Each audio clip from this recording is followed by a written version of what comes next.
Vishnu Allah. Good luck, friend. Del Nagis. Goddess watch over you.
I am too low level to be killing these guys, apparently.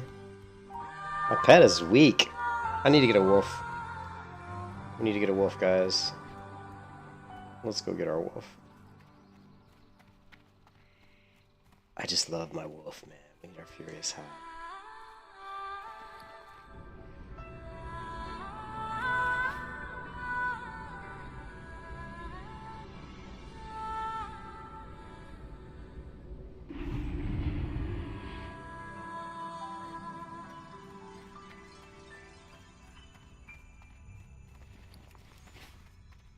Where's the boat? Can I make it? Probably not. Would we be that lucky that the boat just pulled up?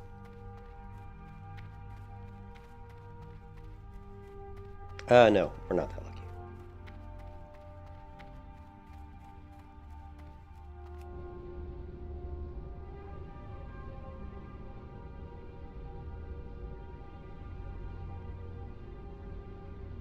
What happened to Zelch? I think he probably got pissed that I disappeared. Let's see, where's Zelch? There he is. Yeah.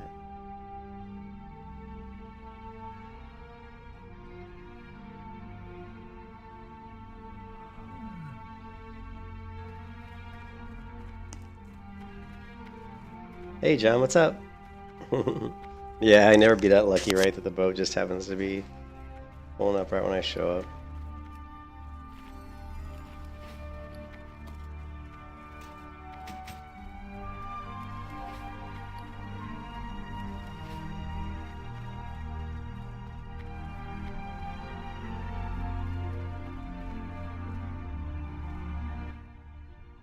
I have kind of a headache today, so I don't know how long I'm gonna last. Because you're efficient, and yeah, if you get like right up here, it'll come along and knock you right off. Can even kill you sometimes.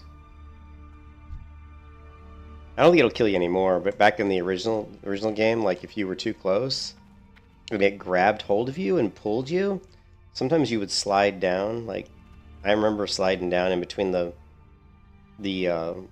wharf and the boat, and it actually would kill you. This is going way back to like 2005, but of course they fixed that, so that doesn't happen anymore. Back in the original game, the boat would literally squash you against the pier. Of course, then there's also the other time where the boat would come up and pick you, and then it would you'd think, oh, and you'd be stuck on the side of the boat, and you'd think, oh, I'll just sit here. Of course, what happens is then it goes and kind of tries to go in between the two zones, and it just drops you off.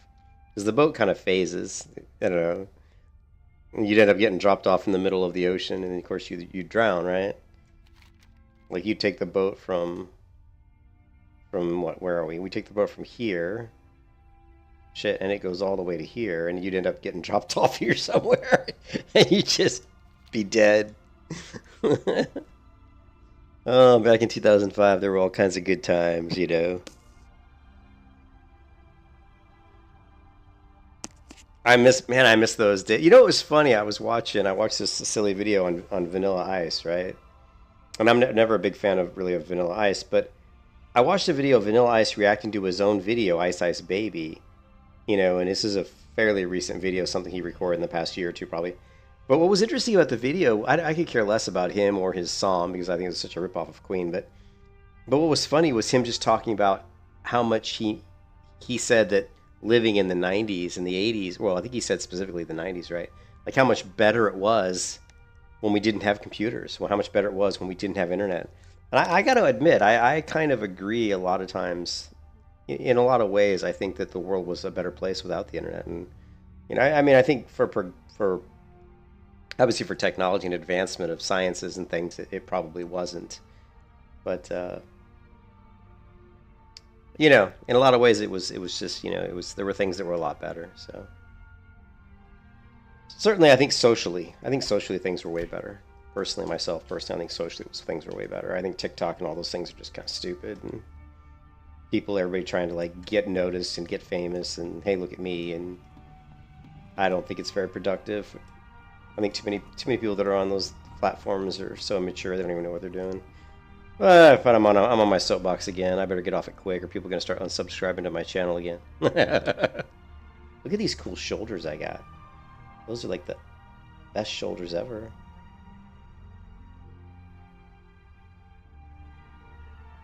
But I will say that growing up in the 80s, it was way more fun. Like, it was just cooler because, like, I don't know, I think because everything was so much more simplistic. Like, you treasured moments more, you know what I mean? Like, you treasured individual moments in time because now, because everything's so much easier to get a hold of, and everything's right at your fingertips, you know, there's so many more things to do that you just get split. You just get split up. Like, your time gets so divided. You know, even for example, like a game like World of Warcraft, people playing World of Warcraft in 2005, there wasn't a lot of other things to do. You know, it wasn't like we had, you know, all these different streaming platforms or anything like that. The internet was barely getting going, right? So you had a lot more time. So people could invest more time into a game like WoW and get more involved in it and not be so in a rush. Because they're like, well, I've got to get all this done because I got to get off and watch this favorite video, and I got to watch that favorite TV series. People people in my job place, like in my job, I hear them talking about, like they literally are like, oh, I'm behind on my shows. I'm like, what do you mean you're behind on your shows? Well, I haven't watched this episode of this show, and this episode of that show, and this episode. And I feel sorry for people that live their lives like that. You know what I mean? I am ancient, John. I am very ancient. But I do feel kind of sorry for someone who's stressed out because they're not all caught up on all their fucking TV shows. You know, to me, that's kind of probably not what you should be stressed out about in life, you know? Oh, shit. There's a very... Whoa! Holy mother of macaroni! I don't have speed either. Let's see if we can just get to the... We need to get to the flight master before that guy gets out of the water and kills me. Look at that person sprint too. They're like, I'm out of here. Oh, shit. Oh, no. Oh, they're coming at me. Oh, I don't know if I can make it. If they blink, they might kill me. Go. Jump. Shadow meld. Drop target. That's a PvP server, man. We're out of here.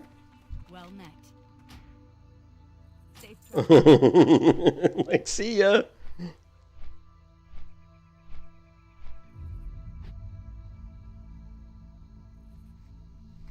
He hit me with what looked like a fire blast. You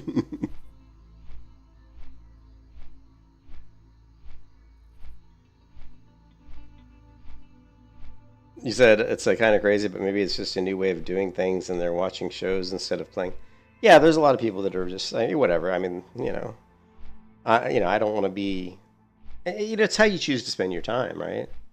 Like the last 30, 40 minutes, I was playing my guitar, right? And I'd say the 30 minutes before that, I was eating my dinner. Kind of a late dinner, obviously. I was eating my dinner, some stuffed clams, and I was eating that while I was watching a YouTube video on how to play a specific song by Jeff Buckley. And then before that, I was hanging out with my wife, just talking about, shooting the shit. Before that, I think I was, playing with the cats. Before that, I was working, so I think most of my time, I split up my time between my wife, my pets, and my work and WoW, or not WoW, but playing a game of some kind, and my guitar, and there's lots of other things. Once I retire, though, I'll have more time to do my other hobbies, because I have other hobbies too.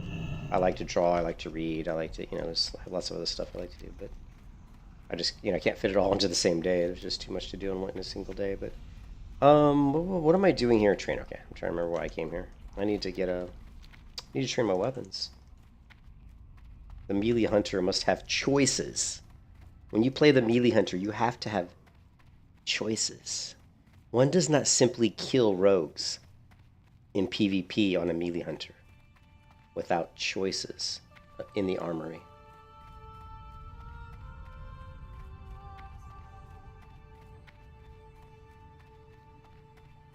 What's on your mind?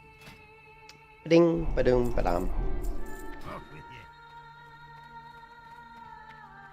I've the finest wares in all. All right, we got. Watch your back. Need assistance? Go. Great day now. Safe travel.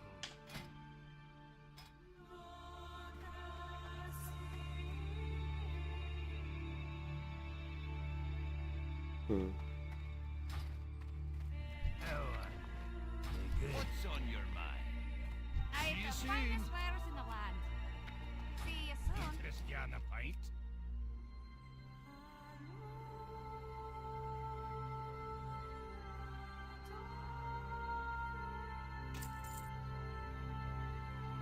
Watch your back.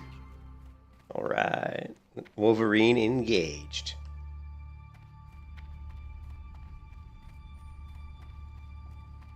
Another travesty in World of Warcraft is that they never made more fist weapons. How can you have fist weapons in the game, but not have hardly any fist weapons in the game? You know what I mean? Like, if you go to the auction house and search for fist weapons, how many do you even find? Like, one? Actually, that's... Well, we'll do that when we get to Storm.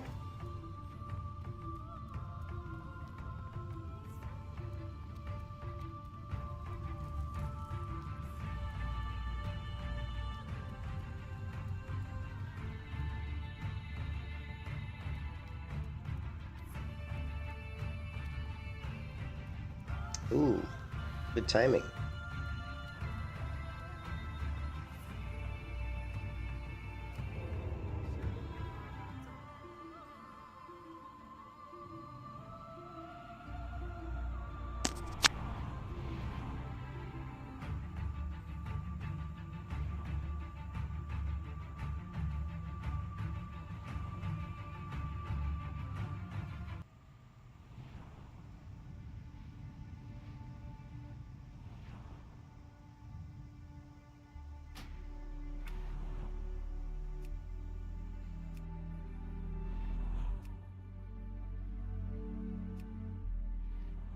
We're going to turn the volume down quite a bit because I have a headache, so we're going to go with some more quiet sounds.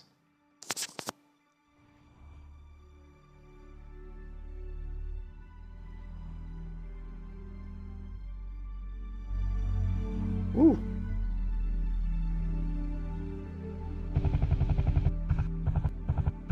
Oh yeah, calibrate, baby.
There's only like there's the blue fist weapons that drop off BR Blackrock Devs mobs.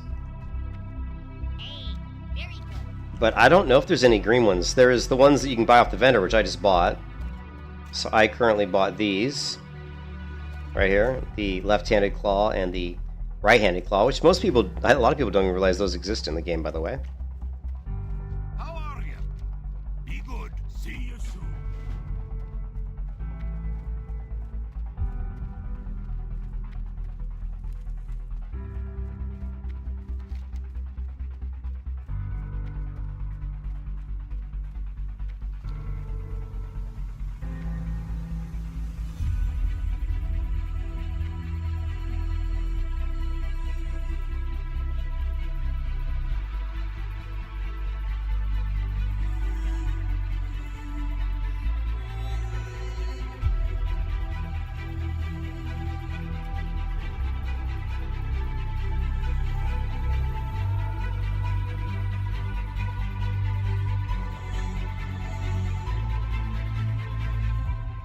I've got to get the Hand of Justice. We have to get the Hand of Justice for this Melee Hunter.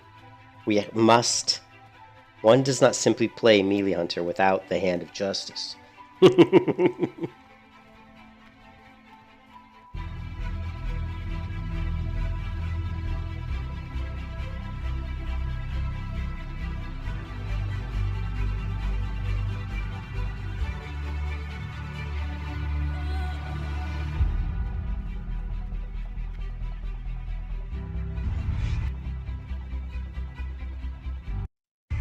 Only there can it be unmade. One does not simply walk into Mordor. Its black gates are guarded by more than just orcs. There is evil there that does not sleep. And the great eye is ever watchful. Be with you. It is a barren wasteland, Oh, come on, really? riddled with fire Light and ash. and Iron dust. Knuckles, what's up? The very air you breathe is a poisonous fume. Not with 10,000 men. Well, it was funny. Like it was funny, Iron. I like spent so much time. I spent like 4 or 5 days modding Skyrim and like coming up with really good ways to mod it. And I said to oh God, I can't. My brain's not. I have a really bad headache right now. I said to Reptilian, I said, you know, by the time I get to the point where I feel like I'm pretty close to getting the game the way I want it, modding, I'll probably just go back and play WoW. And he goes, yeah, probably. Oh, you just got home from Minnesota. Welcome home, dude. Welcome home. Oh, but hey, Iron, this character is an herbalist. So all those herbs you've been sending me are just going to this character. So I'm going to be leveling my hunter for a bit. And she's an herbalist as well. So she'll definitely be using the herbs. But here's the funny thing. And I told the story yesterday. Actually, what happened was, here's what happened. I actually hadn't played WoW in like 12 days, right? And I was mucking around with Skyrim, having some fun, doing a bunch of modding, right? Yeah, thank you. I appreciate it, dude, as always. And I went to bed the night before last night. And the night before last night, I had a dream, right? And my dream, I gotta tell you what my dream was all about, right? Light bless you. So I had a dream. And in my dream, there was a long hallway. And then there was another hallway going this way. And in this dream, this was me, and I was standing in the hallway right about here. And all of a sudden, I saw this orc coming at me. Right? I was a night elf. And I saw this orc warrior charging me. And I noticed there was a little pole here, like a little column. So I ran around this column. I summoned my faithful pet. And then I dropped a freezing trap. this guy came around, he charged me right into my freezing trap.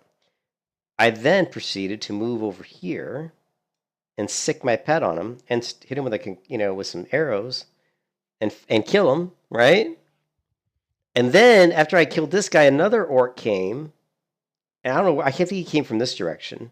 And then I was able to somehow get another freezing trap down. I think I feigned death, and then I was able to get him in a trap, and I was able to fight him off. And then and I think there was another hallway here too. Then like a bunch more hordes started coming in, like three or four more horde came down this way. And I was like, I'm at this point I kind of moved to the center here. Oh, and off these stone walkways, it was like the abyss. So it was like the halls of Khazad-dûm. It was like Gandalf, falling off bridge, right? So it was like, it was like this. I was on these big, like Gandalf standing here, right? And that's what I was that's what these little walkways. There was nothing to the left and right. You would just fall to your death. So like over here was nothing. It's just you're gonna die if you fall off these brick stone walkways. So all these swords started coming at me, and I'm like, I'm screwed. And all of a sudden, behind me came charging 3 or 4 Alliance. And I was like, I'm saved. It's the Alliance. For the Alliance! And it was like right out of like Battle for Azeroth, right?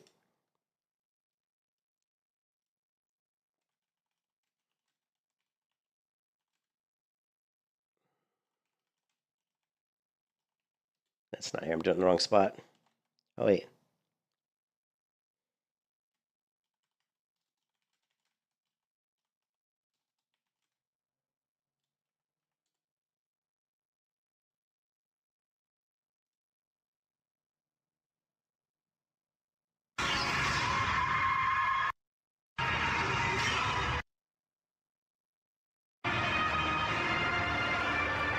It was like this.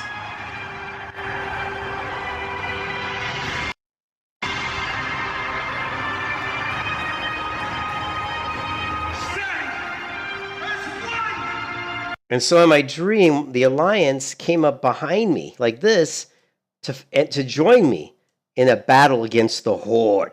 The Horde. And then in the background of my mind, this is what was playing.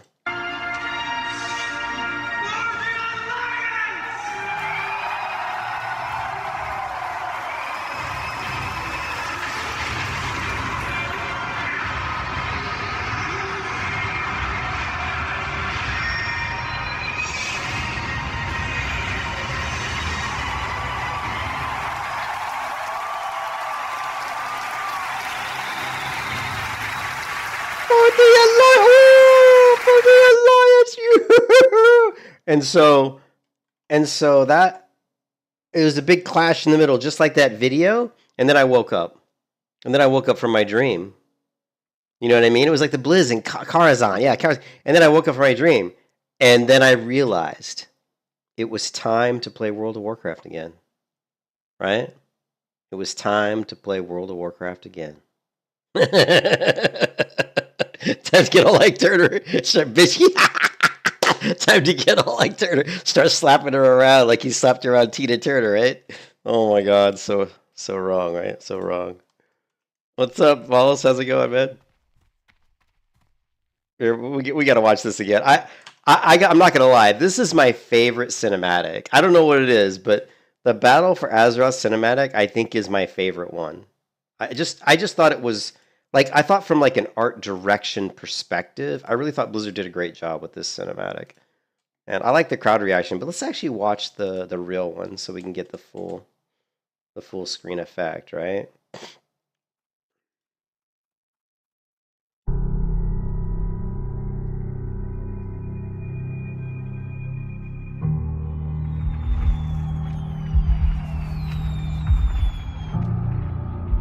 Ours is a cycle of hatred. Alliances forged and broken. We have paid the price for sharing this world. And we have forgotten what makes us strong.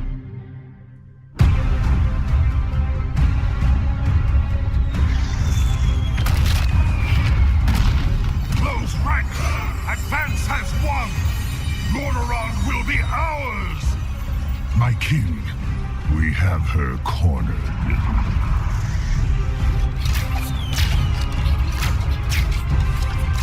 Keep firing!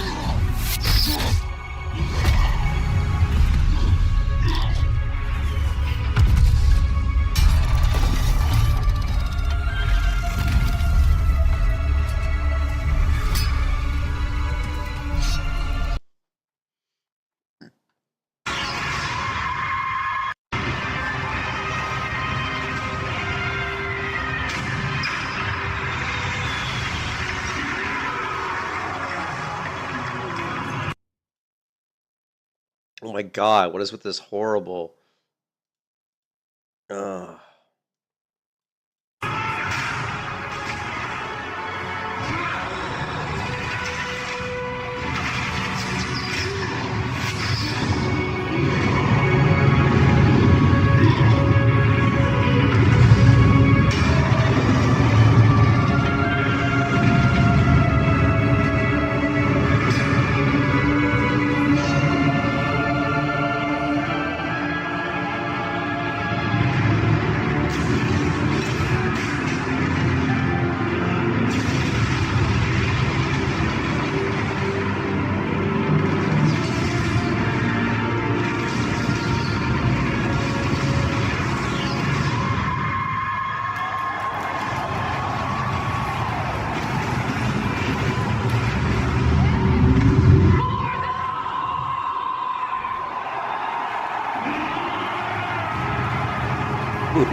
That was like Sylvanas'. I mean, I don't. I mean, I know that the Wrath of the Lich King I thought was great. Warlords of Draenor, no, I didn't even like Warlords of Draenor trailer that much, to be honest, False. I can't give you much love on that one. Wrath of the Lich King I thought was fantastic, but I thought this one, as far as like like from a cinematic point of view, like telling a story and just kind of balancing and the balance of the Horde versus the Alliance and trying to show the struggle on both sides and the death and the carnage and, you know, the foes. I thought it was cheesy, but it was just good. It was fantasy, man. It was fantasy. It was good. And I fucking love the bubble, man. Like this shit here is freaking awesome. I don't even, and it's like, what is he even casting? He's casting like the priest powered barrier. I think it's powered barrier mixed with mass res at the same time, right?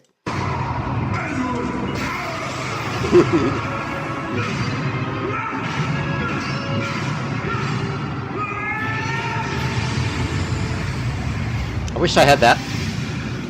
I wish I had that attack on my melee hunter, right? Just like slam the horde into a crater into the ground. Why can't I have that attack on my melee hunter?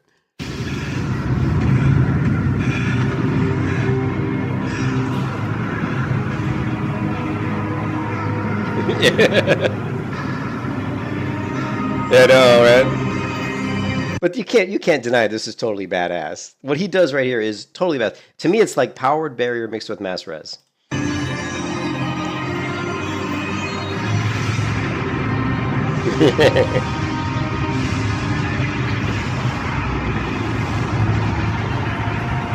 See how powerful the light is. The light, baby. The light.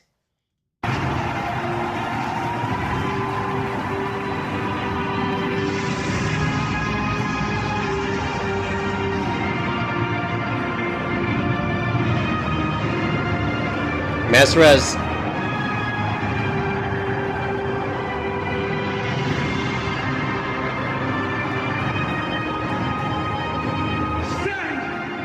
Okay, we have to see that in full video.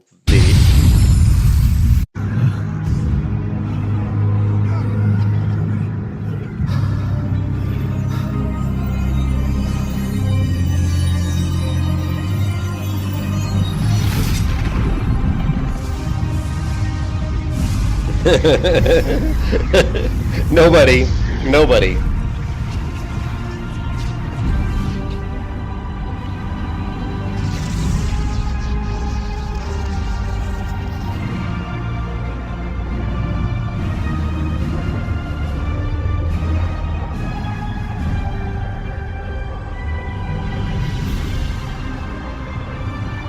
Hey, if Sylvanas can raise the dead to become the Horde followers for her, why can't I raise the dead to become followers for me as a paladin, right? Stand as one for the Alliance!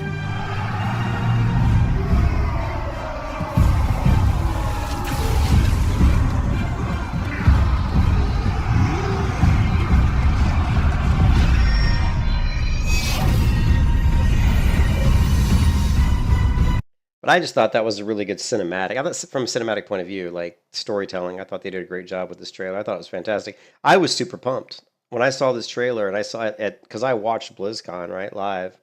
And when they played this, I was like pumped. I was like, man, I'm ready. Let's do it. Battle for Azeroth. Because everybody wanted to return back to what World of Warcraft is in its heart, which is really just the Alliance versus the Horde, right? That's really what WoW is, right? But then exactly, and then BFA happened and it womp. Yeah, exactly. You know, although what occurred in Battle for Azeroth that was really good, okay? I would like to say that the first iteration of what truly was almost the melee hunter was BFA. The first time survival felt like a true like melee hunter was Battle for Azeroth. Because that's when you had the first kind of like you didn't even need to use a ranged weapon. You know what I mean? It was good. So melee hunter, survival hunter in Battle for Azeroth was actually really good. So finally, justice for Dalen. You guys know the lore a lot more than I do, man. I mean, I think the Battle for Azeroth was good, but I still, obviously the original trailer was really cool. That for the whole, you know, my brain just doesn't work anymore, guys. I'm sorry, I can't even remember anything. For the nostalgia, sorry, the original trailer for just the nostalgia has a lot of is cool, and plus it's amazing. It's still really good. Like the original World of Warcraft trailer, right? It was good. It was good. Monks was the best after MOP.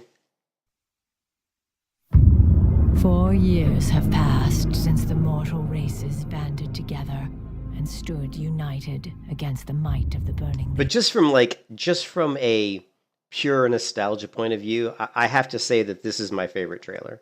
Just because this is what started it all. This is what started World of Warcraft. This is like, when you first saw this, it was just like, oh, it's what got you set, the setting. It felt, everything about it felt real. It felt like this is fantasy, Legion.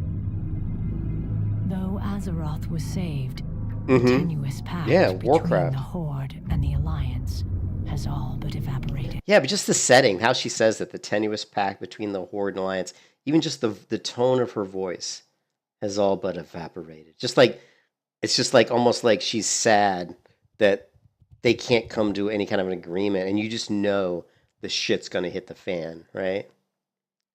Leroy Jenkins.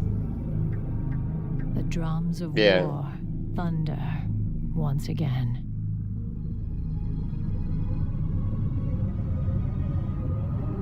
Leroy Jenkins.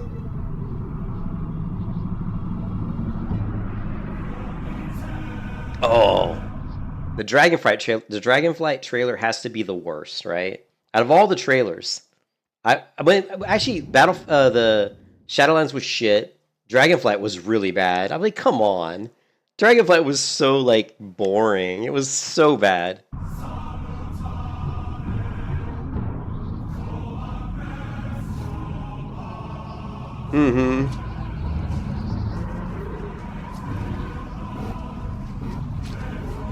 What about, what's cool is some of the Guild Wars 2. Guild Wars 2 human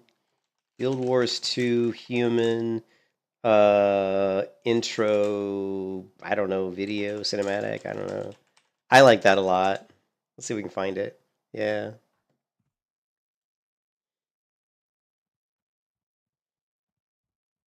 Let's see if this is the right one.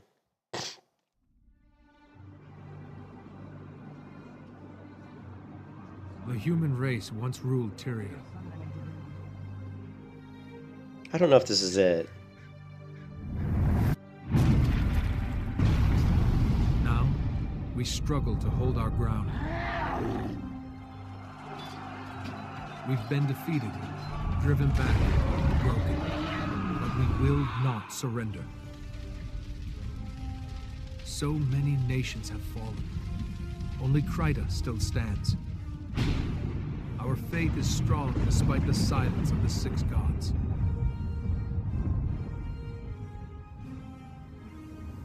With courage, we'll make our stand. No, Divinity's reach. this isn't the one I'm thinking of. I mean, this isn't the one I was thinking of, but I think it's this one.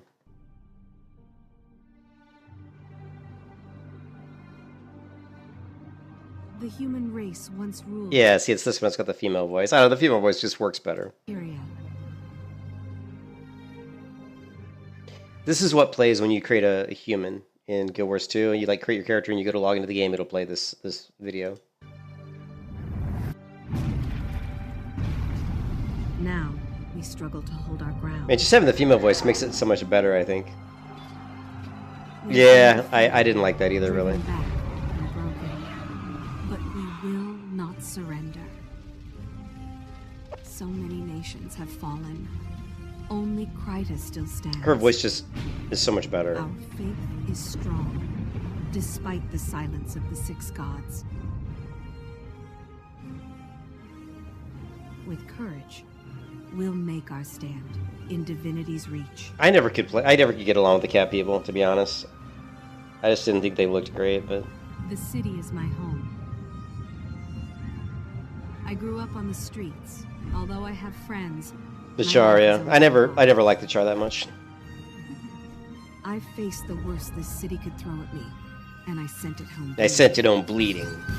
I'm done living hand to mouth.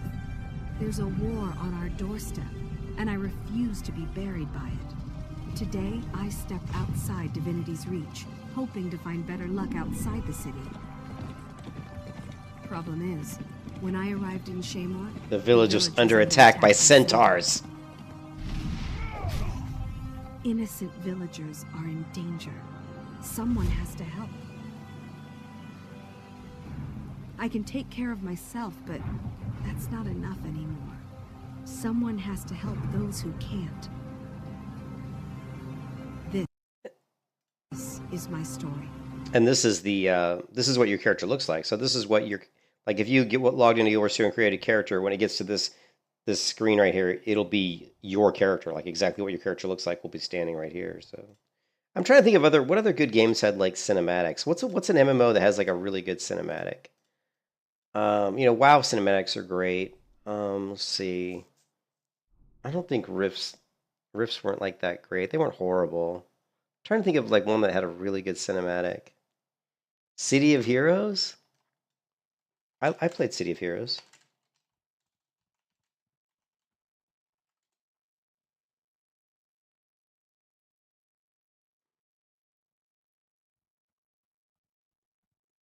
A lot of these don't look like the right one. I don't think I can find the exact right one.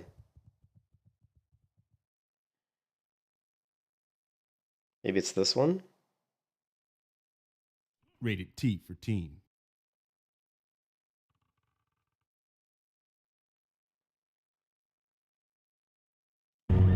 We have detected their approach, my lord. I don't think it's that one, is it?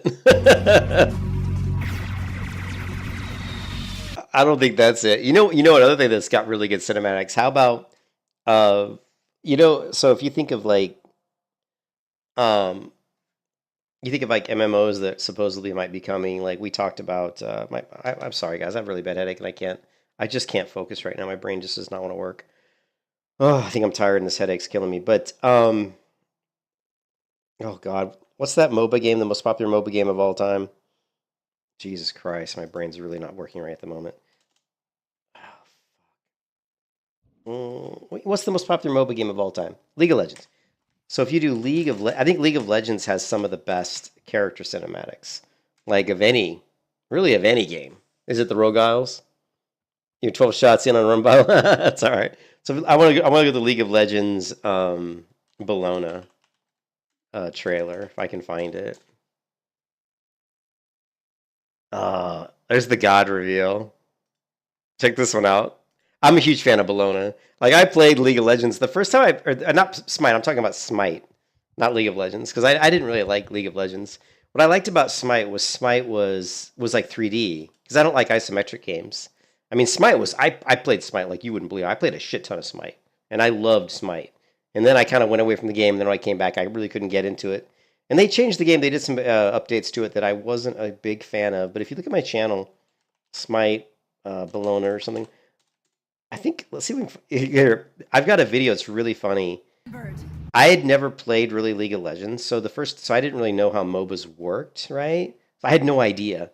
So here's a video I took 9 years ago. It's called My Second Day of Smite. So it was only the second day I'd ever played this game. And you can see because I have no idea how to play it. Like, I get these abilities down here that get learned just because I guess you get them by, see it says new skill available. I had no idea. So I was like running through and I wasn't even like learning my abilities. Check this out. It's hilarious. Like right now it says new skill available and I'm not even learning them. Because I didn't even know what I was doing.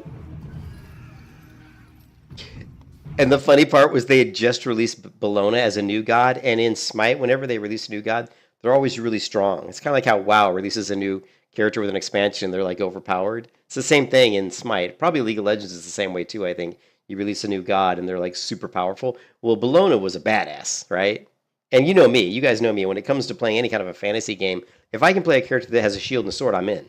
Shield, sword, boom, count me in. So Bologna, boom, badass hot chick, Roman themed with a sword and a shield. I'm like, oh yeah, that's my character, right? Yeah, exactly. They would have maybe hit a traitor.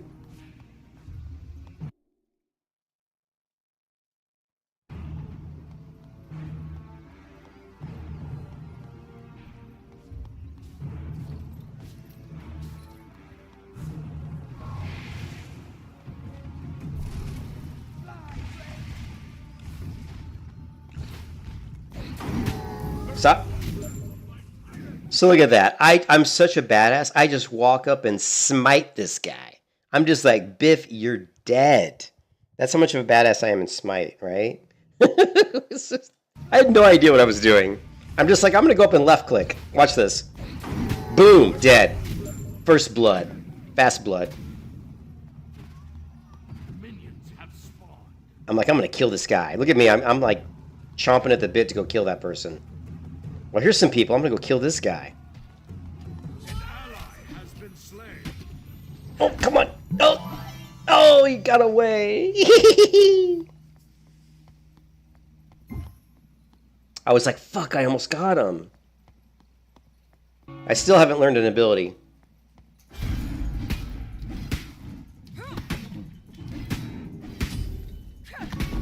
Oh, jeez. Okay, there I did. Looks like I can use this ability. I guess I don't know because I used it.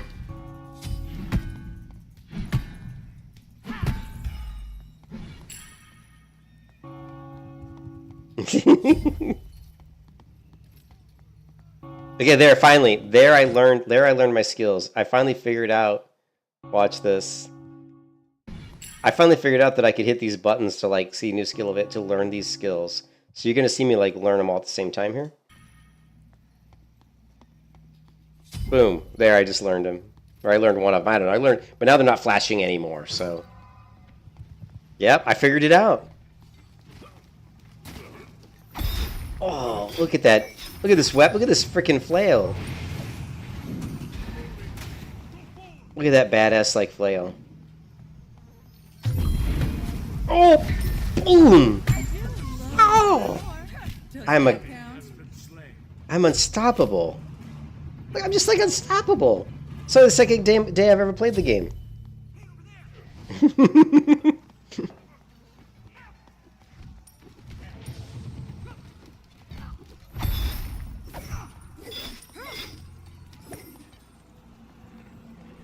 I'm like, what is this? Is this gonna heal me? I thought that was gonna heal me. But it was just some guy teleporting. Oh!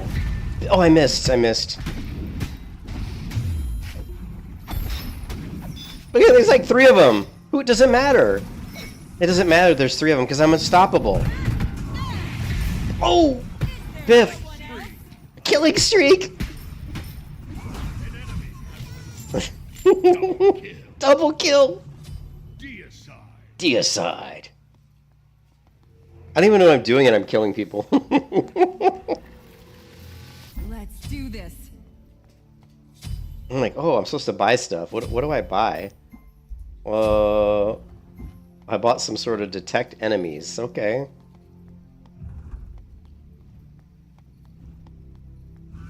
This game was so fun. If you guys have never played Smite, it was a really fun game. I played this a lot. I played Smite a ton. I can't quite reach. Oh. Oh no! I got stunned.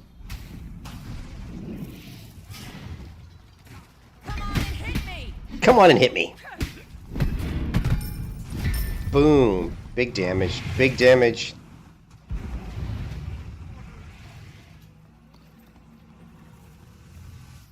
Big damage. Oh my god. He just dropped his ultimate on me. Oh! Rampage!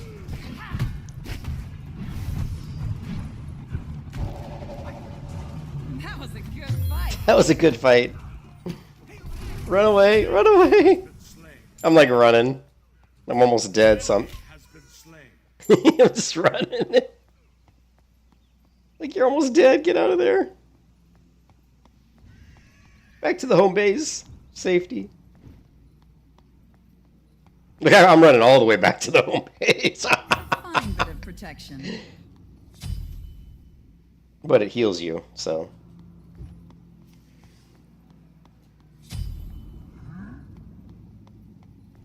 So I had never played this game before. This was the second day I'd ever played it.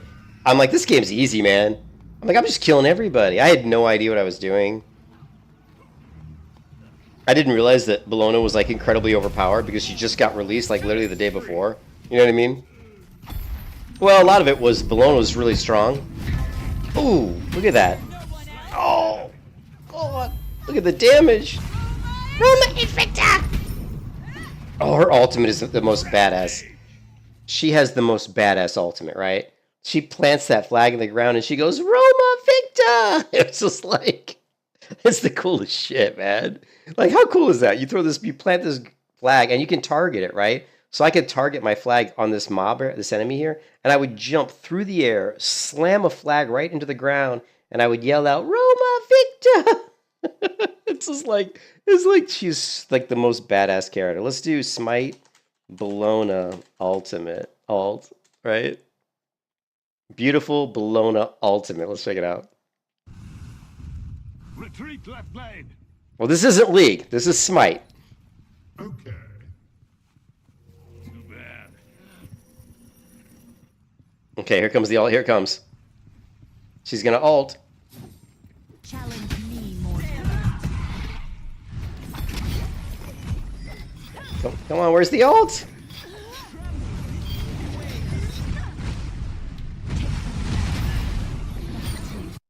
No, that was not it. I don't know what the fuck that was. We want to see a good one. Huge Bologna ult in comp game. Let's check this out. This is gonna come pretty quick. I need you front. She's gonna try to, like, she's already aiming the ult. Gonna probably try to land it right in between everybody. Let's see. For me. Just don't step up too far. Don't step up too far. No, I don't even know what character. This is a different character though. Hey, that's Cap Blank. I have no beads. I'm gonna get credit here. Nice. Good pop. Good pop. Where is it? Okay, Where's the ult? Plane tower. Where's the ult? That's our full engage. That's it. That's my challenge. I have ult up in one. I have ult up now. Right there. They're all lined up. If you could land right on this. That's a huge shit, bro. Both the beads on the backliners. That's fine. We still I defend still the don't T2. see the We ult. defend the T2, I that's still what we don't see want. the ult. I need. Okay, if there was an ult there, I didn't see it. Man, these videos suck. These videos suck. Perfectly timed Bologna ult. Let's see if this guy does it right.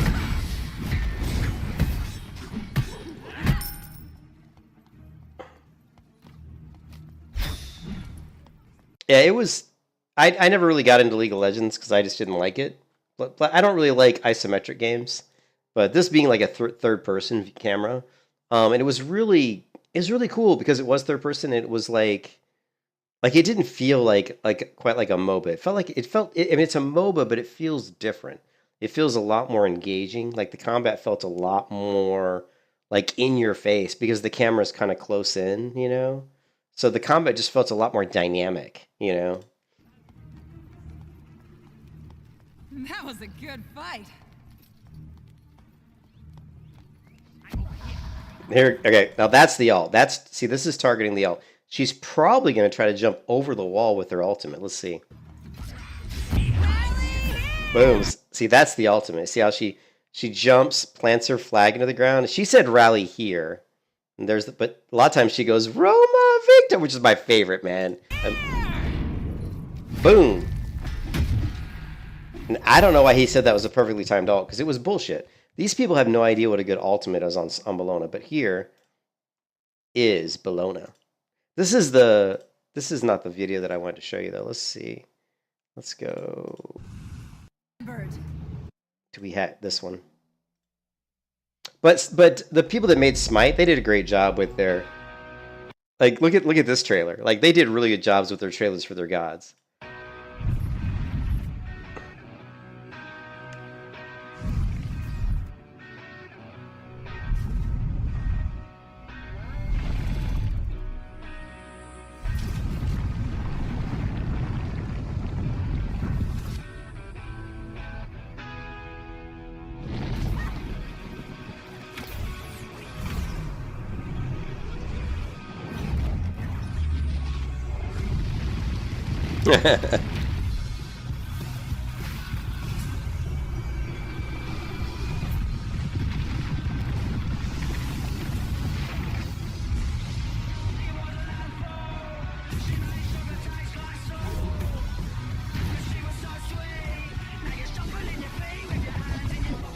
And these are all different gods in Smite. Every one of these is like, yeah, she's the Roman goddess of war. Yep, these are all like different gods, and they kind of show that they're showing the real abilities that these characters have in the game, that in this animation, you know.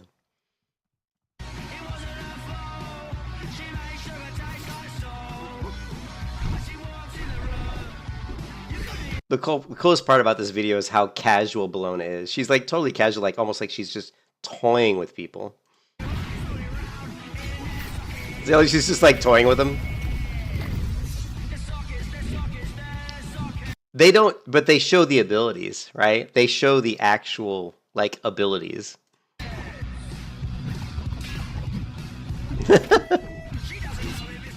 She's totally toying. It's just great.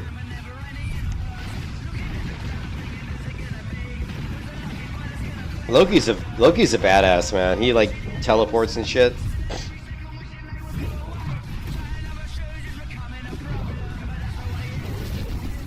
And this is like one of his ultimates or something.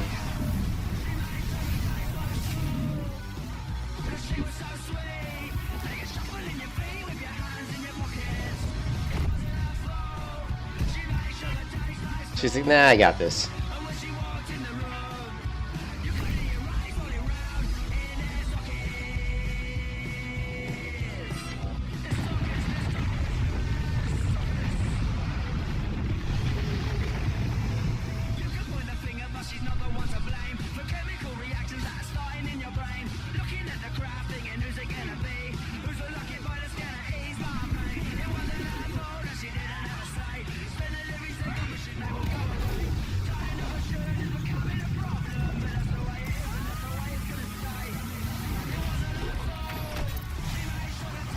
It's pretty cool, but it's pretty old school. They never added Jesus. That would have been ultimate. That would have been good if they would have added Jesus.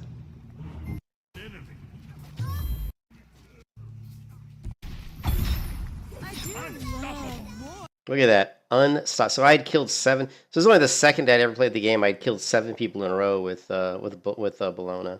I was unstoppable. I'm like, this game's easy, man. I'm like, what the fuck? This is child's play. Little did I know. I mean, it was mostly because, well, one, I'm just naturally gifted, right? Come on.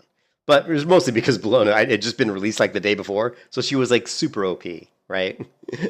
She was just so like overpowered. But yeah, really cool game. Yeah, Smite was a really, really fun game.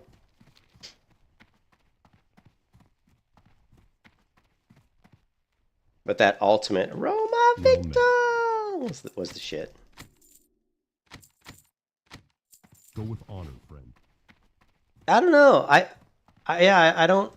Was there a Smite 2? I'd be scared to get back into that game. I also liked. There was another character I played all the time. Smite 2. Well, 6 months ago. By the end of this video, you'll know if Smite 2 is worth your time or if it's a game you should approach with caution. First, let's talk about what Smite 2 does well. One of the biggest improvements is the graphics. Built on Unreal Engine 5, the game looks incredible. Wow, it's Unreal Engine 5, really? It doesn't look that incredible. Gods and terrain are more detailed, with cloth simulations and physics that make the game world feel... I don't know, for Unreal Engine 5, these graphics don't look that good to me. This isn't the best video for it, too. Let's see if we can find a better one, because this guy's video quality is not really good. Hello, hope you're doing well. Your goal? Well, you get the point. There's a lot, and I mean a lot, to learn. Okay, here we go. Now this is a much better visual. This guy's, it looks like better quality recording. Yeah, we get 14.4. Let's take a look at it. So this looks a lot better. I mean, I definitely would go back and play the game. I mean, even if it's mixed, I still would play it just for fun. Because it is such a fun game. It challenges you to juggle 100 things at once, mastering unique characters with their abilities, passives, and playstyles, understanding items and predicting what your enemy will buy, navigating maps, jungle camps, objectives, and roles. You get the point. There's a lot, and I mean a lot, to learn. The developers have coined the phrase Smite 1 but strictly better, and they were not joking. Smite 2 is a drastic improvement over its predecessor. And with Smite 2 releasing into open free-to-play beta, I thought I would make this video to teach you absolutely everything you need to know before... Free-to-play beta? Shit. See, we're never gonna play WoW if we keep finding these other things to try, guys. Let's take a look. If it's free open to play beta, then it's probably going to be on Steam, right? So we're going to look for Smite 2.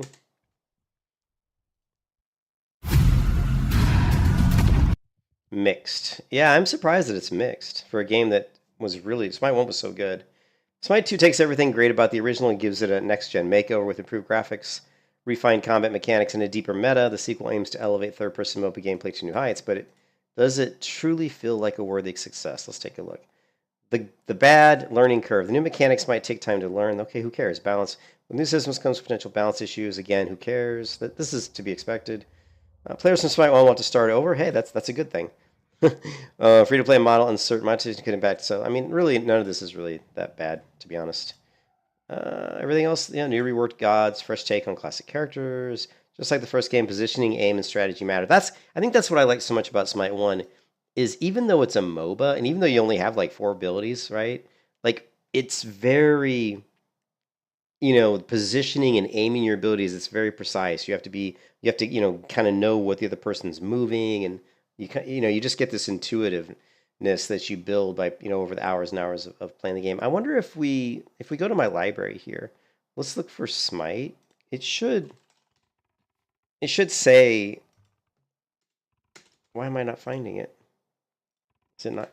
Here, let's do store. I want to see how many hours I have on the original. Doesn't it say, like, Smite? No? It would have to say it on my library, I think. Games. Smite? Why is it not here? Maybe, did I not play it through Steam? Maybe I didn't play it through Steam. No, I know I played it through Steam.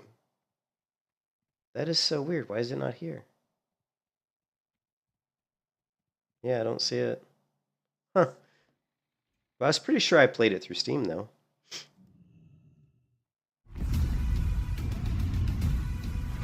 Let's see if there's a different one. Smite, Smite, Smite. There's so many Smites in here. Smite. Look at all these Smite 2s. Look at Founders Edition. Smite Almighty Bundles. God, Smite, Smite, Smite, Smite, Smite, Smite. Yeah, the original game's free, it looks like. The original game came out in 2015. So this had mostly positive reviews. I'm just kind of bummed because I wanted to see how many hours I'd played the original game, but it doesn't seem to want to tell me.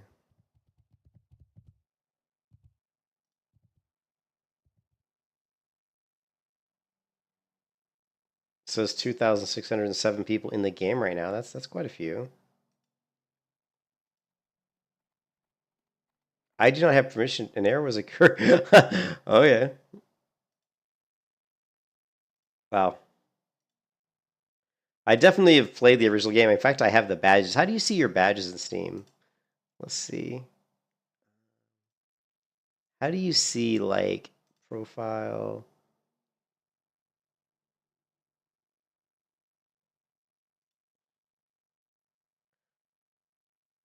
You know what I mean? Like, when you get, like, badges and shit. Where does that show up at? Games, inventory, screenshots, videos. Like, even screenshots, I bet. Like, I've got 266 screenshots. I guarantee you that some of these are from Smite. I have the worst headache, guys. That's why I'm kind of not minding that I'm not playing WoW right now, because my head is fucking killing me.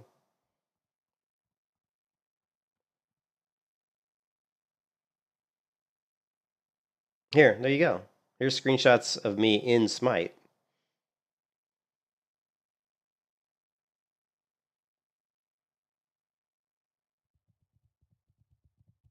Look, Bologna, good game. And here's the titles I put on some of these. Good Bastet game, good Soul game. Let's see. So here's Bologna, good game. So here's a game I played where I was playing Bologna, and why can't I zoom this? Here we go. And you can see I had 13 kills, 0 deaths, and 21 assists, right? So that's obviously pretty good. And I had, the most, I guess, points, in the game. And then the other god that I played all the time that I really liked was Soul. And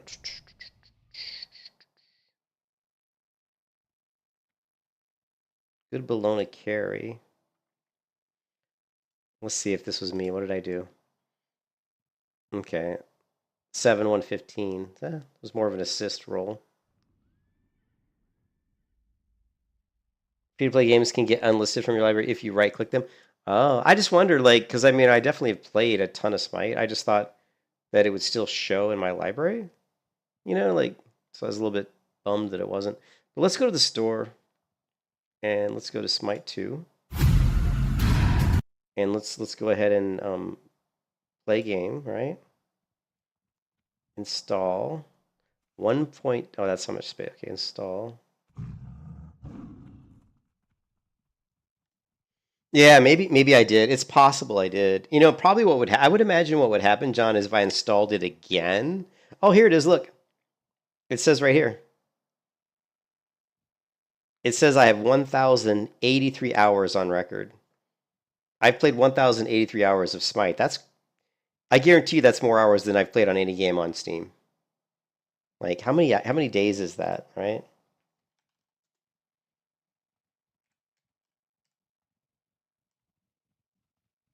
That's casual. Oh, shut up. I don't know. So yeah, it's pretty casual, but that's still for me, that's a lot, because I don't play games like, I'm not super duper hardcore, but that's still, for me, that's a lot.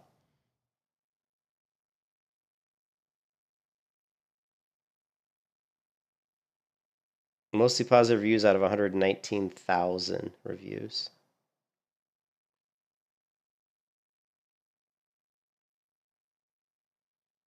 Should we play Smite 2? What do you think? Should we do? If we play Smite 2, I'm going to be awful because I haven't played the game in like probably like 4 or 5 years or something since I've even played Smite, the original one.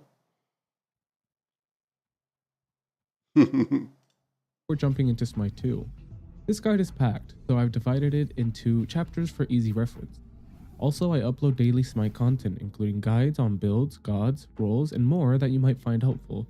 So make sure to check those out and subscribe with notifications on so you don't miss out on future guides. Also, check out my Discord server if you have any questions or want to join a friendly, toxic-free Smite community. With that out of the way, welcome to my complete Smite 2 Beginner's Guide.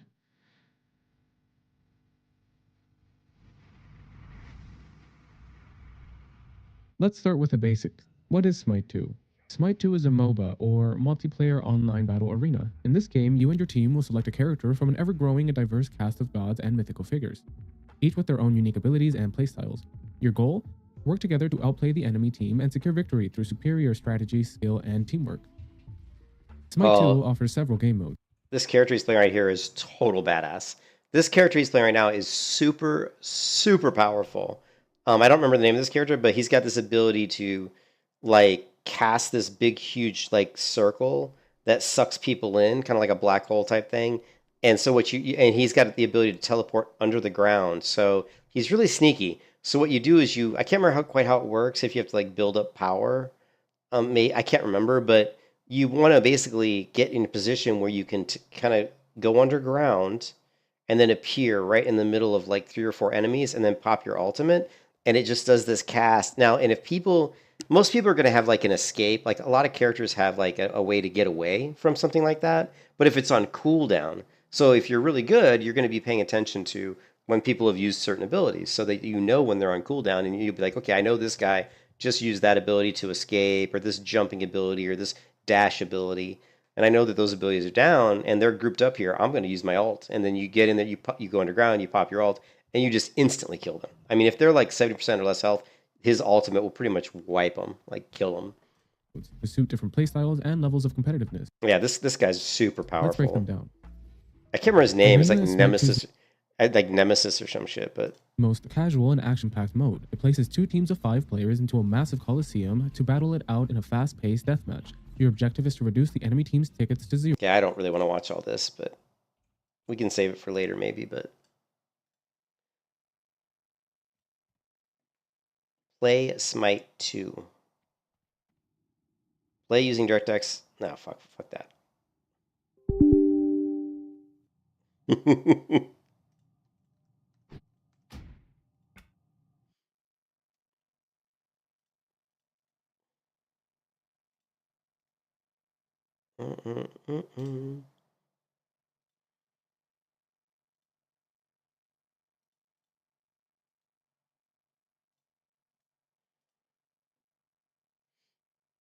The fuck? Why is this not giving me the right options?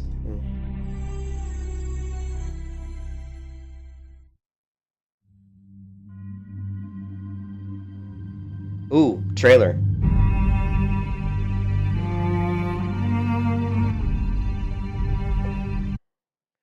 Notice how Bologna is. Notice how Bologna is. Bologna's like is really to me is the cover of Smite. When you think of Smite, the hero that I think represents the entire game is Bologna. She is Smite, in my opinion. Like Bologna's the shit. There's just something about her as like kind of like a.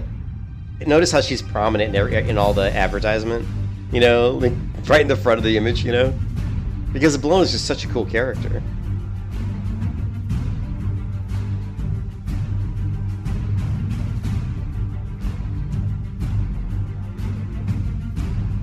So this is the open beta.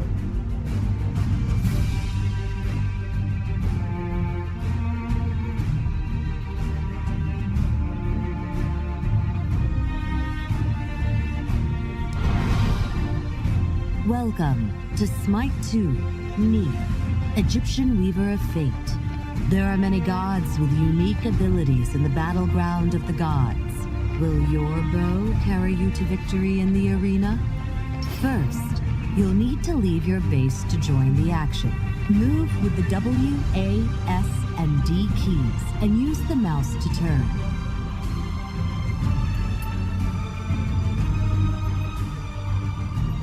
Okay, I don't want to hear the music while you're trying to explain shit to me, because that is fucking annoying. Okay, we can move. Yep, we can move. All right, leave your base. All right, let's leave our base. Your time is now, Neith. Head to the middle of the arena and take down some enemy minions to help your shoot the enemy minions. We're shooting the enemy. Use your mouse to aim and press the left mouse button to fire. The blue line shows your arrow's range.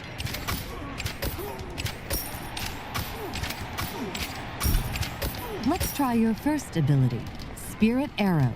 Press 1 to bring up the targeter. Let's not press 1. Hold on 1 second. I wanted to go back to Shady Hacks profile. Oh no, go back. Shady Hacks. Unity, Shady Hacks. I wanted to pull up my keybinds because I don't remember what they were, and I want to set them. Oh, did you see the Season of Discovery actually added the Scarlet Raid? I don't even know what a Scarlet Raid is. You talk about the Scarlet Monastery Raid?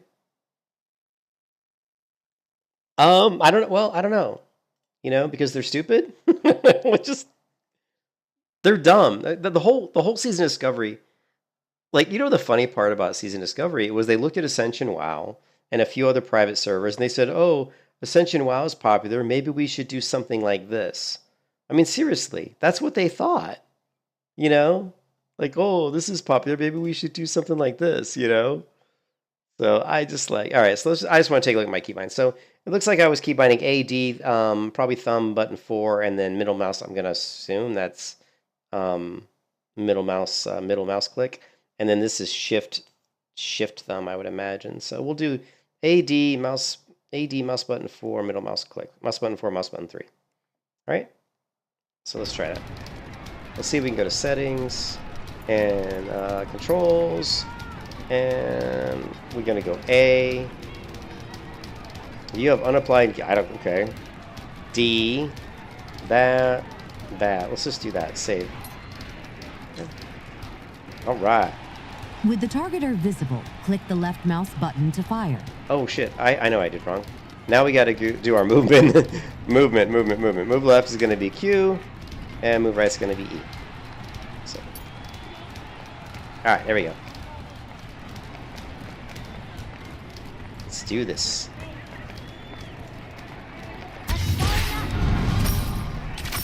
Defeating minions or gods earns you gold and experience. Get enough experience and you'll level up and unlock new she's got the backflip, which is really cool. Read what your other godly ability. To win a game of Arena, reduce the enemy team's tickets to 0. Do this by killing minions or gods, or by escorting your minions into the enemy portal. Try escorting your minions into the portal now.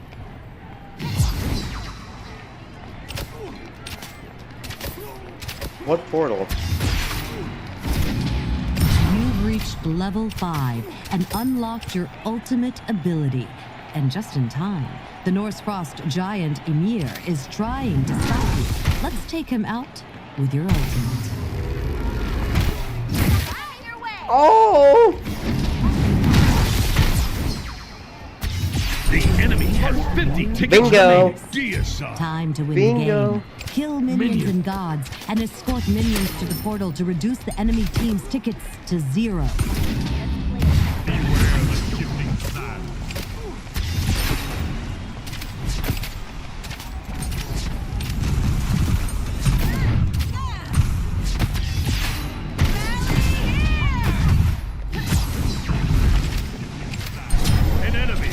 Slain. You have slain an enemy. Deicide. Deicide.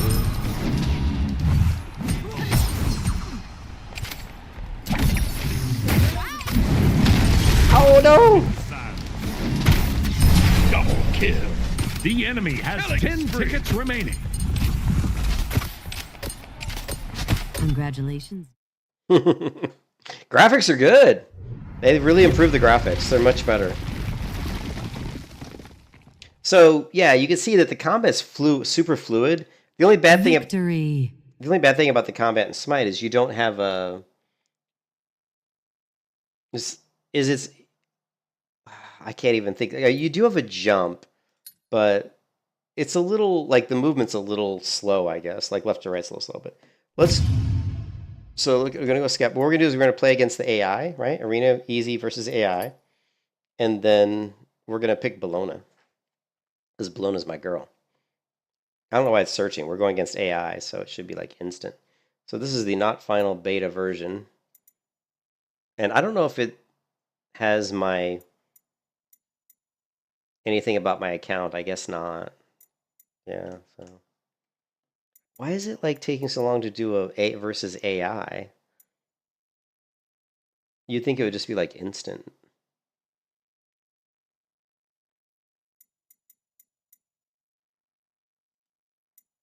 Of course, you can buy. So if you buy like the diamonds, then you can go to the store and buy skins and stuff. There's really cool skins and stuff you can buy, and whatever. The typical like cosmetic stuff. Match found. Waiting for players. So maybe there's like real players on my side. I'm sure the enemy's like completely AI. So we're gonna pick. Select your god. Well, we're gonna pick Bologna. We can. Oh my god, where is she? It's locked. How can it be locked? How can Bologna be locked? Why are all the gods locked? Oh. Okay, so to unlock all the gods, you have to like pay for a package. But since this is Smite 2, you're starting over. So like, there's a thing I purchased on. What gods are even available to me? They're all like fucking locked. Nemesis. Cool. Yeah, I like Nemesis. Nemesis is fun. So on the original game, I bought this package, and it was a package where once you bought it, it unlocked all the gods. And the cool thing is, it unlocked all new gods. So anytime someone added a new god to the game, which is fairly frequent, they would do that like every I don't know, every 3 months. You automatically got access to it. So Nemesis is Sword Girl, man. Nemesis is pretty cool. She's pretty tough. Now the enemy has a Bologna, those bastards. You had to buy the package for Smite 1? Yeah, for Smite 1 you have to buy the package that unlocks all the gods. Otherwise you can unlock them. There's other ways you can unlock them, but it takes time. Whereas if you buy the package, you can just unlock them all at once. You know what I mean? I'm just going to manual build. And I'm gonna, I don't know what it's doing. Okay. And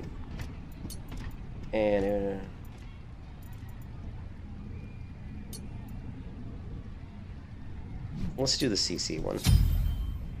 Okay, so we got CC. Oh, I didn't remember my keybind. Oh, interesting. All right, so we have. How do I do this? Here's our abilities. We've got we got dash and align, slice and dice, and retribution. I don't know. Let's just use them and find out. Minions have spawned. This is our dash. You cannot escape and me. it's a double dash, which you only have so much time to use the second one. An ally has been slain.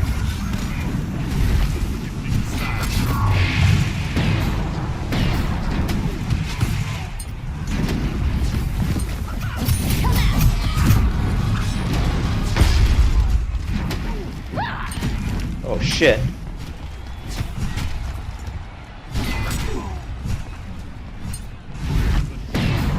You cannot escape me.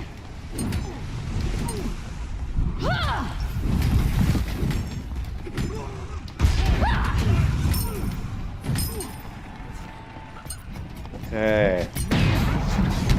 Your fate is sealed.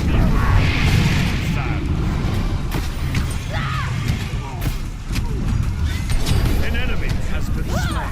Come and get me. Your power is alive. You have slain an enemy. You cannot escape me. Double kill.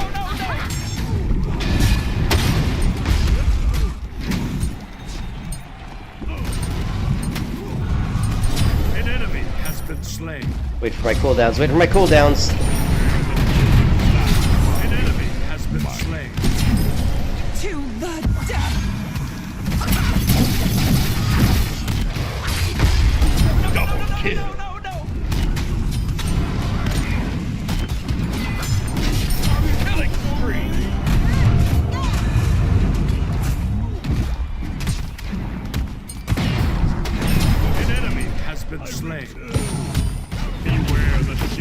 sands.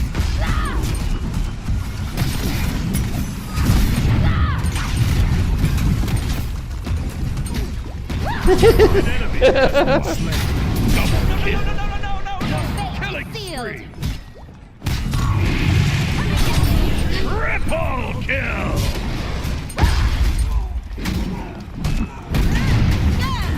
Waiting for my ultimate. Come on, ultimate. You cannot escape me.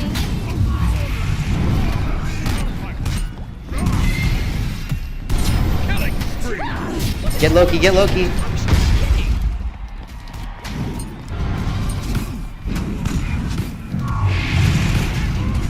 Beware the shifting sands. Double kill. Triple kill. Rampage. I am Rampage. Killing spree. Oh, is it 1990? What is it? 1995?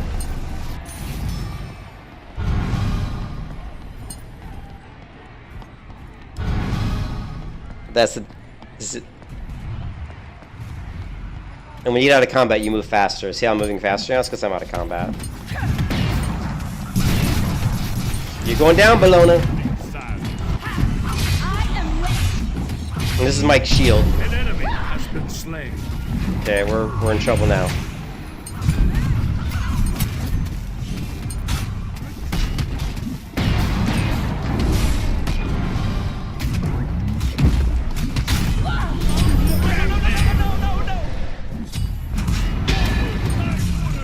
An enemy has been slain.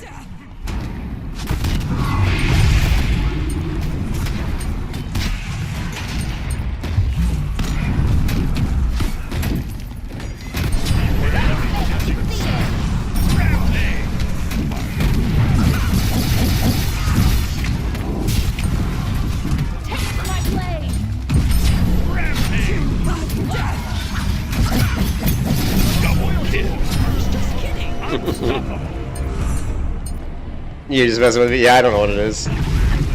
I don't think it's that. It might be something like that. But the cool thing is, it'll unlock all the gods. So it's just a one-time purchase. Remember, the game's free to play, so.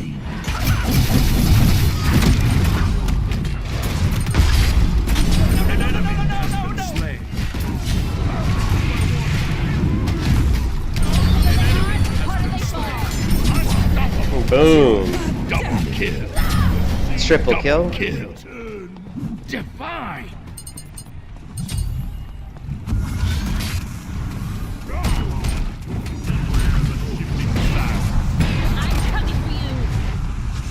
An enemy has been slain. Double kill.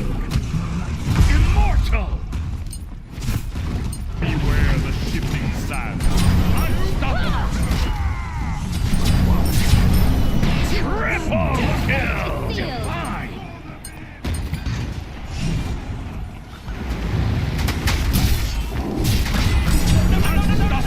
Unstoppable. Double kill.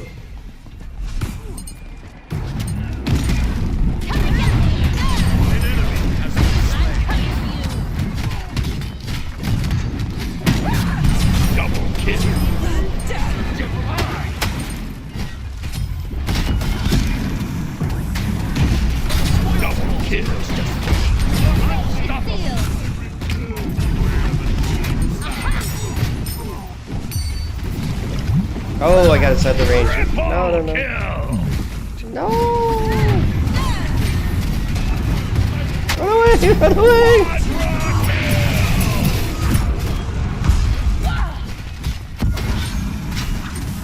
The enemy has 50 tickets remaining.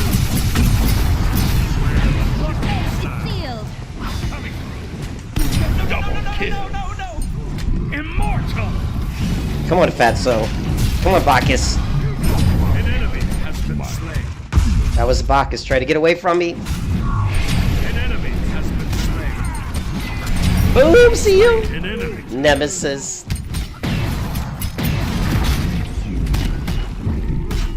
The enemy has 10 tickets remaining. There you go. So that's just playing against obviously the AI that are terrible. So, and the graphics are definitely much improved over the first version. It feels very similar to the first game. I would say better actually. I don't know why I would get such a bad review, because it feels very much like the original game. Let's go to the scoreboard. So, okay, so Shady Axe. I only had 8 kills, but I did have 39 assists, which is pretty good. And I didn't have any items, which obviously make you a lot stronger. I don't really remember even how to buy the items anymore. So, obviously, the items mean everything. So, if I would have bought some items, I would have been, 10,000 times more powerful. So, no, I don't know. Item acquired, unlock god token. So we got a god token, which is going to allow us to unlock a god. So, but if you go to the store, well, let's go to the store.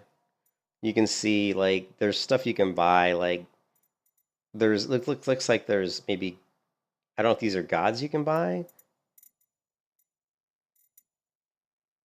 I guess these are gods. I don't really know. Party animal. These are skins. So these are skins, right? So this is a skin for Hades. Hades was the guy I was telling you about. It's super powerful. Like, I'm not even familiar with these. This is the Fenrir. So Fenrir is normally a werewolf, obviously. So now he looks like that. And here's a skin for Kukulkan, which is, he's a scary god, actually. Here's Cock. Yeah, oh, Chalk is actually a fun. See, all the gods are pretty fun, right? They're all pretty fun. Chalk is a fun god. I never played this one, so he's one that probably came into the game after. Here's Emir, which is the big, we saw him in the video earlier. And then if you go to Founders Editions, free rotation, go to store. See here, own all Smite 2 gods forever. And this is what I bought on the first version, right? It looks like maybe this isn't available yet, maybe? Because when I go to store, it's not working. I played Bacchus a lot. I was very good with Bacchus. Athena. I was good with Athena, too. Yeah, pin your favorite gods. That's cool. It's cool that you can pin them. Didn't have that in the original game. Let's see. Yeah, I don't know, like, how you... Here, all gods forever. So, yeah, so if you pay $30, you get all gods forever. That means you get all the gods right now, plus any new gods they add to the game forever. And it's totally worth it. Like, it's totally worth it, because you want access to all the gods. So if you... And again, the game's free, so you get the game, you load the game, you pay $30, and then you can play all the gods. And if that's all you wanted to pay, that would be all you'd ever have to really pay to play the game and have access to to all the gods. So, anyways, cool game, definitely fun. Would I want to go back and play this game? I don't know, but it is a really fun game. So, boy, they really got this kind of mobile looking interface, don't they? What is this? Wow, apparently the Smite threw an air of some kind. Ooh, we got the we also have the Fox launcher going. So this is the company that's going to publish Defiance. So I installed their launcher. Currently they have these other games, which I don't even know what these games are. A Medieval Fantasy World of Last Chaos. I don't even know what these other games are. War Game, Desert Operations, and Shaiya.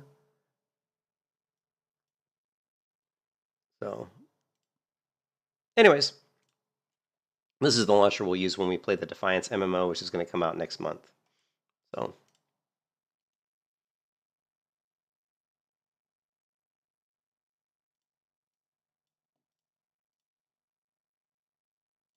yeah, we don't need this. Anyways, not a fan of skins. Wow. Oh yeah. Well, the thing with a game like Smite is I mean, WoW's so much of a better game because WoW is like there's so much in the game you can acquire as far as weapons and armor and different things. Whereas Smite, it doesn't work that way. There's, you know what I mean? It's not an MMO. It's a MOBA. And if you've never played a MOBA, then you don't really know what that means. But what it means is there's a set number of items that exist in the game that you can purchase, and you only have certain slots. You can only buy you can only have so many items, like 4 items, like equipped at a time, and you buy them from the store, and the different items do different things. Some are offensive, some are defensive, you know, and that it's all about building out, and you try to build in a way that counters the enemy, so the enemy can build. So you know, so it's very strategic because you're trying to like outplay the enemy, and you never know what they're going to do, and you know, it's a very strategic game. What are all these?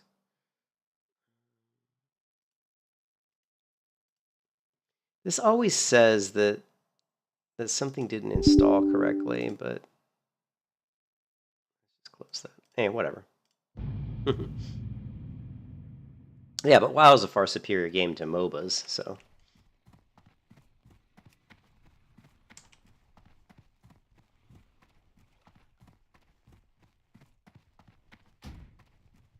I wonder if we can get into, let's just do, looking for, I want to see if we can get a group for Dead Mines, because that'll be some good XP. So let's go Damage Dealer, and we're going to go Dead Mines, list itself. And maybe we'll get a group. I played League of Legends, but people are so toxic in League of Legends. And actually what happened I played Smite when it first came out, because it was kind of like a new game in 2015, so I played it, and it was really cool, because everybody, you know how it is with new games? Everybody's really friendly because not everybody knows everything about the game. You know, it's new, so everybody's just learning, you know? And so people are really nice. But then once people start getting really good, after about 2 or 3 years, the game became more and more toxic. Same thing with like Overwatch, because I was a huge fan of Overwatch when Overwatch first came out. I loved the game, played it like crazy, Hello. absolutely loved, you know, Overwatch. And then it just got more and more like toxic, you know, as the players get better and better, they start to feel like they know everything about the game, so they don't need to help anybody or to talk to anybody, and everybody just turns into basically like dicks, and it just kind of sucks. So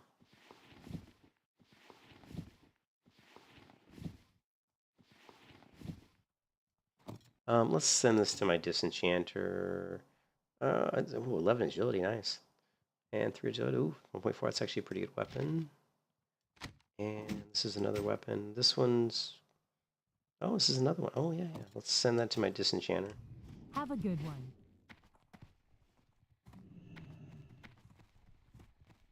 You played Marvel Rivals on the first few days of launch, and we already had Xbox lobby voice chat, so all's good. The other game that was really cool was Oh, and the other game I wanted to show you, I think I probably showed, maybe I showed Vols before, but we were talking about video game trailers. One of my all-time favorite games, which I was super bummed because I found the game. I'm a big fan of what's called team shooters. You know, team shooters like Unreal Tournament. Unreal Tournament is my favorite game of all time. Will always be my favorite game of all time. I don't think anything's ever gonna surpass that. You know what I mean? So, yep. Why is this window over here showing though? Why is this window showing? Hold on a second. Go to here, modules. We want replace the default UI group. Yes, let's do that. That should require me to reload. That should get rid of those frames, hopefully. Yeah, there we go. Because we got our party frame down here on the right. Oh, and we just got a dragon buff recently, so that's cool.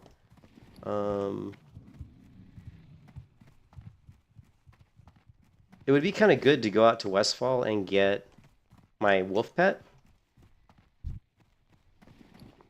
This should only be like level 12. I don't know. Let's see. I don't think I have... Shit. I don't think I have the flight path. Yeah, I don't even have the flight path here yet, so...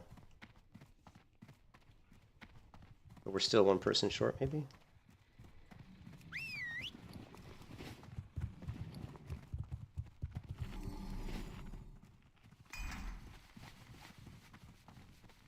Yeah, min-maxers, yeah, for sure. I agree.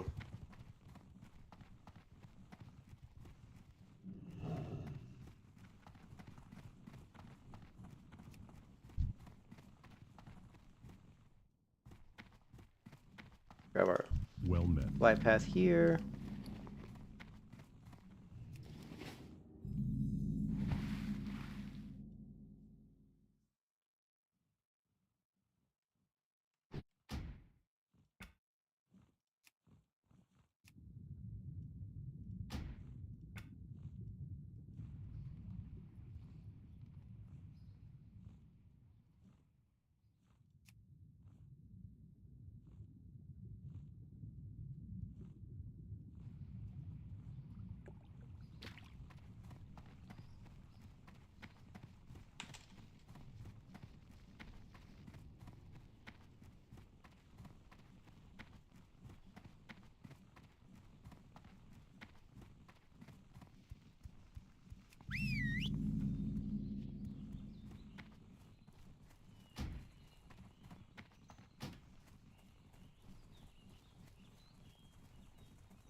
So I'm tempted to get a level 12 wolf because I want a wolf pet, and she'll only be 12 in the dungeon, but which means she'll aggro everything, so that's not going to work. We can't do that. We'll stick with this pet, and afterwards we'll get the wolf.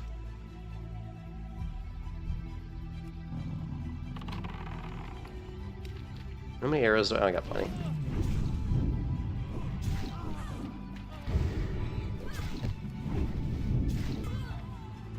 Actually, I need some cloth, so let's grab some herbs. Herbalicious.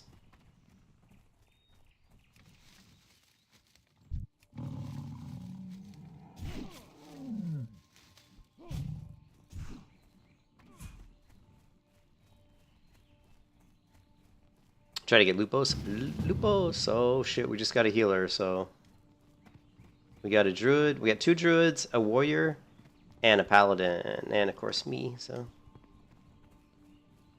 We don't have improved traps yet, so our damage is not going to be as good as we would like it to be, but that's okay. Reset the damage meter.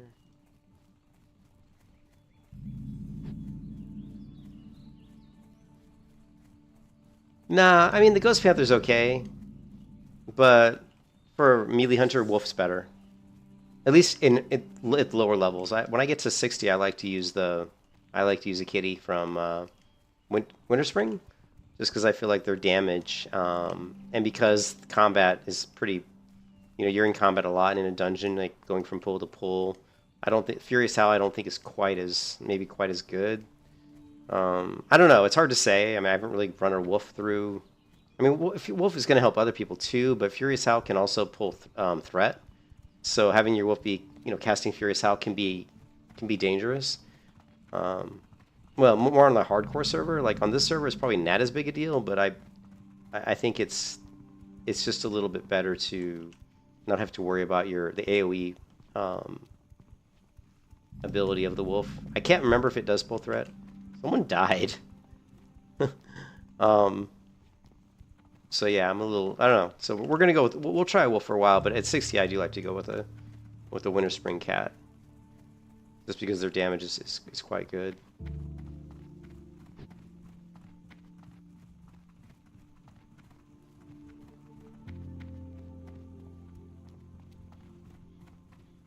Turn the color down a little bit because it's so orangey here.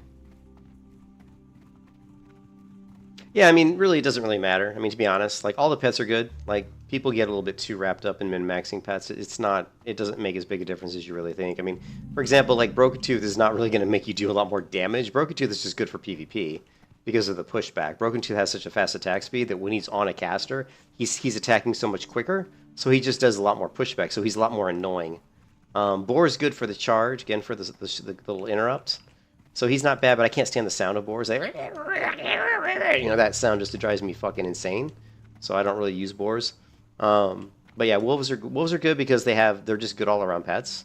Because you have low, medium, high, right? You have low, medium, high health, armor, or damage. So a wolf is like medium, medium, medium, right? It's like middle of the road. So it's just like good at everything.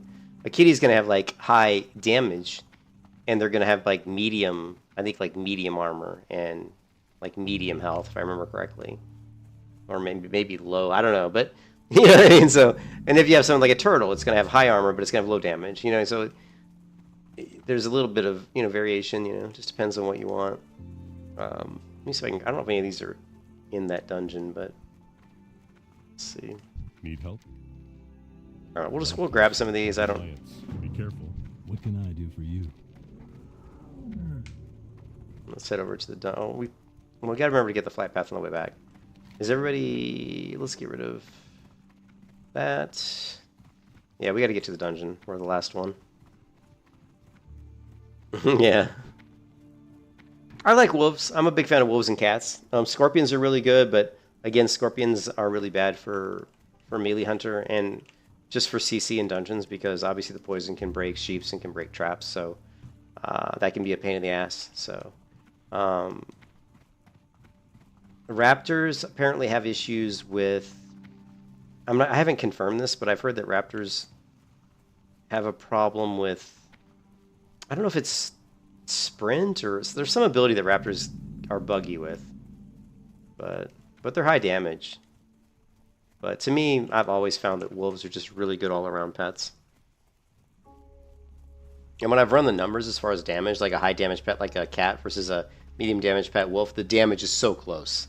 I mean, it's really very close. It's not like a huge... It's very close.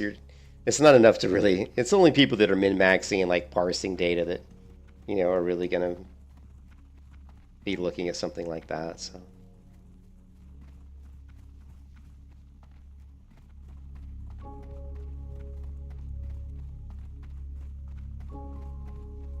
I wish I would have had my better weapon. Oh, well, when we hit 20, I do have... oh, I didn't... Fuck me. I didn't learn... It wouldn't have mattered anyway because my skill would have been 1, but we haven't learned our polearms yet from this trainer, so... But we do... Oh, we do have the fist weapons, though. Now, our skill's going to be shite, but that's okay. Because they're so fast, we'll level up really, really fast. So, when we hit 20, we'll go... No, we can't do that either, because we got to get the trainer to learn dual wield. Fuck my life, man. We're just going to be stuck with this shitty staff, man. Well, let's see what damage we can do. I'm not sure what... and we don't have Feign Death either, so our damage is going to be pretty low.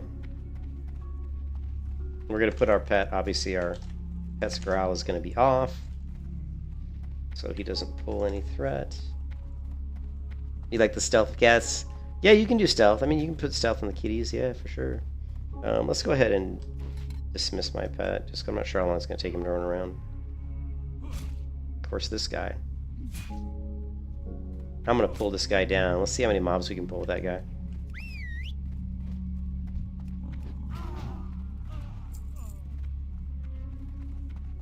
So we got one mob chasing us right now. Alright,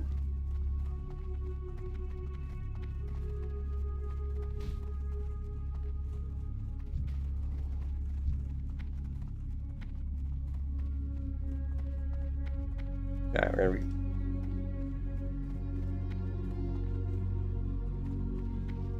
So I anticipate my damage is going to be quite low, just because we don't have Feign Death and we don't have the improved traps, and I'm doing my hybrid melee build, so we're not going to be using any ranged shots other than Serpent Sting. So.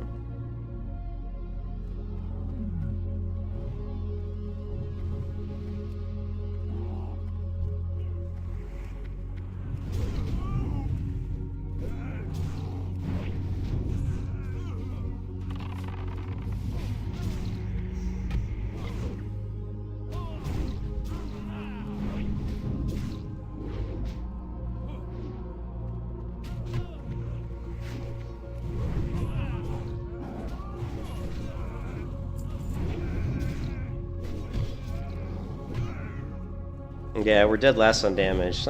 That's a little... well, we're not way behind, though. We're not, like, super far behind or anything. We're just last.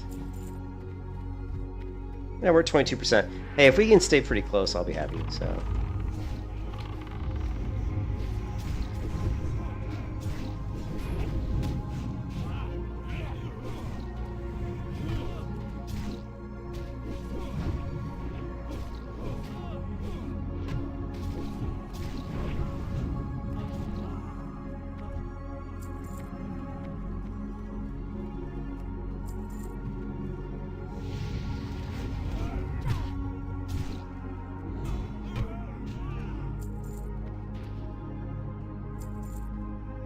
It is the best, yeah, and I've already taken care of it. We're already good to go in that aspect. I've already stacked this character with all the gear that we need, pretty much. Not all of it, but a lot of it. I don't fuck around. I'm not gonna fuck around. If we're gonna do melee, we're gonna set her up right. So.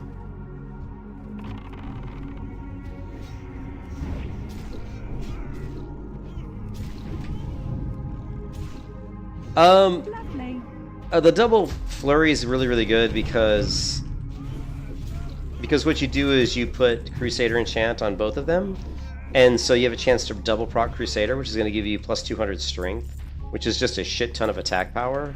And then you're going to put... I like to put Frost Oil on both of the flurry axes, so then I'm proc... Frost Oils don't have an internal cooldown, like they don't have like a... They can like double proc. There's no like limit on the procking really.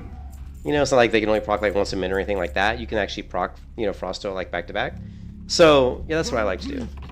And you're gonna do really, really good damage. And then, but you've got to manage your traps correctly, and you've got to get off your serpent stings. So you can see right now I'm number 2 on damage, which is kind of hilarious because we're not really getting off any. Lovely. Actually, I'm number 1 on damage right now, which is really funny. And that those big crits are certainly going to help with the Raptor Strike. Okay. Let's get some mana. But you want to get... I do a hybrid build where I allow myself to use Serpent Sting. So I always want to... So I treat Serpent Sting as like a poison dart from like Battle for Azeroth. Right? So Serpent Sting I treat as like how the Battle for Azeroth Hunter or Survival build had Poison Dart. And besides, Serpent Sting doesn't do damage. Like when you hit somebody with your Serpent Sting, it doesn't do damage. It applies a poison debuff, and it's the poison that does damage. So I don't really consider it like a ranged. I mean, it is kind of a ranged attack, but I think of it as more just like part of my hybrid melee build. So it's really good. It gives you a lot of variety for pulling, and you definitely can do a lot of additional damage with it. So yeah. One thing I've never been able to do on the melee hunter is get the Hand of Justice. So we're gonna get Hand of Justice, and that's just gonna. I think that's gonna really spike our damage even more. So we'll see. We'll see. Right now I'm number 1 on damage, which is fucking hilarious because I'm not really geared that great. I do have the dragon buff though, which is certainly helping. Alright, I'm gonna go ahead and throw down my immolation trap or trap here.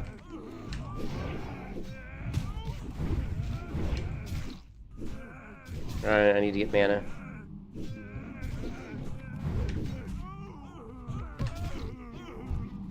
Okay, we're gonna go ahead and drink right now. Not only am I number 1 on damage, I'm starting to like move further and further ahead, which is kind of funny.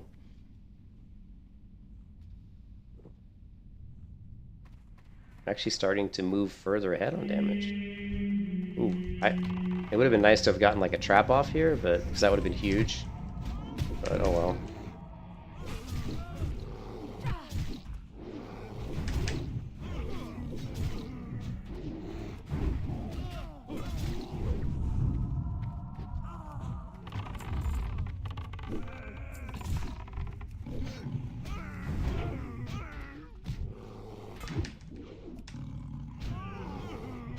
Yeah, I don't know. I mean, I have decent gear, but it's not like anything great. Like, my weapon's really shitty. Like, it's just a green staff. Like, my weapon is a level... Like, look at this. It's like a level 12 quest reward staff. And so it's, like, really bad. Like, the damage of my staff is only 9.5. Whereas, when I get... It's going to be 19 damage. Once I get to 20, and I can equip my Gargoyle's Bite that I bought for 80 silver...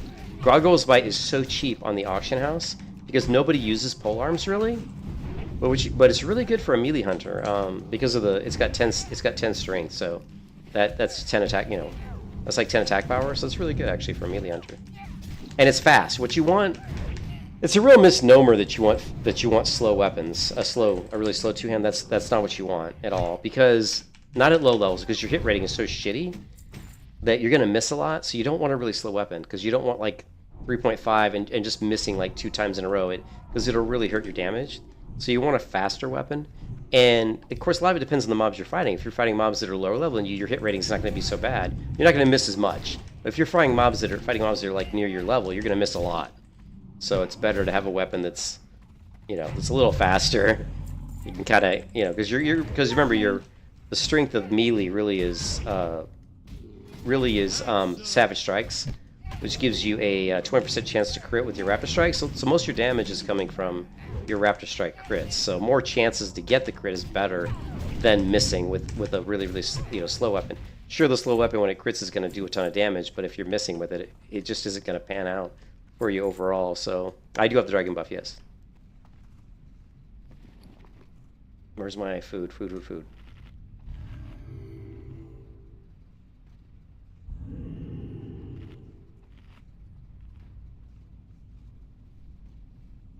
Yeah, it's the Oni and the kitty. Yep. You are right, John.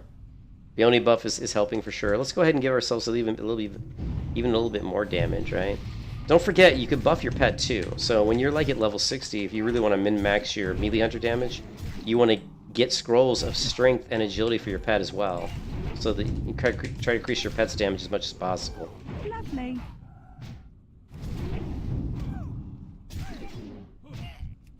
The other thing you want to do to minimize your damage, or to maximize your damage, is switch targets before the mob dies. That way you're not losing damage switching. Like, don't switch when the mob's dead, because then you have a downtime. You switch instantly to another mob while they're still alive, you can keep your damage going. Yeah, dual daggers. Well, I've got dual fist weapons here, but the problem is I got to go get the trainer. Once I hit 20, we can dual wield, but we've got to go hit the trainer to learn it. So, you know what I mean? So until we hit the trainer, we're kind of stuck.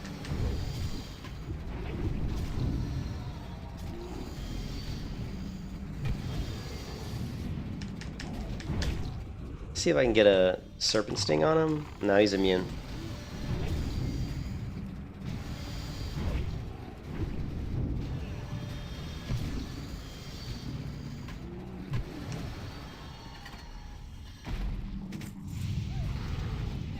Well, I did have that quest. I'm glad I picked that one up, I guess.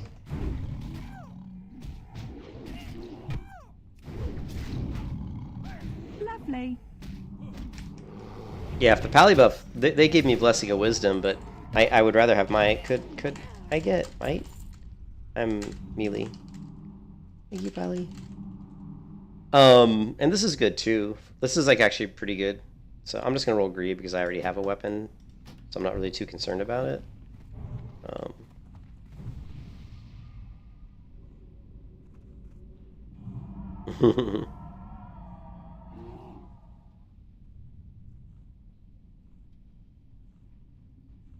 And apparently the pally's not paying attention because I asked for might, but he didn't give it to me. I didn't give him no might.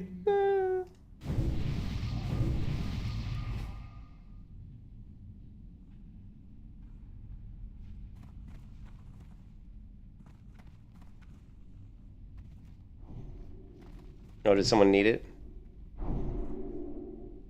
So Reuben's... Oh, the druid needed that. Oh, wow. The druid needed the two-handed axe. Yeah.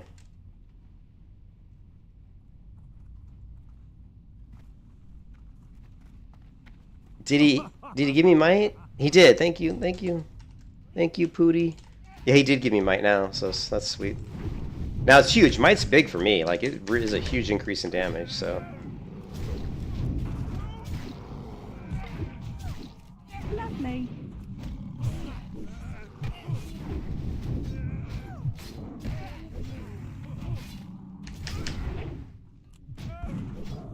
I'm gonna go and drop a trap if I can. No, we're still in combat. Shit. I didn't see that guy.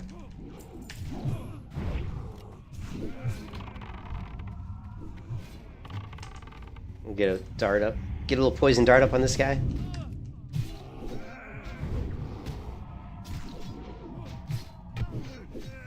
I'm gonna switch to this target.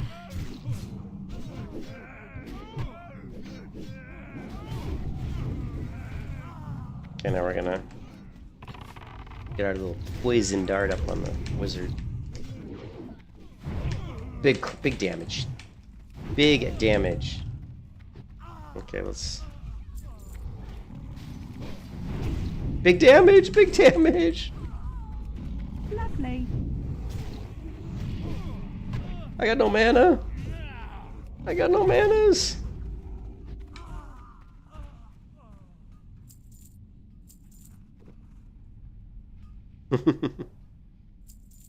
Cocaine is not cheap. Yeah, cocaine's a hell of a drug.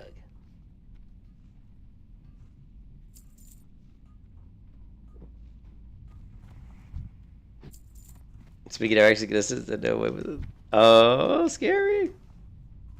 Let's feed my pet.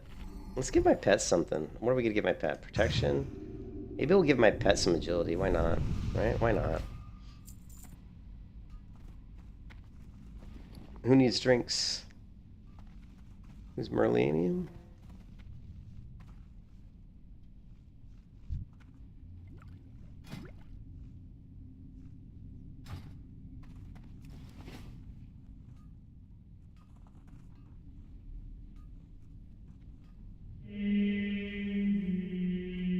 Alright. I'm not gonna give it to Rubus. You give it to Rubus. Shit. I just gave you the drinks. If you don't want to give it to Rubus, give them to Rubus. Big damage. Big damage. Big damage. Big crits.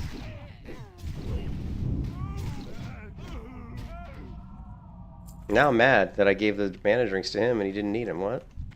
I hope I don't need them. I don't think I will. I think I got enough.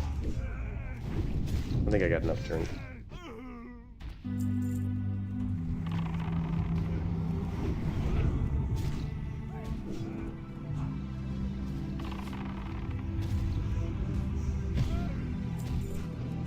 Oh, big damage, big damage! No big damage.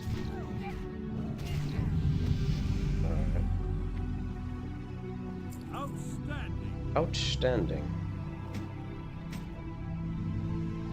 God, I can't believe I have better weapons in my inventory and I can't even use them. Because I haven't hit the Stormwind Trainer.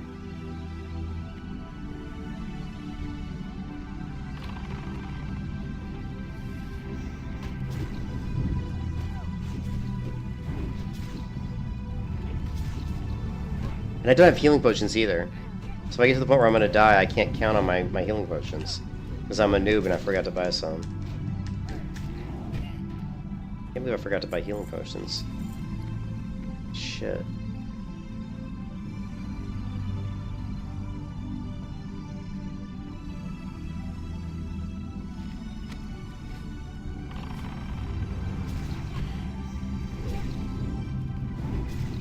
Big damage.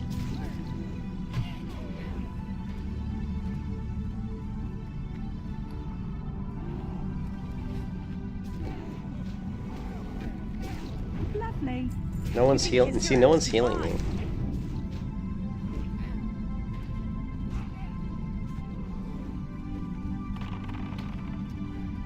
We got multiple debuffs on me, and I'm not getting any heals whatsoever. You know, a heal would be nice, wouldn't it? A heal would be nice. Look at this. I'm not getting a single heal. There, finally I got a heal. Wow. That took forever. Lovely.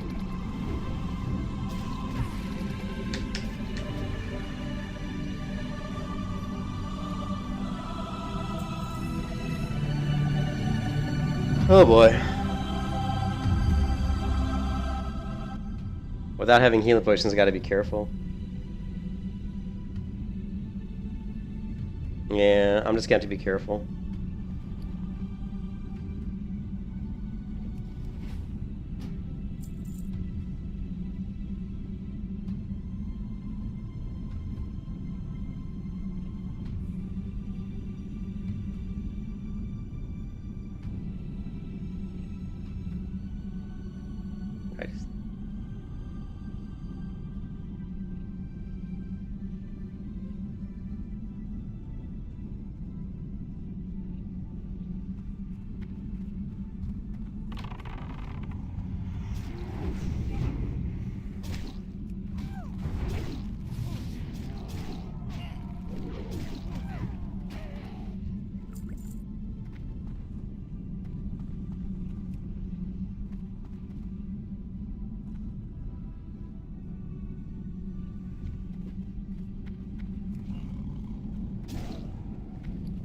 Oh.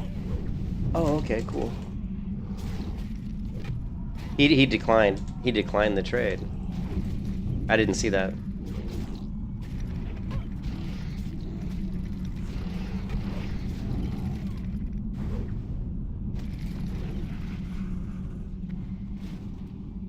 Who needs it?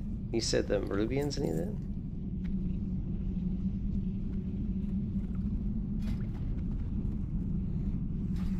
There you go. Lovely.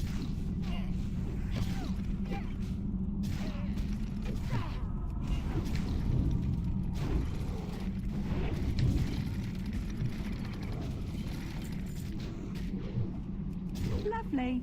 Big damage. Come on, big damage!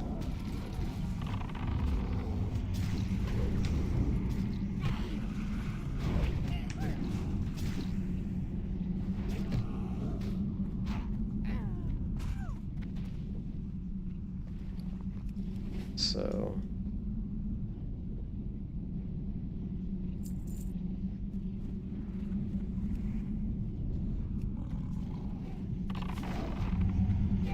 Lovely.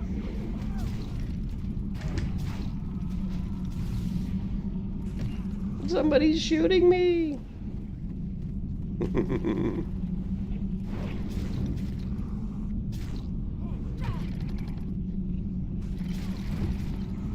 Now this, what is this thing that keeps telling me my caps lock is on?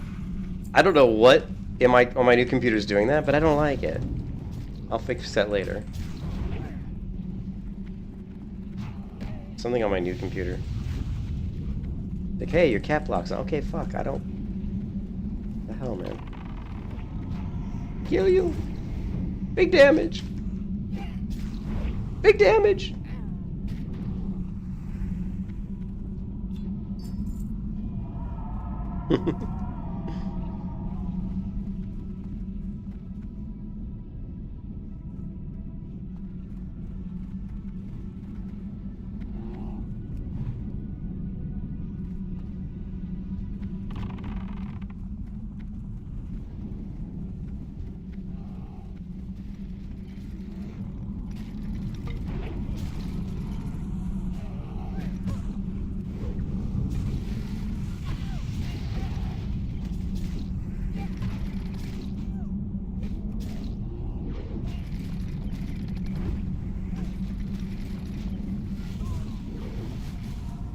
Lovely.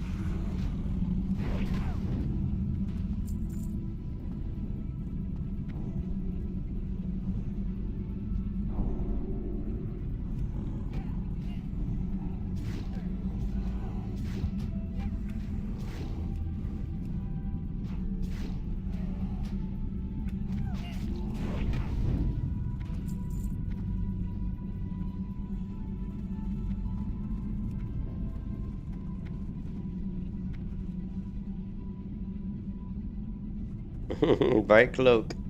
No, I'm okay. Oh, sure. Actually, you can send it to me. I can always disenchant it.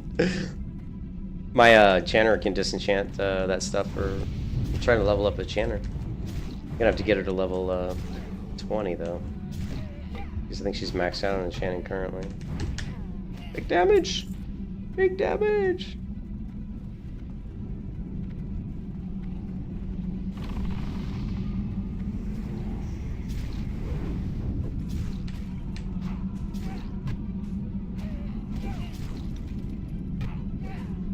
Yeah, thanks, Baron. Yeah, I mean, yeah, if there's any greens you don't want, you can always... You don't have to send them to me, but if you want to, I mean, like I said, I'll definitely send them to my banker and disenchant them.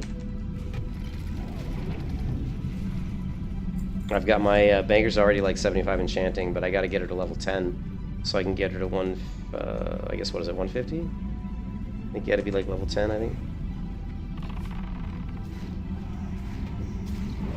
Come on, big damage. Big damage. Let's kill the craftsman. Focusing craftsman. Actually, no, focusing boss.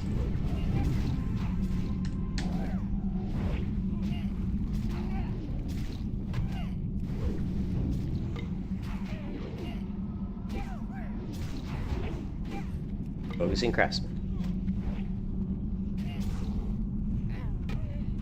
All right, greed.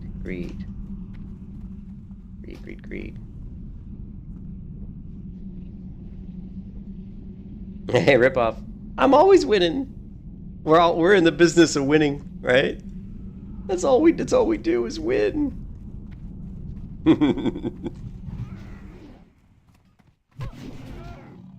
The old melee hunter. Ooh, big pull, big pull.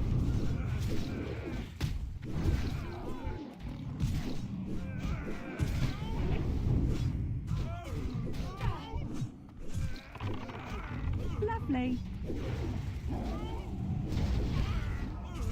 Try to hit me with their damn fireballs. Screw you. Well, big damage. Not big damage, man. Farming treasure chest in Duskwood. Nice.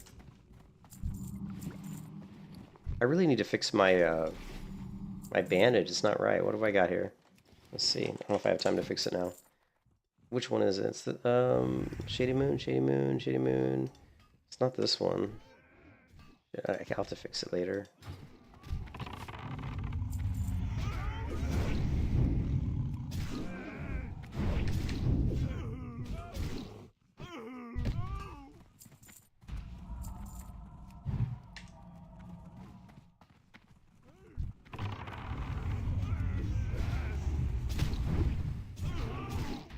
Come on, big damage, big damage. Arr! Arr! Arr!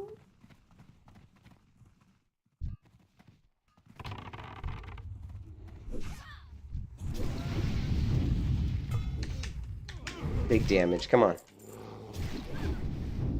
Oh yeah, that's what I'm talking about. Yeah, we got him with my trap, so he was dying quick. No, I'm not done with BWL. Shit, I haven't done anything. I quit playing WoW for a while. I went like 12 days without even playing World of Warcraft. And now I'm leveling this hunter up. She's only level 19. Hey, I finally got a healing potion, even though it's a crappy one. You there, check out that noise. Check out that you there, check out that noise.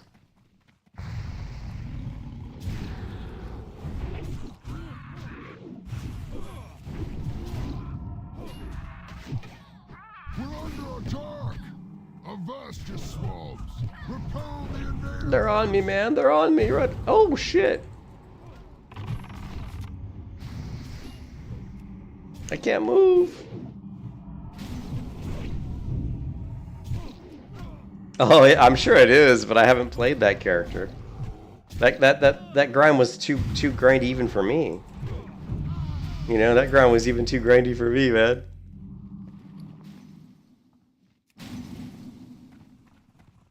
Do we have anything level 20? I don't think so. Well, we can do the... Is this... Yeah, that is. Let's go main hand. We're going to switch to... We're going to go full Wolverine, or at least half Wolverine. Half Wolverine.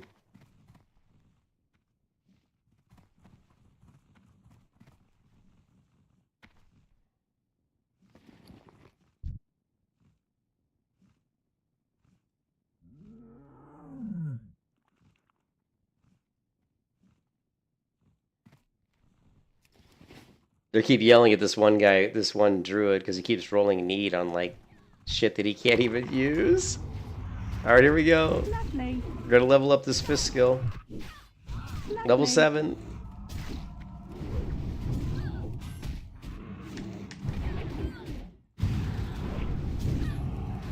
Lovely. Alright, we'll put the staff. We're gonna have to equip the staff, I think. This is our damage is going to take a huge hit if I keep... Where's the staff? Here it is. Damn it. Damn you! I don't know if he has. I haven't really been looking at the chat window, but I don't think he said much, you know?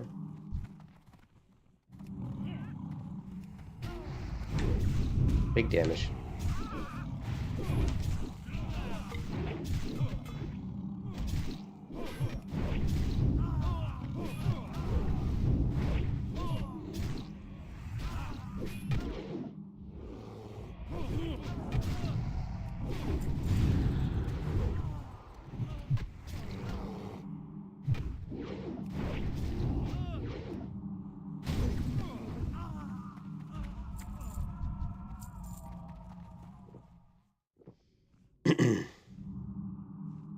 Furry showers.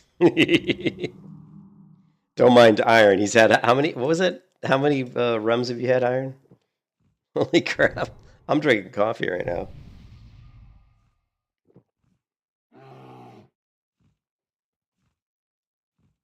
I'm gonna mainly this. Probably.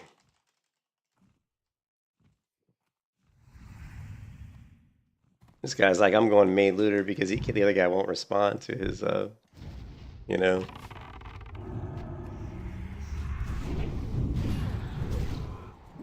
Big damage, big damage. Come on, you ain't got nothing on me, you pirate. Here, you gonna come after me? Run into my trap. Okay, don't run into my trap, you bastard. Lovely.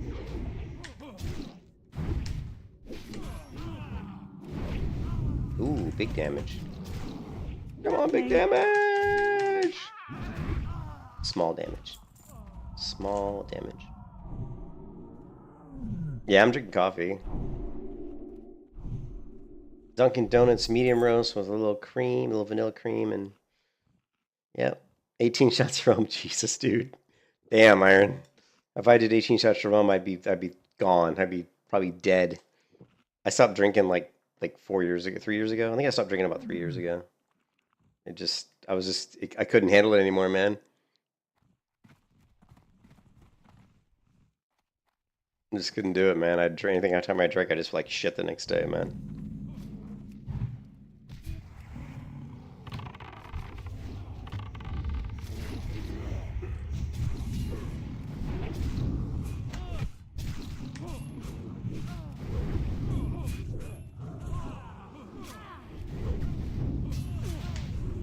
Yeah, come on after me, buddy.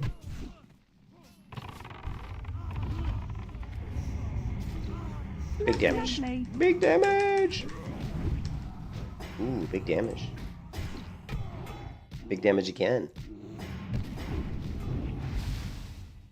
You landlubbers are tougher than I thought. I'll have to improvise. I'll have to improvise. You landlubbers are tougher than I thought.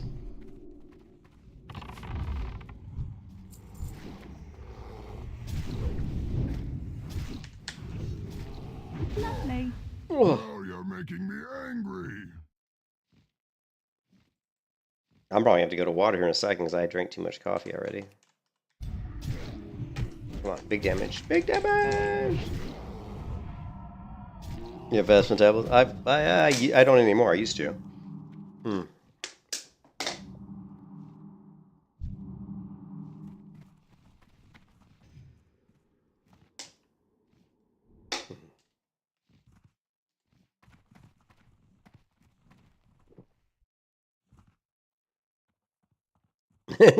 I can't believe I'm #1 on damage. Like, my setup right now for melee is really shitty, yet I'm still #1 on damage. The son of Smite. Yeah. I got up at 2 a.m. Oh, that's right. You said you just got home, right?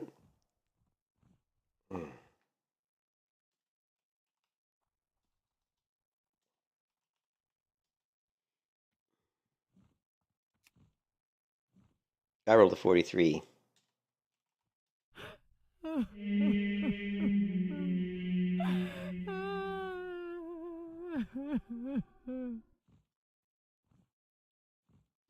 don't need that. I've already got the Gargoyle's Bite. Oh, and it gives me 60 armor. This is a perfect melee hunter weapon. Fairly fast, which I actually like at low level because of hit rating. A little bit of armor. Nice. And 10 strength. Perfect. We also have this weapon, but it's not as good. Alright. I'll tell you it's 42. My mom was a big coffee drinker, so I started drinking coffee when I was about 13 or 14. I think I was around 14, probably. My mom drank coffee, and so I drank it too. Yeah, I asked her when I was around 13 or 14, I said, can I have coffee? She's like, sure. And I acquired a taste for it, back then. The good old Folgers coffee, man, that's what my mom drank. It's what she doesn't drink coffee anymore, of course. I'll probably quit drinking coffee pretty soon and go to tea or something. My stomach doesn't do as well with this stuff anymore. I'm getting too old. Oh, big damage. Big damage. Kill the bird. Always kill these little companions because they die quick and they actually do pretty decent damage. So just kill them. Get them off. Get them off the board, man. Get them off the playing board. Lovely. Lovely.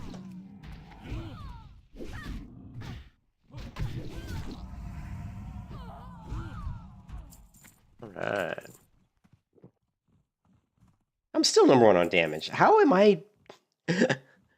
can't be the only person. Look, 2 of these other people have the dragon buff too. I'm not even the only one with the dragon buff.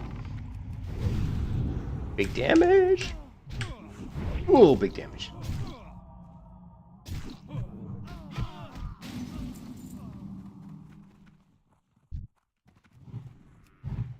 Uh-oh, you're gonna walk into my trap, mister. That's not gonna be good for you. Boom. Oh. Alone be praised.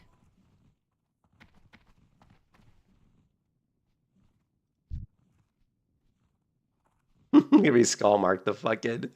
Look at me skull mark the Defias companion. Kill him, he's a threat. He's going to kill us. Don't let him kill us. Ah! He died quick, man. I guess that skull worked.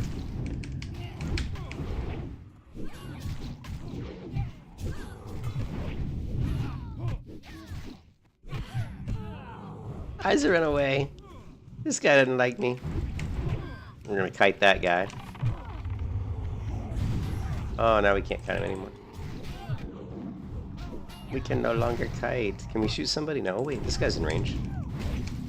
Going down, shipbuilder. Big damage. Big damage.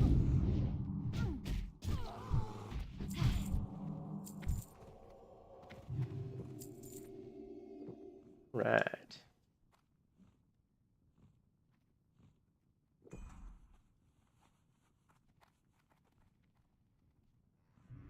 Master Blaster? Who is the Master Blaster? I need to go watch Beyond the Thunderdome Mad Max. I haven't watched that in a while. That's like one of those movies you should watch at least once every like 5 years. You know?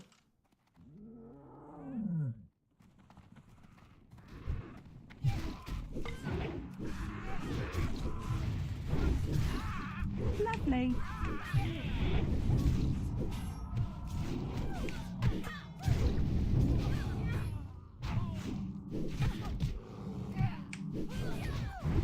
Big damage.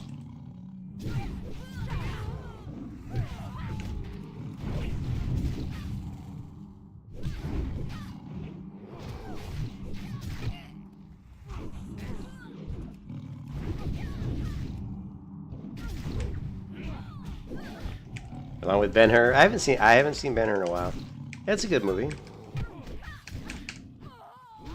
I've been thinking about watching The Lost Boys recently too. I haven't seen that one in a while. Lost Boys.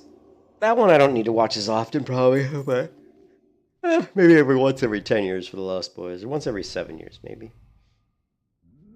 The Frog Brothers, man.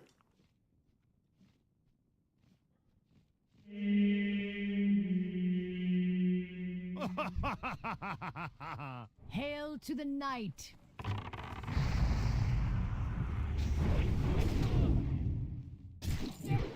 Yeah, exactly. Murder capital of the world, man. Lovely. Well, it was a great town to all those damn vampires. That's one of the best lines of the whole movie at the very end, right? At the very end, he's like, all those damn vampires. It's like, what the fuck, man? He knew all along. You know? He knew all along.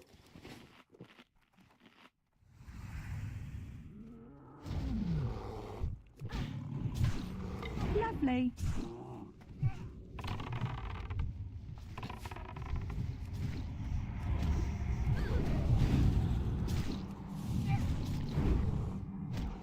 No, I haven't seen that one. No, I've never seen that one.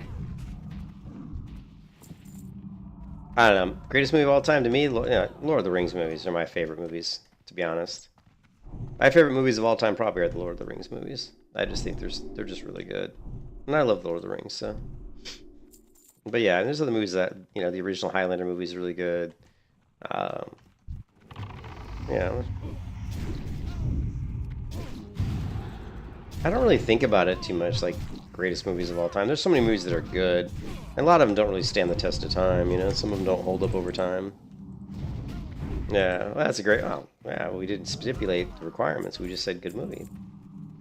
They're just fucking unbelievable movies, man. For almost every, like the sets are unbelievable, the acting's amazing, the action's amazing, the wardrobe's amazing. There's so many, the music's amazing. I mean, there's so many great things about those movies, right? They're just unbelievable movies, and I love fantasy, so.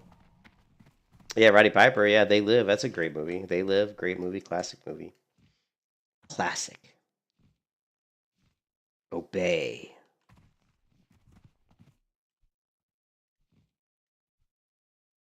What are some other, like, some movies that are really good that are kind of a little bit like The 13th Floor? That's a good movie.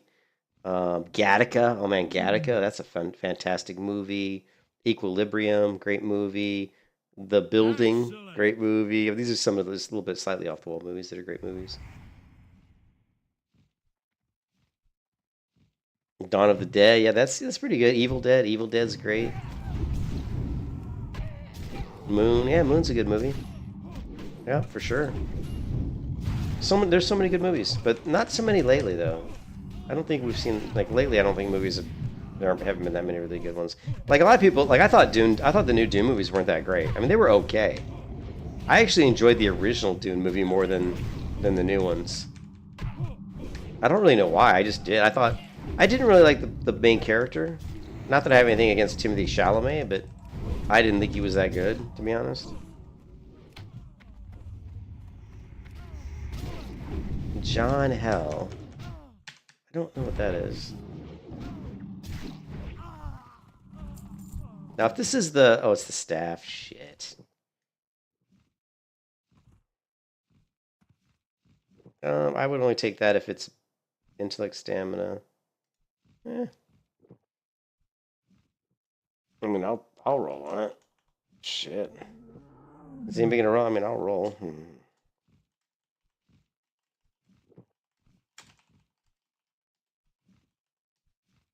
A 5. Woo, 5.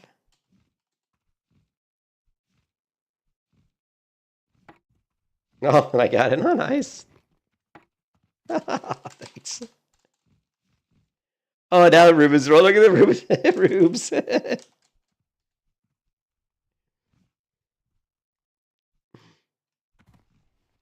Can a druid use staff? Yeah, druids can use staffs. Can I give it to a druid? Let's see.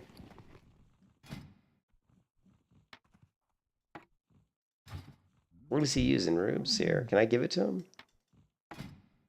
Oh, I can't. Oh, won't let me trade. Trade, sorry. Yeah, won't let me trade now. Only put it in the cannot. It'll only put it in the enchant slot. This Rubes is... I don't even think he speaks English. I'm not sure what's going on. No, I didn't do that. I didn't do that, Laser. I put it... It won't let you trade it. I just right-clicked it to put it in the trade window. I didn't put it in the do not trade spot. Can you trade it? Let's see. Come on, you think I'm gonna try to steal somebody out of their fucking item? That's... I'm gonna get killed. That's what I'm gonna get. I can try to trade with him again. I don't need it. I certainly don't need the item. Yeah, so no one's really gonna heal me, so I got really shitty bandages.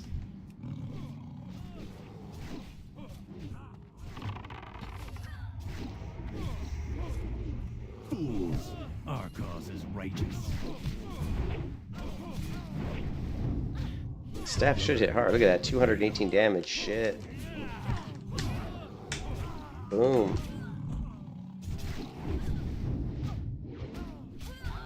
Let's take this guy out. Come on, big damage. Big damage.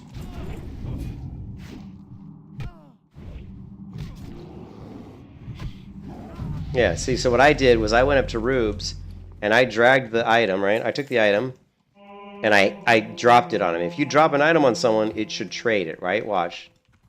See, if I drop it on him, it should trade. But see, watch, it won't let me. Won't let me. Won't let me.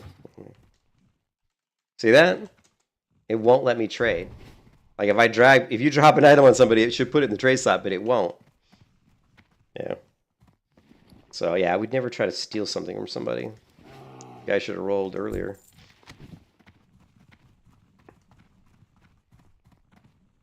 Laser trying to make it look like I'm cheating people.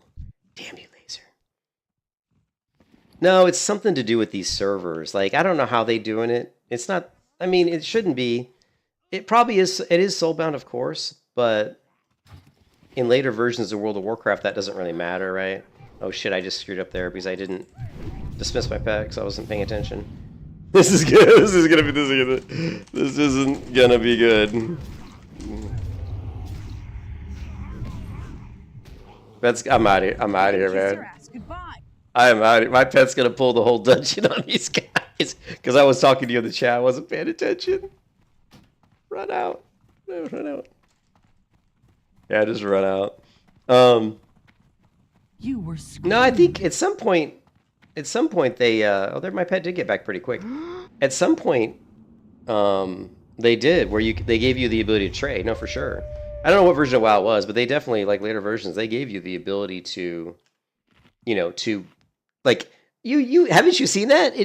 Haven't you seen that? In retail WoW, if you loot something in a dungeon, you can trade it, right? If you loot it and equip it, you can still trade it. It has like a timer. It's like, I think it gives you like, I think a certain amount of time in the dungeon where you can still trade it. I don't think it, maybe it does soulbound. You could be right though. Maybe it soulbounds it. I don't know. Maybe it does soulbound it. I don't know.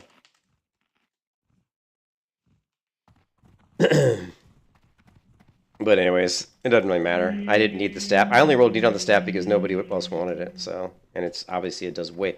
I went from this staff doing 9.5 damage per second to this staff doing 19.7 damage per second. So this was like actually a huge upgrade for me.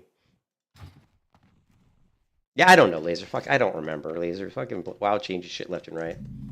All I know is that they definitely give you a timer. It may be that once it's bound, soulbound, that you may not still be able to trade it. But I thought you could at some point. But I thought they still let you do that. Even maybe not if it's equipped. You're probably right. You're probably right.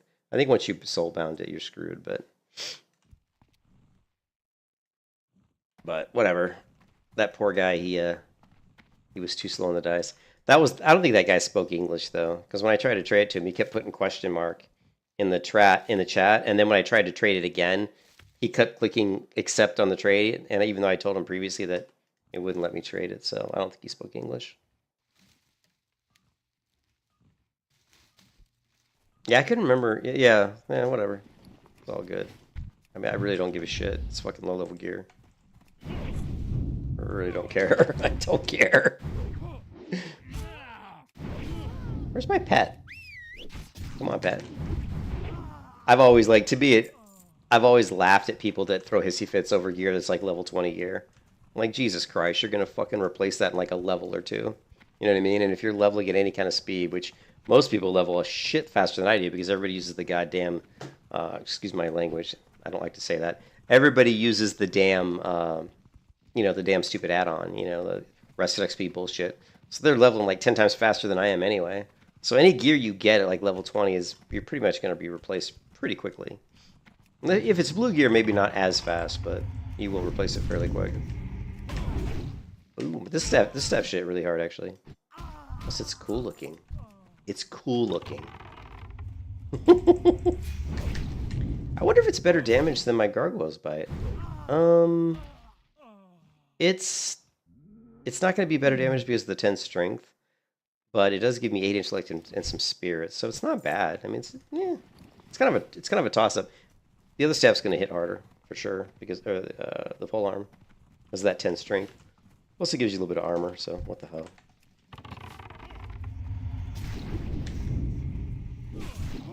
Yeah, I've gotten it quite a few times. I don't know, 4 or 5 times maybe. I've got it like 4 or 5 times, like the one that this person here has. I think it's kind of like. It basically looks exactly like the one I have. It's just translucent. It looks the same as mine. It's just translucent. But yeah, I've gotten it 4 or 5 times. It doesn't like do any more damage or anything like that. It's pretty much the same as the cat I have. It just has the stealth, right? Actually, it doesn't have stealth. It's just translucent. It's just cool. It's really cool looking because it's got that translucence to it. But I don't use one of the worst parts about vanilla WoW is for the hunters pets, you only can have 3 pets. That's it. You've only got 2 stable slots, so it's really it really sucks because there's a lot of there's a lot of pretty interesting pets in vanilla. So it sucks that you can only really have 3 at a time. Oh, you can't get it on retail? I didn't know that. Yeah, I didn't know that.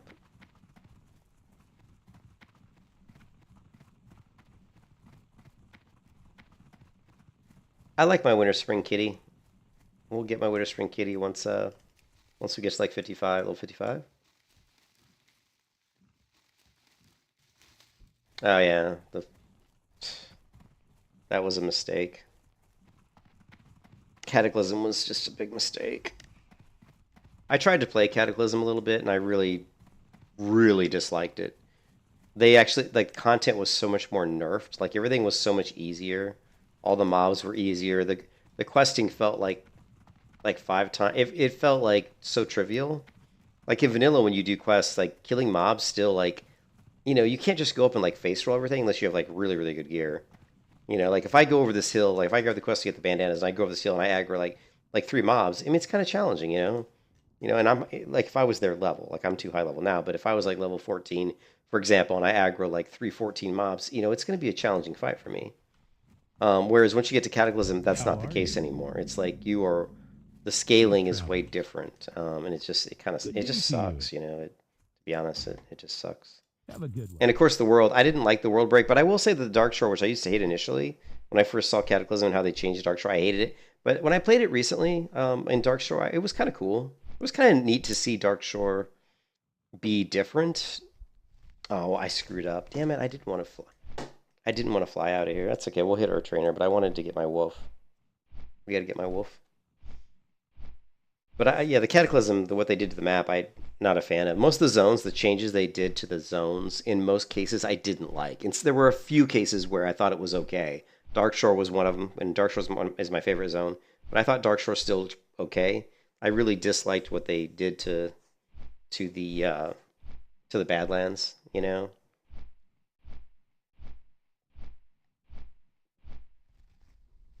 of course, the underwater was kind of interesting, like the what's that zone? The Shimmering Flats. Right here, what do they call it? The Thousand Needles. They put 1,000 needles underwater. That was kind of, I'm not gonna lie, that was a little interesting. That was kind of an interesting thing. You know what I mean? Oh yeah, that was terrible. Yeah, the whole underwater questing was just a nightmare. That was terrible. It felt so bad in every respect.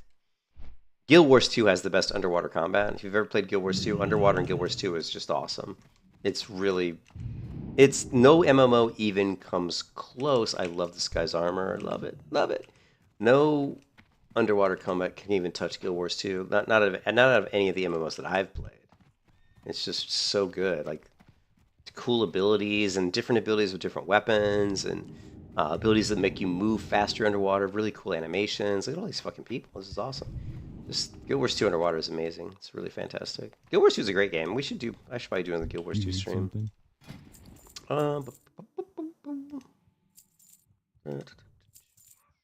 you later. King's honor, friend. I think, is Iron still there? I think Iron passed out from all his drinking. Pole arms, yep. Swords, yep. We'll take it. Yep, we'll take it. Go with honor, friend. Alright. So, yeah, I didn't anticipate getting this staff, so now it's kind of weird. It's like, which one's better? I mean, I'm going to do more damage with Gargoyle's Bite. With a 10 strength, I'm definitely going to hit harder. But man, it's hard to give up on 5 stamina, 8 and 5 spirit. That's a lot of pretty good juicy stats, actually.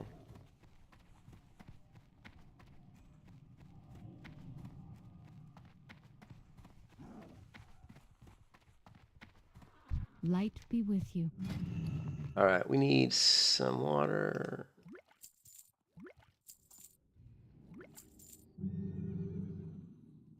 Soulbound, soulbound, soulbound.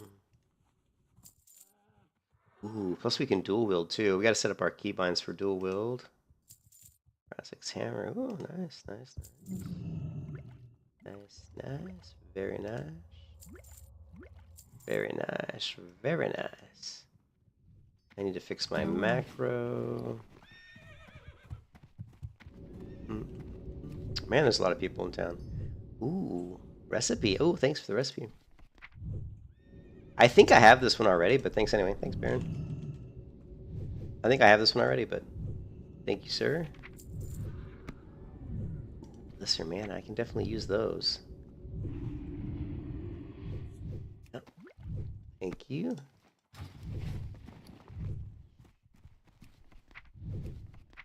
This. That's soulbound, isn't it? Yeah.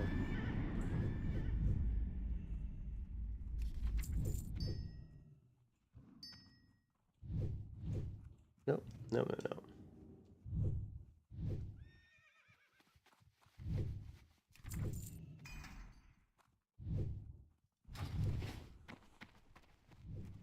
Yeah, intellect's good. Intellect is good. I definitely need mana. Yeah, I'll probably stick with... I mean, honestly, I was planning on using the Gargoyle's Bite, but honestly, the intellect... you know, having the intellect really helps because, you know, obviously I burn through my mana fairly quickly. That's one thing you'll notice when you play Melee Hunters. You do burn through your mana really fast because part of procking... You want to proc like your Crusader, you want to proc like your Frost Oil, and so you're going to be spamming your Wing Clip quite a bit to try to proc a lot of your different effects on your weapons. And so that's going to really make you burn through your mana. So you definitely are going to want to have quite a bit of intellect to try to help offset that, so you're not forced out of that. So we're gonna continue to use. I think this staff I think is a little bit better. So actually, do we have? I think we just need to get to. See you around. Let's see. I think I just need to get to 80. I don't think I have enough linen advantage, so I can level up my first aid. Oh, did you say that? Okay. Thank you, man. Thank you, Mad Baron. Yeah, I saw the mail. I'm gonna go check it right now. We just got another dragon buff. Shit. We just got another dragon buff. We didn't get up to 80, so we can't raise our first aid. Hello. Okay, we're going to... We got a lot of stuff to do. We got to fix our macro. Which macro is this one? Band moon. Okay, so macro. One of these is band. This one right here. And what is it? Heavy linen. Actually, you know what? Save. Oh yeah, we gotta get. We have to get the trainer. We're gonna get our cheetah. So yeah, I'll check that. I'll check the stuff you sent me in a minute here. But I gotta get the trainer. Hello. See you around.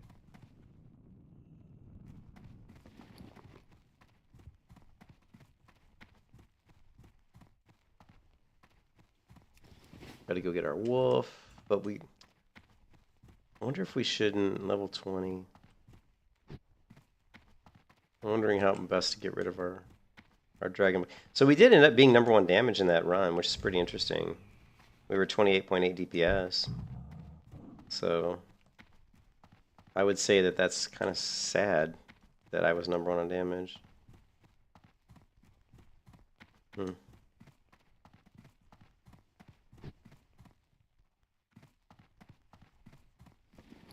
Just think how much damage I would have done if I had this staff the whole run. I would have been way higher on damage.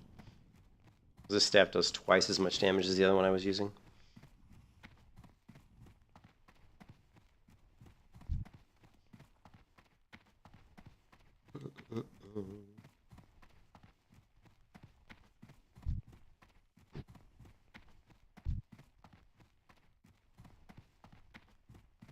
Right. Need our ways. Alright, we need dual wield. Yep. We don't need any of that. Disengage. Yep. Freezing trap. Yes. Min pet. Oh yeah. Aspect. Yep. And the rest of this, no. Safe travels. Talk to me. Growl. We need growl.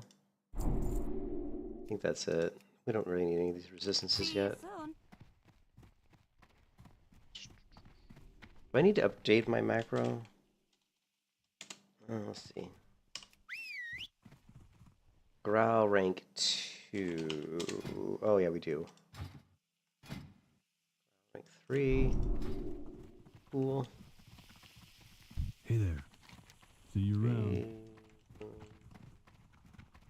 Oh yeah, we need to fix that.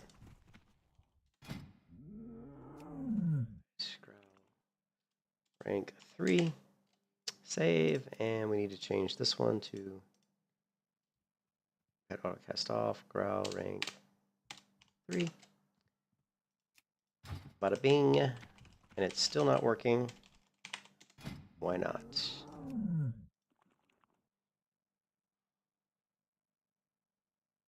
Why is that not working? Growl on, growl on. Growl. Rank 3. Save. 3. Huh, let me try something. Not sure what's going on here. Oh, I know why.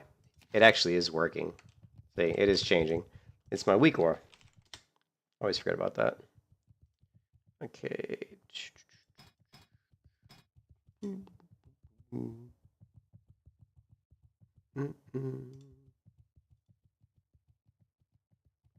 One, two, and boop. Oh, rank 6. Okay, that's fine. 3. Accept. There you go. All right, cool. My, you're a tall one. Very good. You have a great day now. Off and away. Very well, then.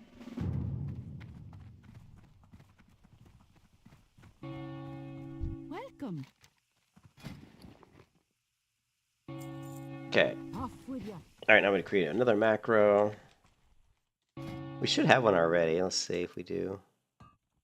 Yeah, we do. Dual wield. And I don't remember what keybinds I use. I'm sure dual wield. 2 hand.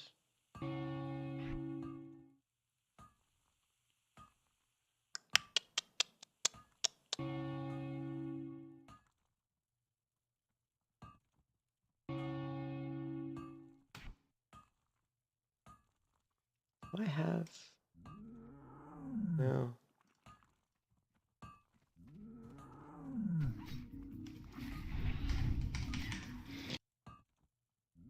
I used to work out.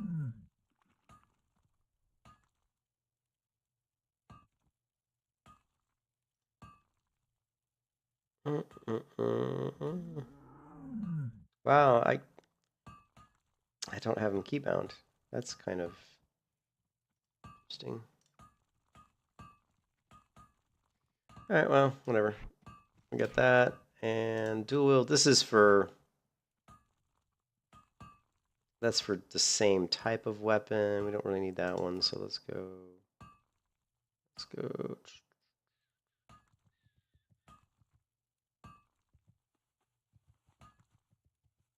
I guess we can do that one. I guess we'll just create a new one.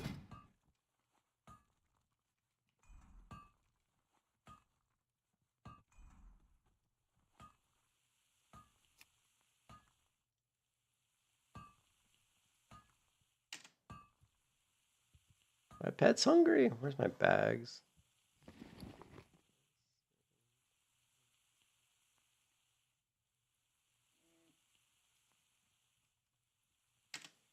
I don't think this is going to work. I think we need the left and right.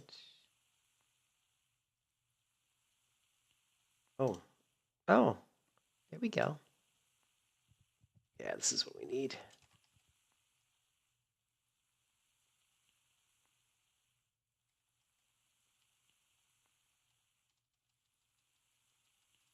Okay, 16 I think is... Can't remember. We'll find out. Because it'll either work or won't work, because each of these items has to be in a specific offhand or main hand. This is going to go here. Okay, so I got it backwards, I think. 17, 16, save. Go. Okay, no, that didn't. Why did that not work?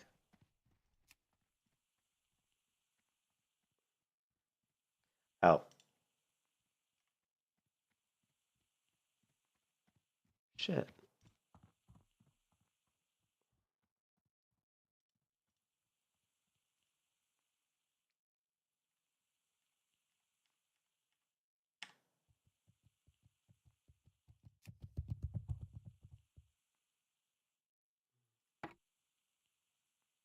Okay.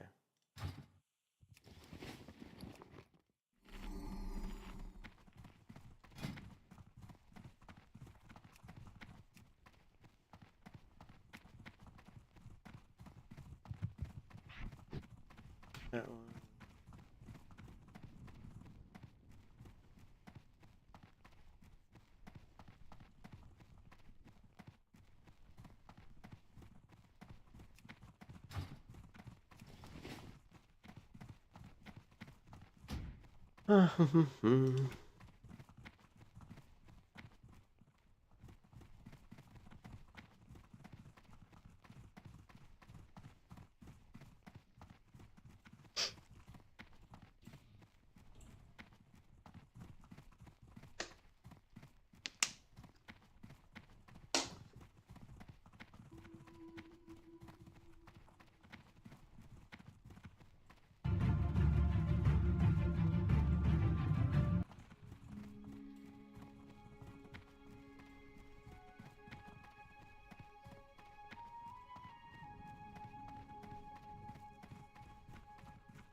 Light be with you.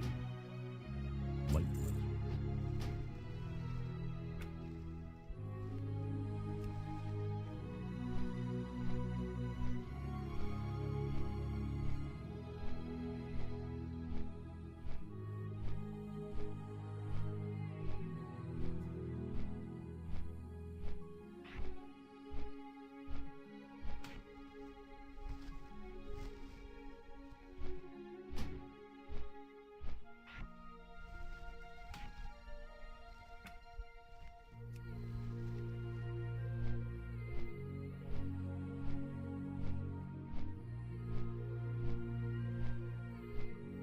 Oh, I had it bound to my item rack. Shit, I forgot I had item rack. Alright, well, we're not gonna worry about that right now. Alright, so we can switch back and forth between our two-hand and our dual wield right now. We're gonna do our Wolverine build and do the two fist weapons for a bit. And we're gonna also put ourselves in a group for Dead Mines again, just because it's good XP. While we level up our weapons, and we also have to go get our wolf pet. And what else? What other things did we learn? Let's see, 3.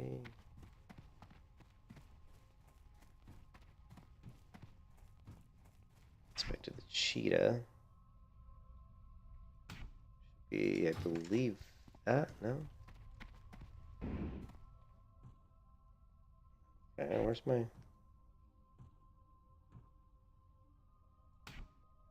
Oh, that. There we go. Looking for something specific? Greetings. Go with honor, friend. Are you done with work for the week? Yeah, actually, I actually was kind of mad because I had some code I wanted to check in before I got done with work today, and my boss is like, "Oh, make sure you pull down all these other code changes when everybody gets done merging them." And And What can I do for you for the Alliance? anyways, he left for work early before I did. Ooh, oh, you gave me some healing potions. Thank you, Knuckles. I actually really needed these. Thank you, Knuckles. And I need the melon juice too. Sweet. Oh, you sent me more stuff. Oh, you sent me a bunch of shit. Oh yeah, I could use the bow too. I don't have... Oh man, you sent me a bunch of shit. Thank you, Mad Baron. I appreciate it, man. I definitely needed the healing potions, so now we don't have to worry about that. We're good on healing potions and mana potions. Awesome. Let's go get our wolf pet. And let's do tracking, I guess. No, not yet. Not yet. Anyways, I wanted to check in my code, but I need to pull the development branch into my code base first. But I couldn't do that until two other pull requests got merged into dev first, so I could get those changes into my branch. And I had asked people if they had gotten their stuff done, and nobody responded, and it was like 4 p.m. and it was just kind of frustrating because I wanted to get that shit done before the weekend. And anyways, I may text my boss tomorrow and say, hey, let me know if I can pull dev down, and because I can just log into work tomorrow and do it. Oh, there's our boy. Oh, where's my... Oh, here it is.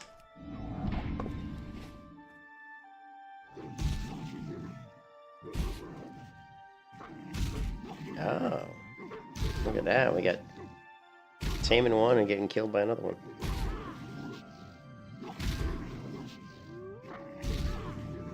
You can kiss your ass goodbye.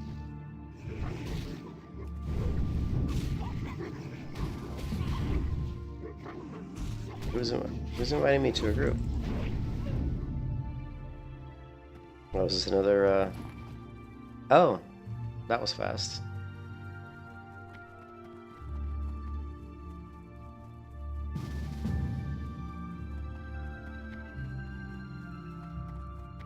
Well, I don't think I can run this run with my level 11 pet because she's going to aggro everybody. Even though I want to take my level 11 pet in there because the XP would level the pet up really quickly. But I don't think that's a good idea. So we'll swap pets out, I guess.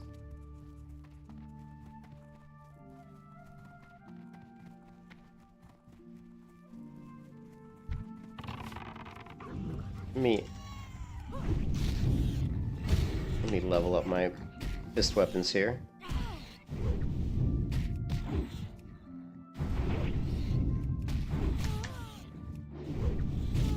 Lovely. You can kiss your ass goodbye.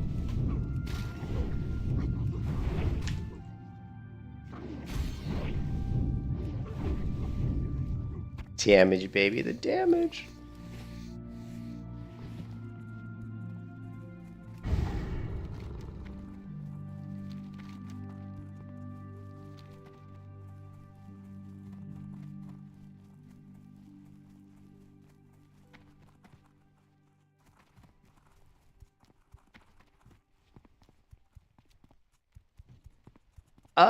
Well, yeah, but Lupus isn't any better. I mean, Lupus isn't any better than any other wolf.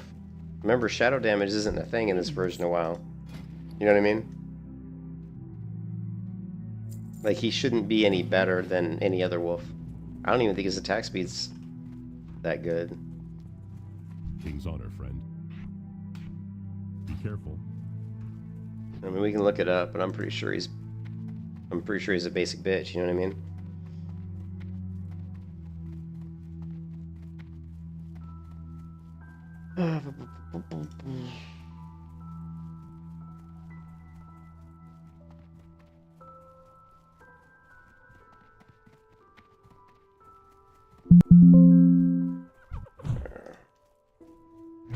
Lovely. Lovely. Lovely. No, I don't think so. Remember, the reason that Lupus was so good is he did shadow damage. But that was pre 1.12 patch, right? The original vanilla patch, right? So the shot damage has been yanked out, so he's been normalized. I think all the pets are pretty much normalized in vanilla, to be honest. And again, the only reason Broken Tooth would be better than anything else is just simply because he's a faster attack speed, so it's just more pushback. So it's good for PvP. That's why you see so many people on a PvP server try to get Broken Tooth, because they want the pushback. They want that pushback against casters.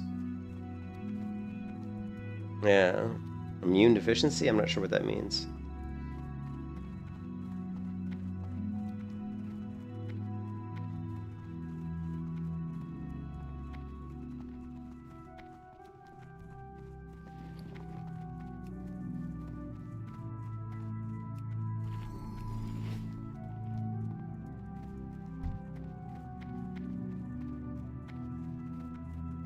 I'm not sure what you mean he's an immune deficiency. He's an immune deficiency. What do you mean he's immune to...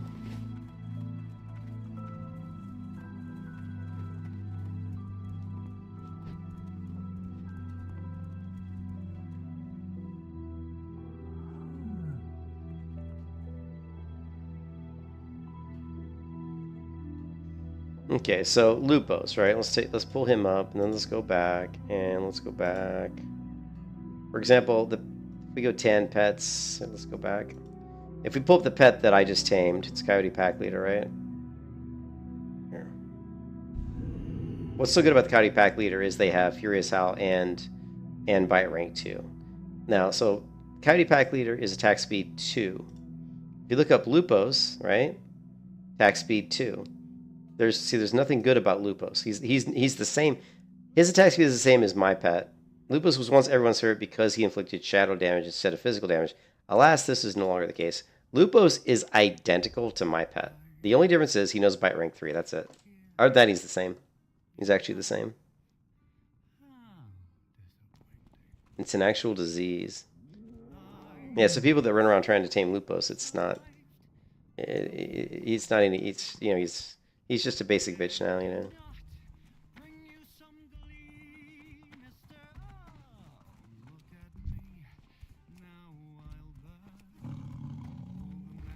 No, I don't think I do.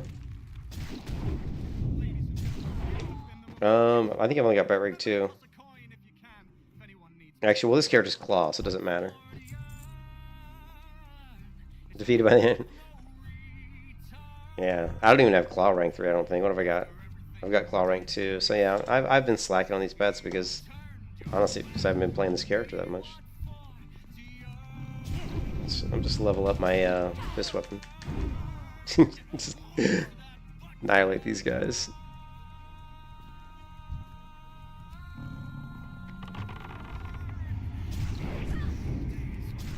Lovely.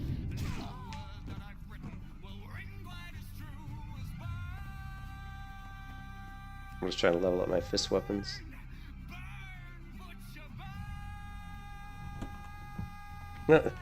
Somebody left one fresh bread.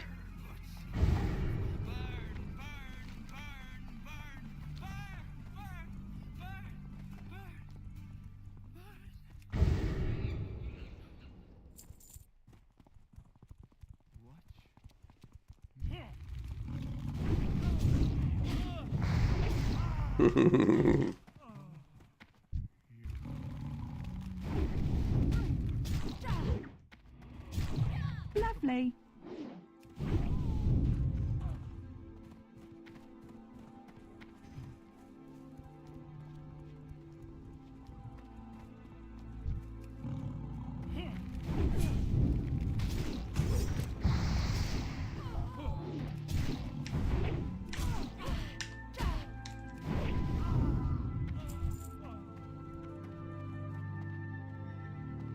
$42 damage, so that's crap. I bet you this staff's gonna hit hella harder than that.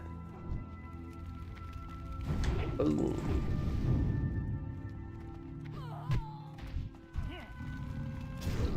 $54, $73. Yeah, the staff's still gonna do a lot more if it crits anyway. Ooh.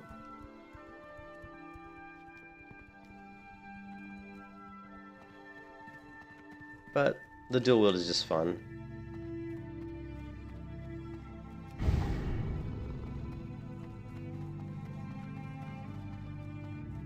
What are my boots? Okay, oh no, they're good. They're good.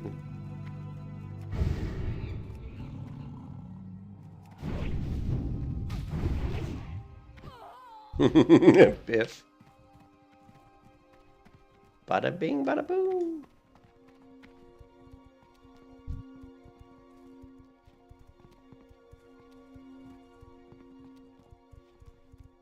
Wolverine.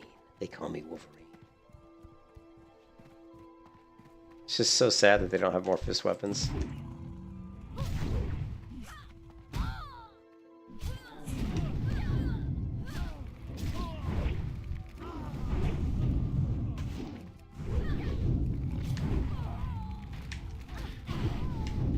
Boom.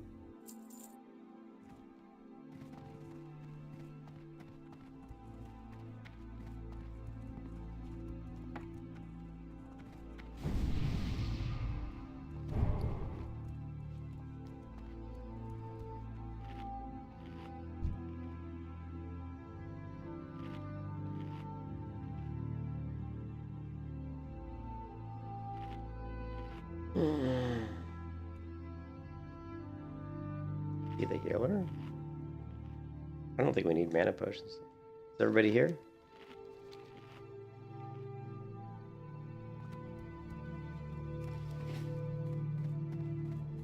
Alright, let's see how much damage we do.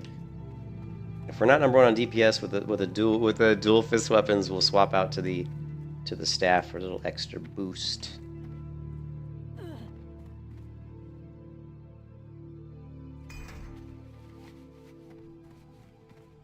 Okay, turn pet growl off. Pet taunt is off.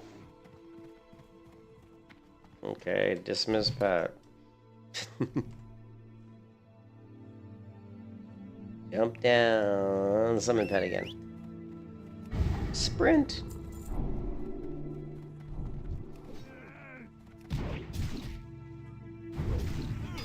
Boom, number one on damage. I'm like, boom, number one on damage. Come on, let's do this. Boom! Boom! Nice.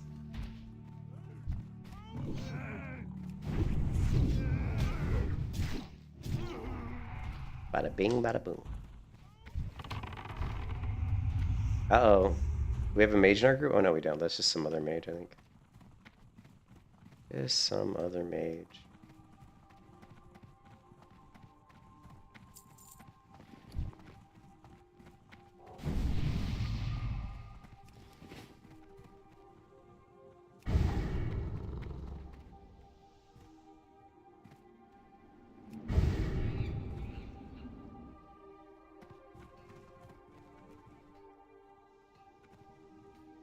Alright, let's reset the damage meter.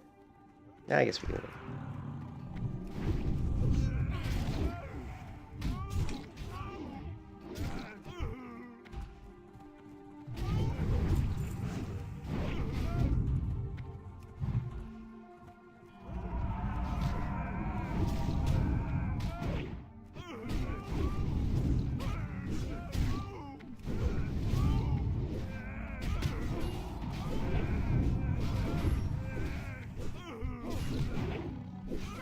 Lovely. Now we're going to the big staff. Big staff, big damage. Boom.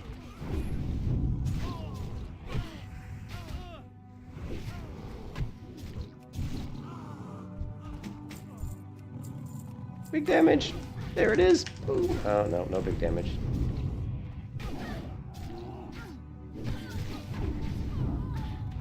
Going back to dual wield. Mana. Sending pet. Bringing pet back. Sending pet. Bringing pet back. Sending pet. Serpent Sting. Poison Dart. Dual wield. Big damage. Okay, maybe not big damage.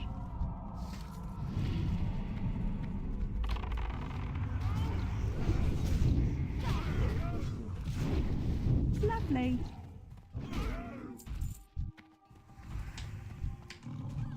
Poison Dart. Big damage.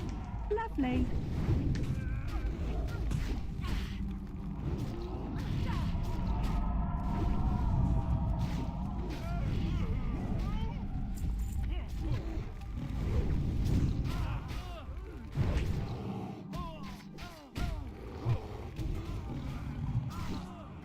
Lovely. Lovely. Why is my pet taking damage? My pet doesn't have a taunt on it yet. He's taking damage. All right.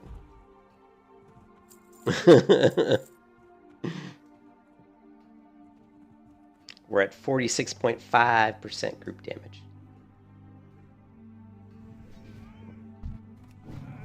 Big damage.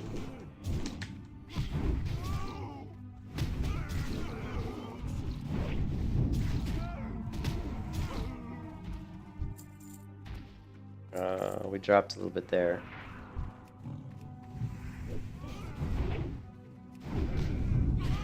Lovely.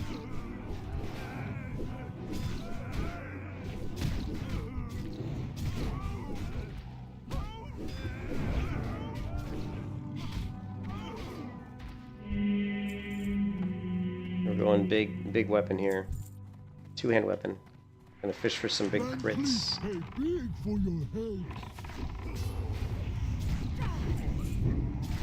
Come on, big damage, big damage. No, that was not big damage. Oh, that was big damage. We had to disengage. Fishing for more big damage. Not big damage.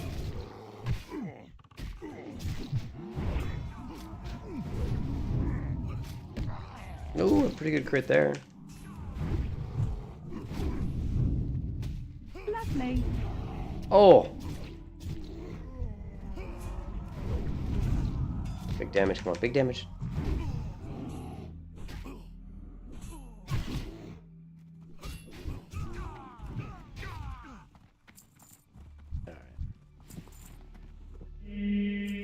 Alright, we went up, we increased our damage lead on that fight. The two-hand staff's paying some dividends. Gonna throw down explosive trap, poison dart, take out the caster. Big damage. Oof. Flame strike. Yeah.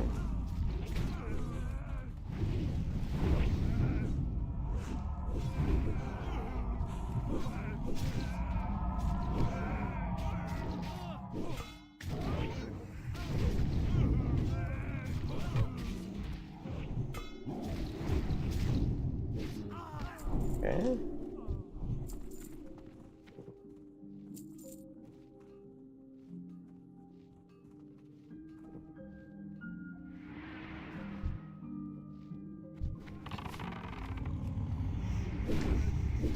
Big damage.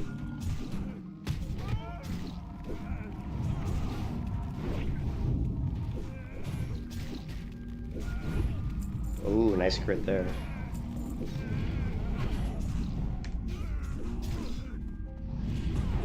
Another nice crit. We jumped on top of the wheelbarrow so we weren't taking flame strike damage.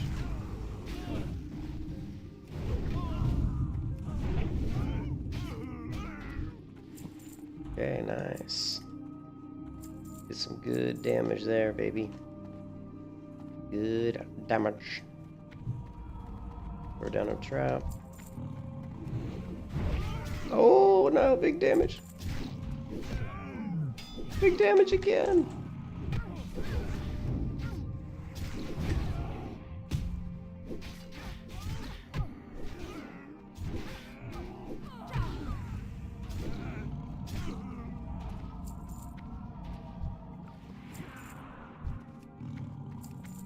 Come on, big damage, big damage. No, not big damage.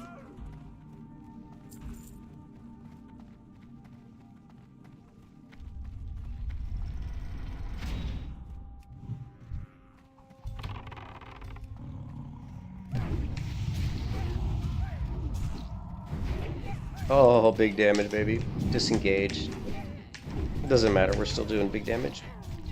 We had so much threat on that guy. We're hitting like a truck.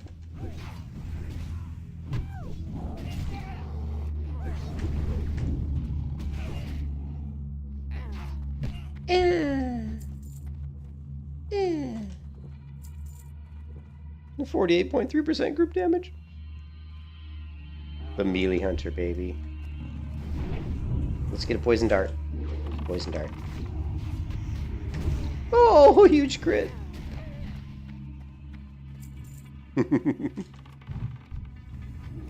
Oh, you walked into my trap. Oh, big damage.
Oh, big damage.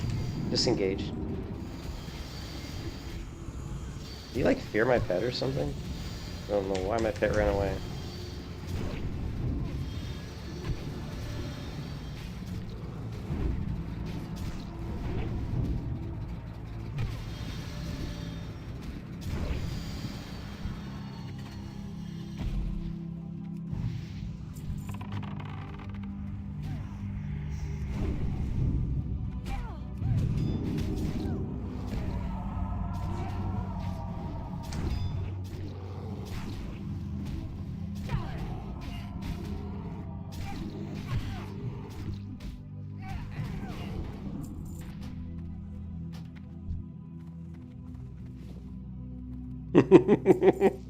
That melee hunter. I'm doing almost 50% of the group damage.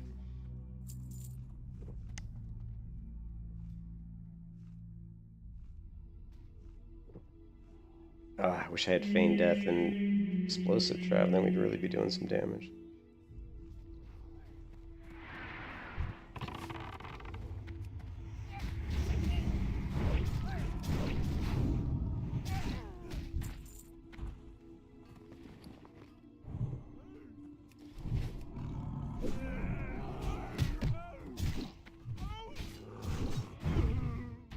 Bada bing, bada boom.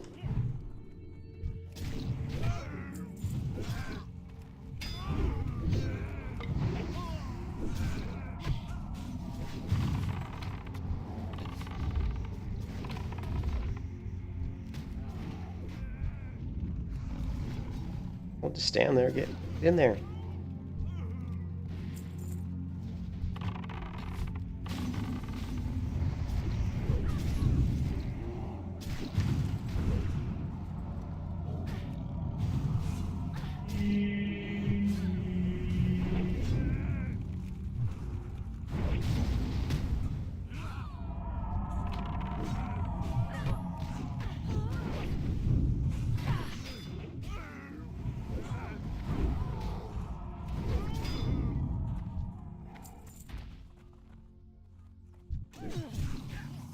Lovely.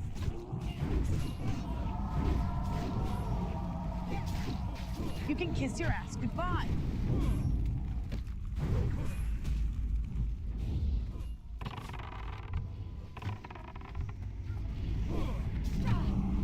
You can kiss your ass goodbye.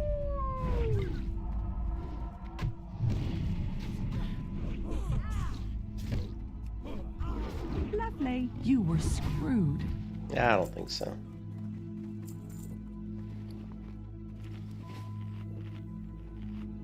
Oh, almost 50% of the group damage. Come on, baby, let's do it. Let's push it. Push it real good.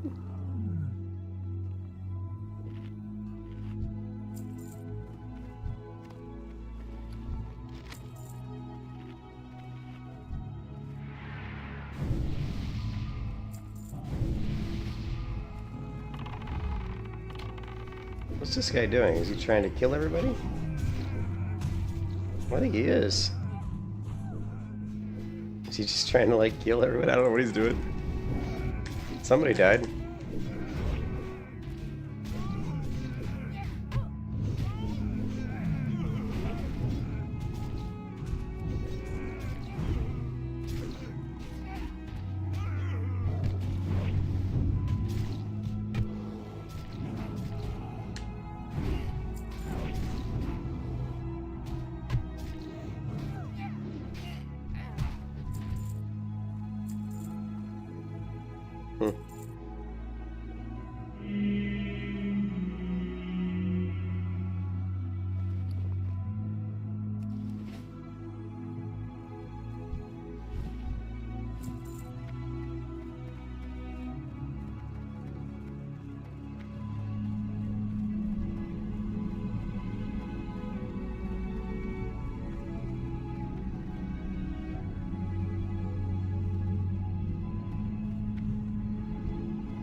My pet's taunt isn't even on. And somehow he's getting. In fact, when his cower's on, so how's he even getting hit? Like his cower's on. Like he's basically trying to like not have threat. It's crazy. Okay, I see what it is. It's this molten whatever shit that's basically killing him, I think.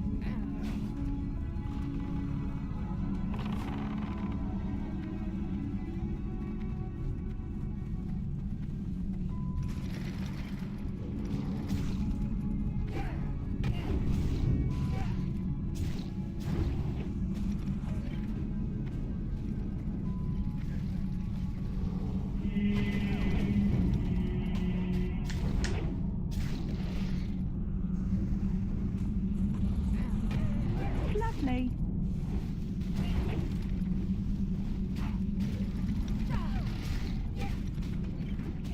Lovely.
Lovely.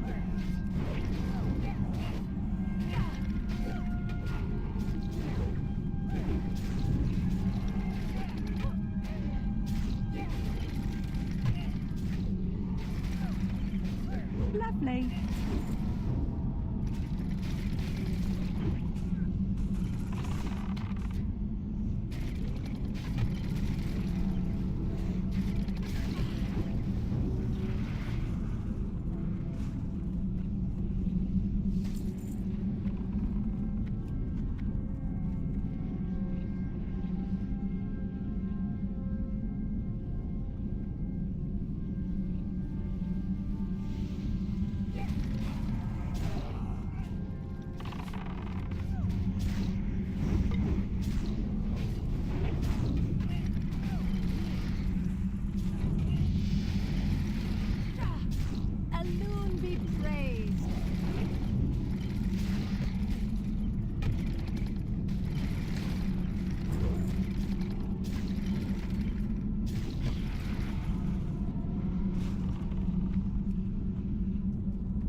can kiss your ass goodbye.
Lovely.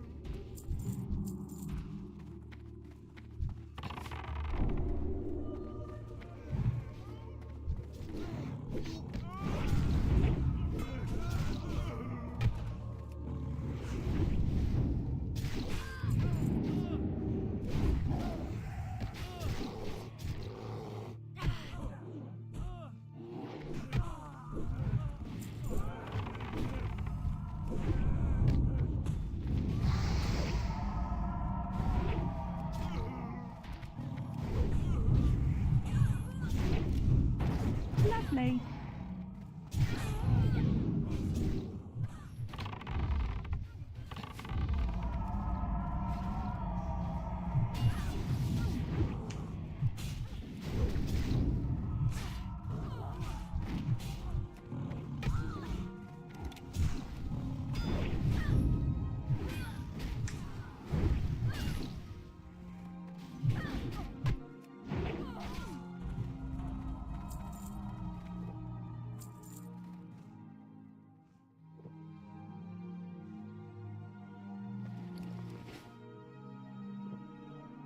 You there! Check out that noise!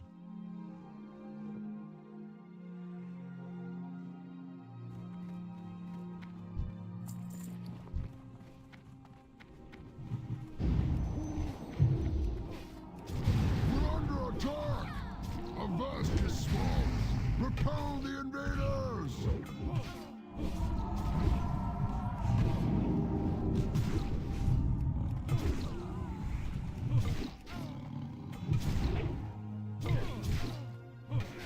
Lovely.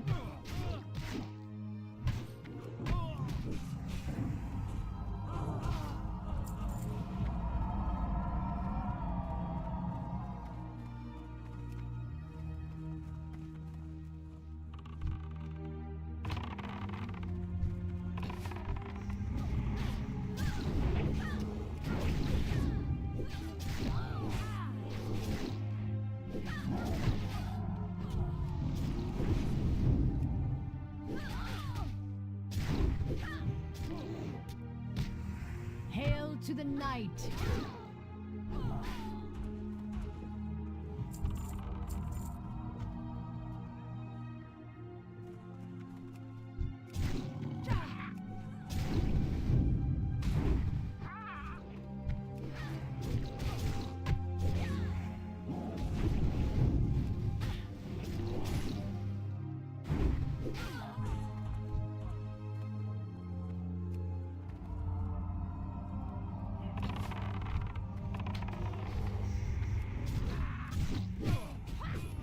Lovely.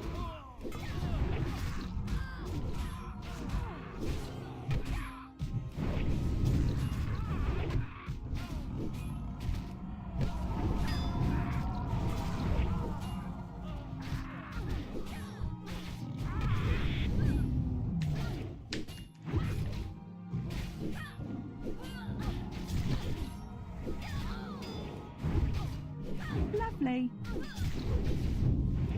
Lovely.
Melee 50%, so 88% of my damage is just straight up auto attacks and raptor strike.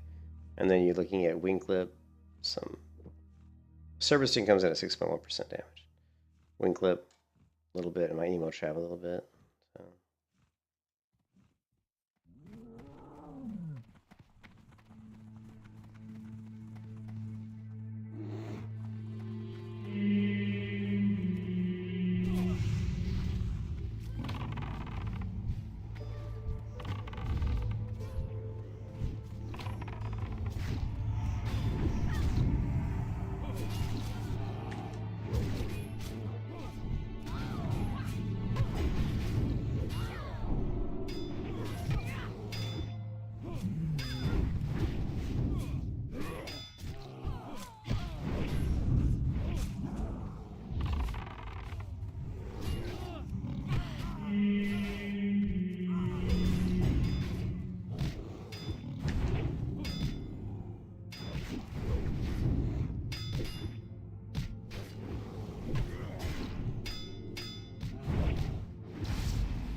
Are tougher than I thought. I'll have to improvise. Shit, my pet's hungry.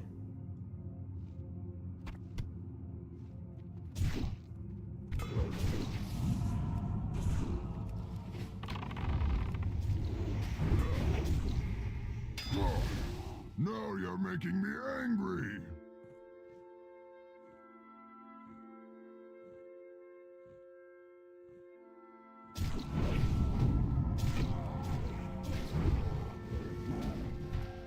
Big damage. Big damage.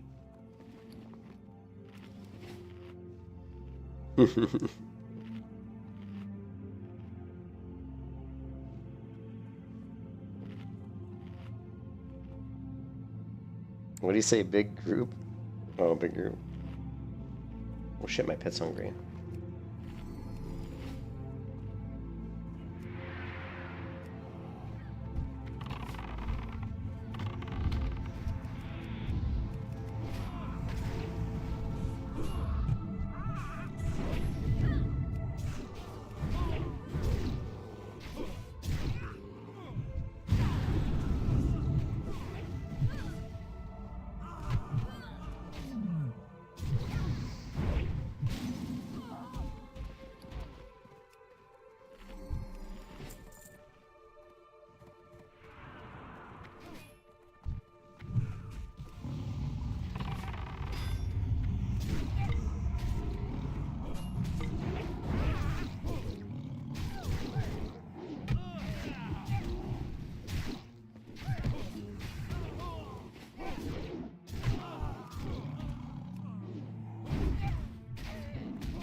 Lovely.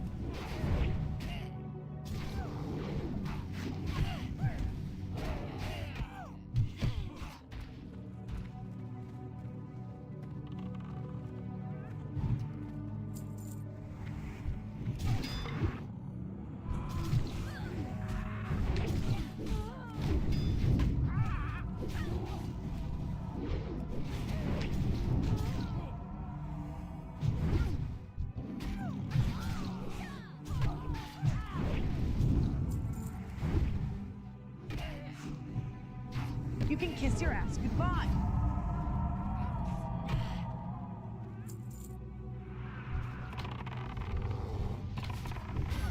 You can kiss your ass goodbye.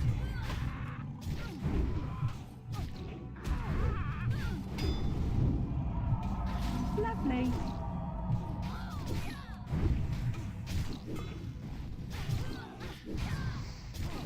You can kiss your ass goodbye.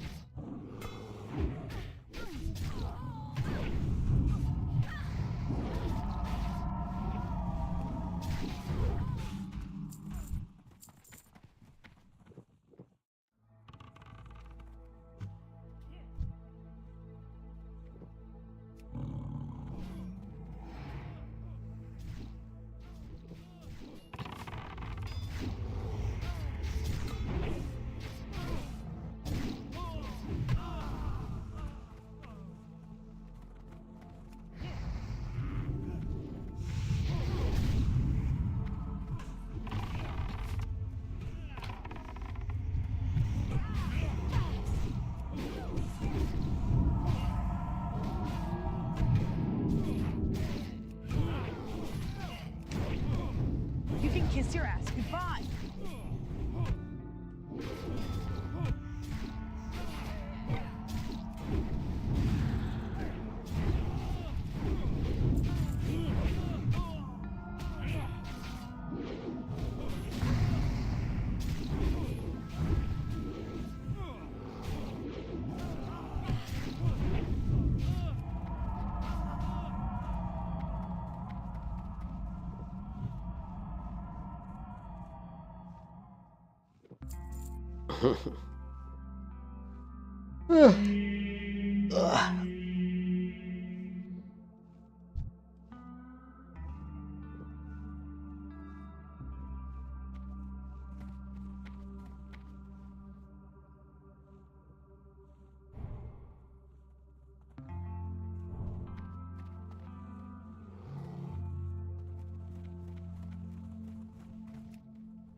None may challenge the Brotherhood.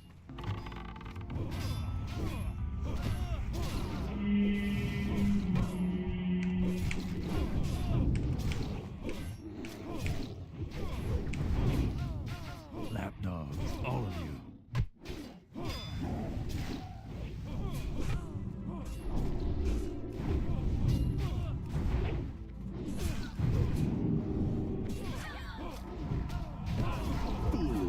Our cause is righteous. Lovely.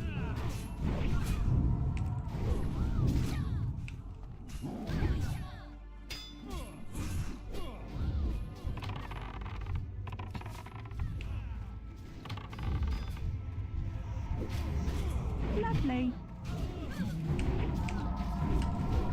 The Brotherhood shall prevail.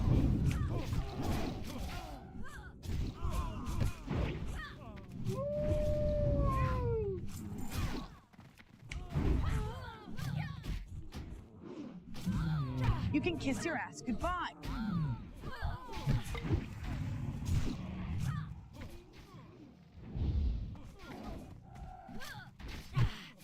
Oh shit, my pet died.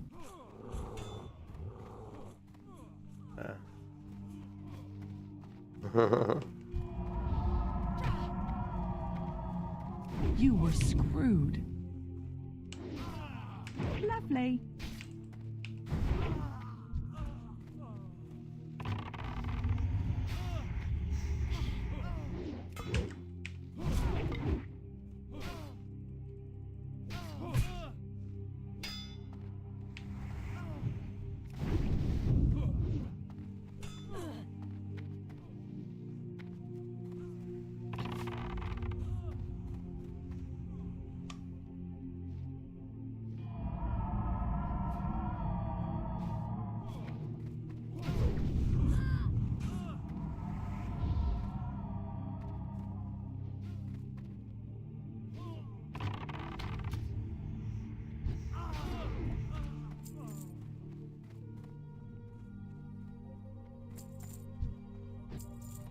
Oh, I got the armor.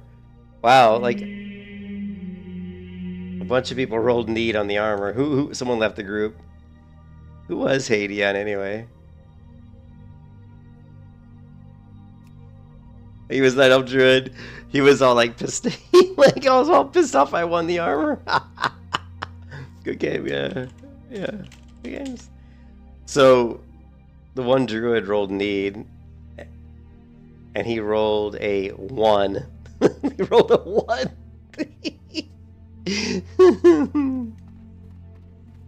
Oh, no, that's funny. And then he immediately left group. So he's like, oh, like, I'm probably pissed. I didn't get the armor. Oh shit! I won the armor though. Holy crap! 11 stamina. Yeah, it was just funny. I got the chess piece, but what was funny is that there was a druid who rolled on it too, and he rolled a 1. And after he didn't win, immediately left the party. Like rolled a 1 and then boom, left the party. It's just like, oh, I didn't get it. I rolled a 1. He had to go in the corner and throw a fit. Probably, you know what I mean? It was like immediate. Look, like you can see in the chat window, you know. So Bumpkins, who's I don't even know what Bumpkins was. Let's see, Bumpkins. I think was another druid, maybe. Let's see, Bumpkins. So there were 2 druids. So 2 druids rolled need on it, and then I rolled need and I won. But anyways, it's just hilarious that he like fucking. You know me, I'm just like whatever. I don't care if I get it, I get it. If I don't, I really doesn't matter. Like it's not that big a deal. So.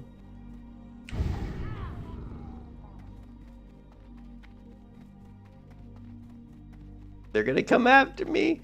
Is it coming after me? Oh, you're not gonna catch me though. You're not gonna catch me. Come on, Cookie. Are you coming, Cookie? There he is. Oh. Yeah, you're not gonna get me, Cookie. Sorry.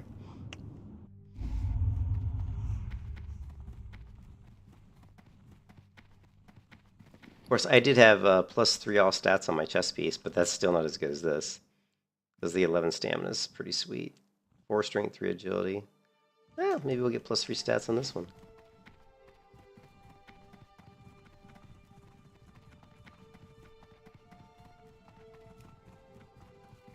Alright, I think that's it for me, guys. I'm pretty tired. We ran a couple dead mines. Got some loot. Yeah, we got a couple good. We got the chest piece. And we got the staff. So we finished at 49.8% of the group damage. Holy shit. I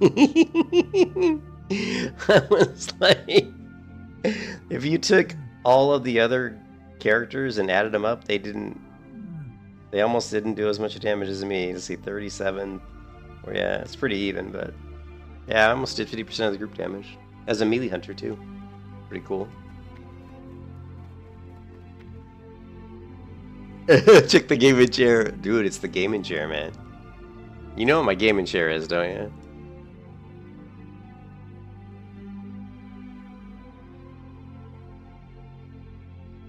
This is my gaming chair. Oh yeah. This is the chair that I have. Oh yeah. Ooh yeah, there we go, baby.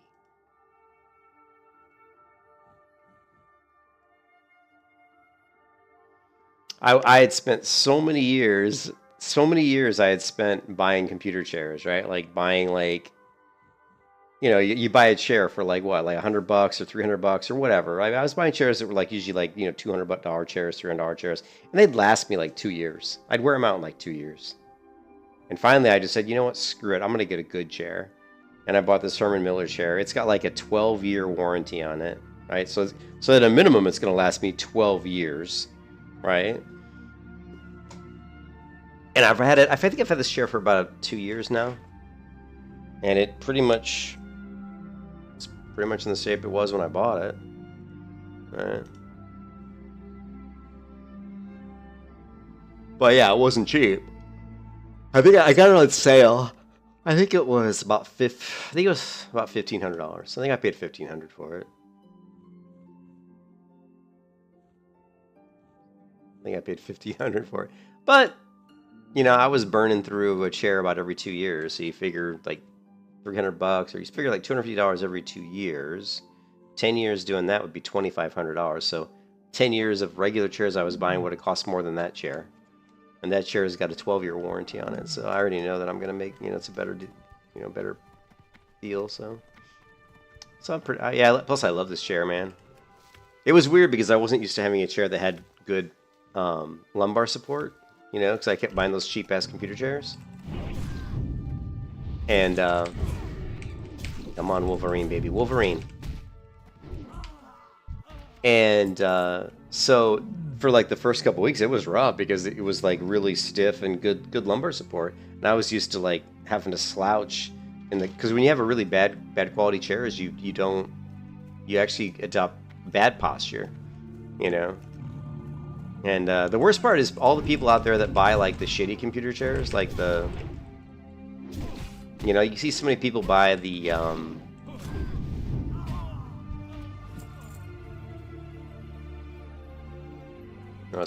you see so many people buy the Titan chairs, like the Titan ones. I see it all the time, and I'm sorry guys, they're not good chairs.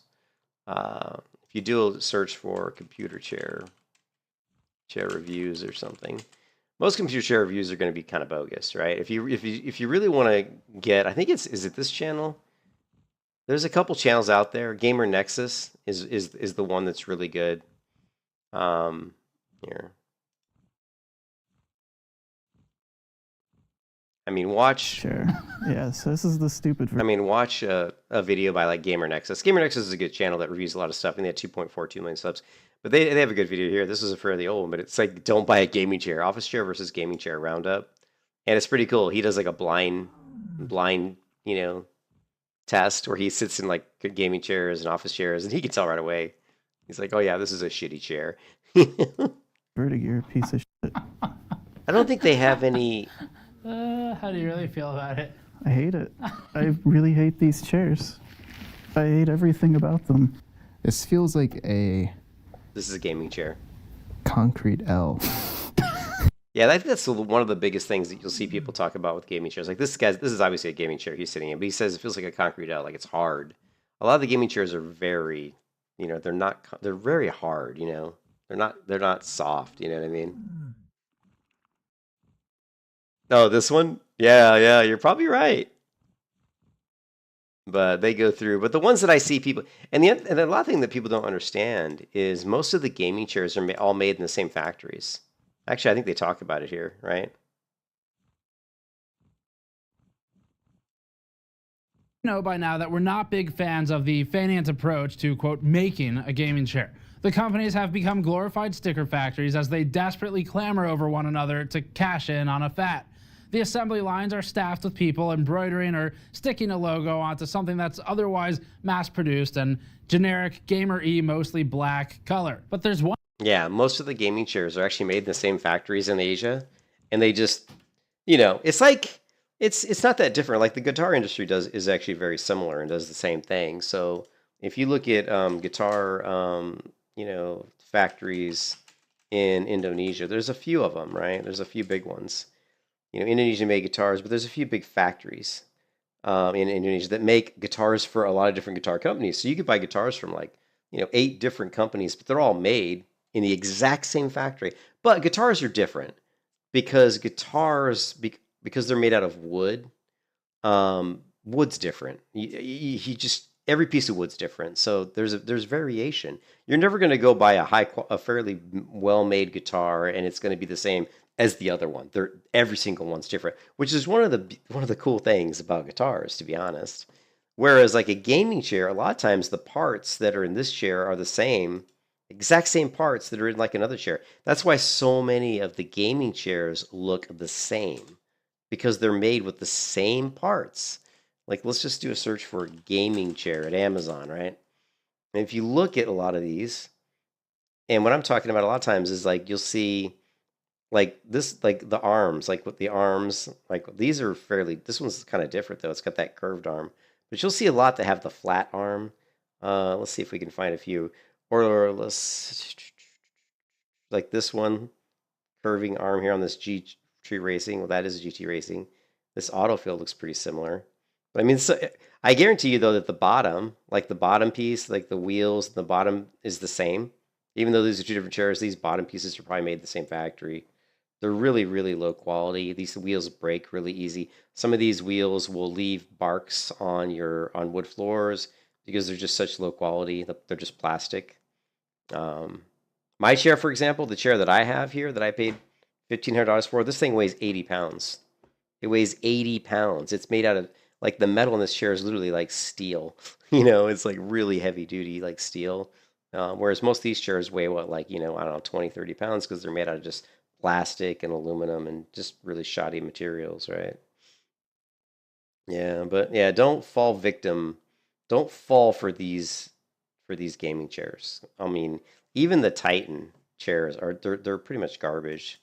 Let's see, Titan. And so many people buy these. Like you see them all the time. Secret Labs chairs are not, I mean, they're incredibly uncomfortable. A lot of people buy these Secret Lab chairs, and I can tell you right now, I've sat in these. They are not comfortable chairs. They're not good for your back. They don't have good lumbar support. And so many people fall victim and pay like a lot of money for these chairs. You know, like how much are they paying for this shit? You know, let's see, like the Titan Evo is one of the best selling chairs. How much is it? Right? It's probably like $500 or $600. Look at this. Okay, so $499. That's actually pretty cheap for this. I've seen this a lot higher than that. But yeah, it's very. I mean, look at it; it's extremely uncomfortable, right? It's not comfortable. The cool thing about my chair, and like I said, it's really interesting. Like if you go to do let's see,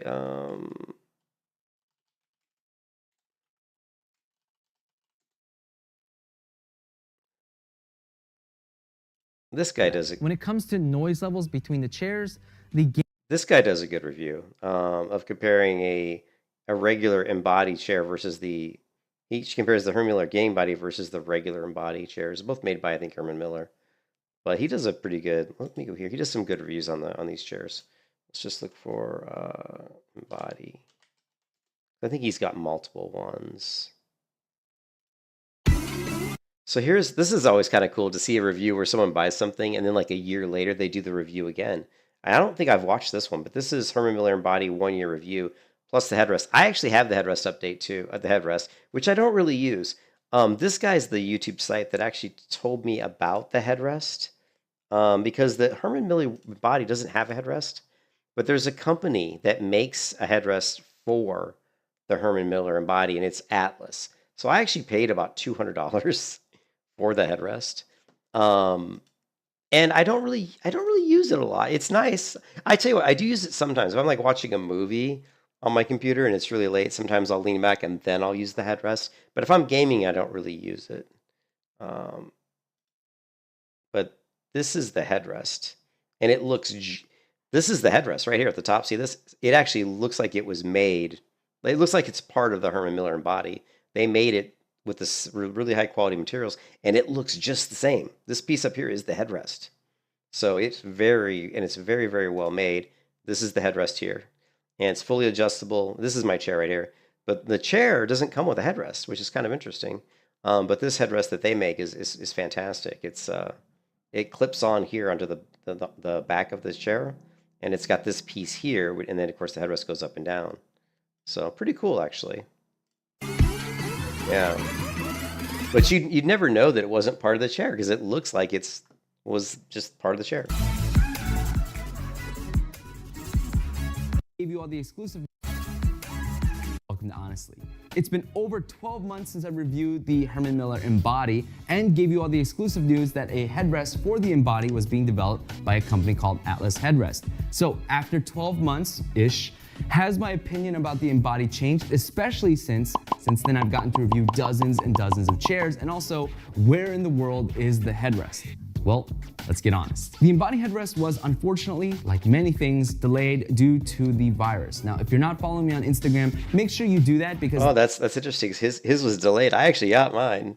that's where I'm gonna post updates, and that's where I'll be posting pictures of the prototype when I get it in, and when you see it there, you'll know that a video is imminent. Now, Atlas Headrest is not a big company. They're a small company, and they sell literally one— It's super nice. I just pulled the headrest down right now and put it by my head. It's actually really nice. Like if you want to lean back in the chair and like watch TV, the headrest is super comfortable. It's just that when I'm gaming, I don't lean back. I kind of am, lean forward. And I have the chair locked into a certain position, so my chair will only rock back so far.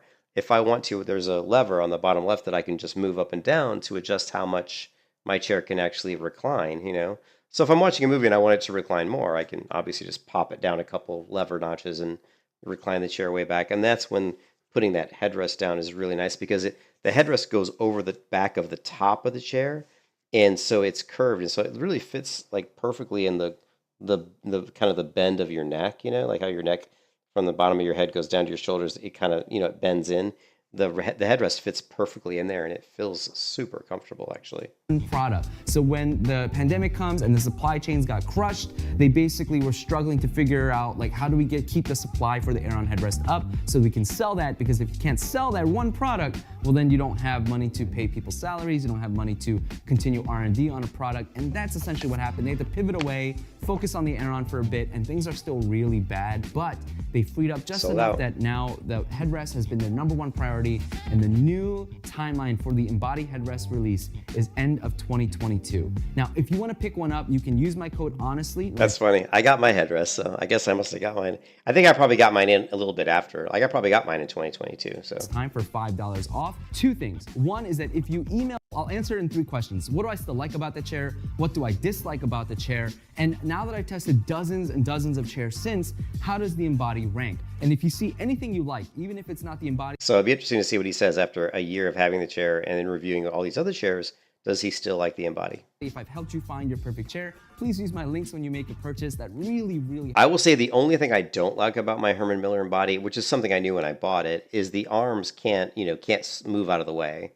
They can move in and out, but they can't completely, move out of the way. So, the reason that's an issue is, it's not really an issue, but because I knew the chair was like that, but it's just, I like to play guitar. So I like to sit, and this chair is so comfortable, I would like to be able to sit in this chair and play guitar. And I can, but the arms don't, they don't like go all the way out of the way. There's no way to like swivel them out of the way or put them down so low that, although I haven't really, I guess I could put, I guess even if I put them down, they still would be in the way. So that's my only complaint about them. It'd be nice if they swiveled back far enough so that they were completely out of the way for guitar playing, but whatever. It helps this channel so much, and you can also support the channel by giving it a thumbs up. And I do read every single comment, and I mean X's with you. And I love that I can sit in a focus mode with my back straight up, and I can be working like this, and then I can just immediately kind of fall back into the chair and relax. I love to stretch in my chairs. I love to just kind of like roll like this. Yeah, the chair does twist. Like if you twist your back, the chair kind of twists with you. It's kind of cool. Many chairs, their back frame. Oh, the other thing too is see the arm cover he's got here. He told me about these arm covers. This guy did. I bought these, so I have these padded arm covers. They're really cool. They're really cheap, and they just wrap right around the rest. So I actually have these on my chair, and they're fantastic. They're so comfortable. Allow for that because it's stiff. It's a single piece, so it's got a rigid piece of plastic, but this allows me to kind of flex and turn and stretch my back. And here's something that I learned in sitting in both of these chairs for a long period of time, is that the backrest on the regular Embody is actually less flexible than the gaming Embody's backrest. This one definitely flexes and moves a little bit easier and a little bit further than the non-gaming variant. I also love the way the backrest is designed. You see how it's a little bit skinnier here? So what that means is if you sit inside of the chair and then you want to pull your chest, you want to open up that chest, you can do so without your arms crashing into anything. A lot of other chairs go wide, they go rounded, and so when you pull those arms back, your tricep ends up crashing into the frame. With this one, you can fully... Let me see if I can pull them up on mine. I'll show you which ones I got. They're fantastic. They actually have not lost any of their cushion. I've had these on the chair because I bought the Herman Miller body, and I bought these rests pretty much like a couple days after. So they've been on this chair for well over a year, and they are just like they were when I bought them. They have not smushed in at all. So fantastic. I would recommend them for, and they'll work for any computer chair that has an armrest like this, because they just wrap, they just have like a little thing that almost like a casing that just wraps around. Let me see if I can, I'm sure I can find it on my Amazon site. I just got to pull it up. Give me a second here and I'll show you exactly which, which one it is. If I go to my orders, let's see, armrest. I'm just going to do a search in my orders for armrest. Yeah, and there we go. I found it. So this is it. This is it right here. Look how cheap it was. $18. These are the Illudi ergonomic memory foam office chair armrest pads. These things are fantastic. They're just, like I said, they're just the same. They feel the same as when I bought them day one. They just basically, let's watch the video. They literally just,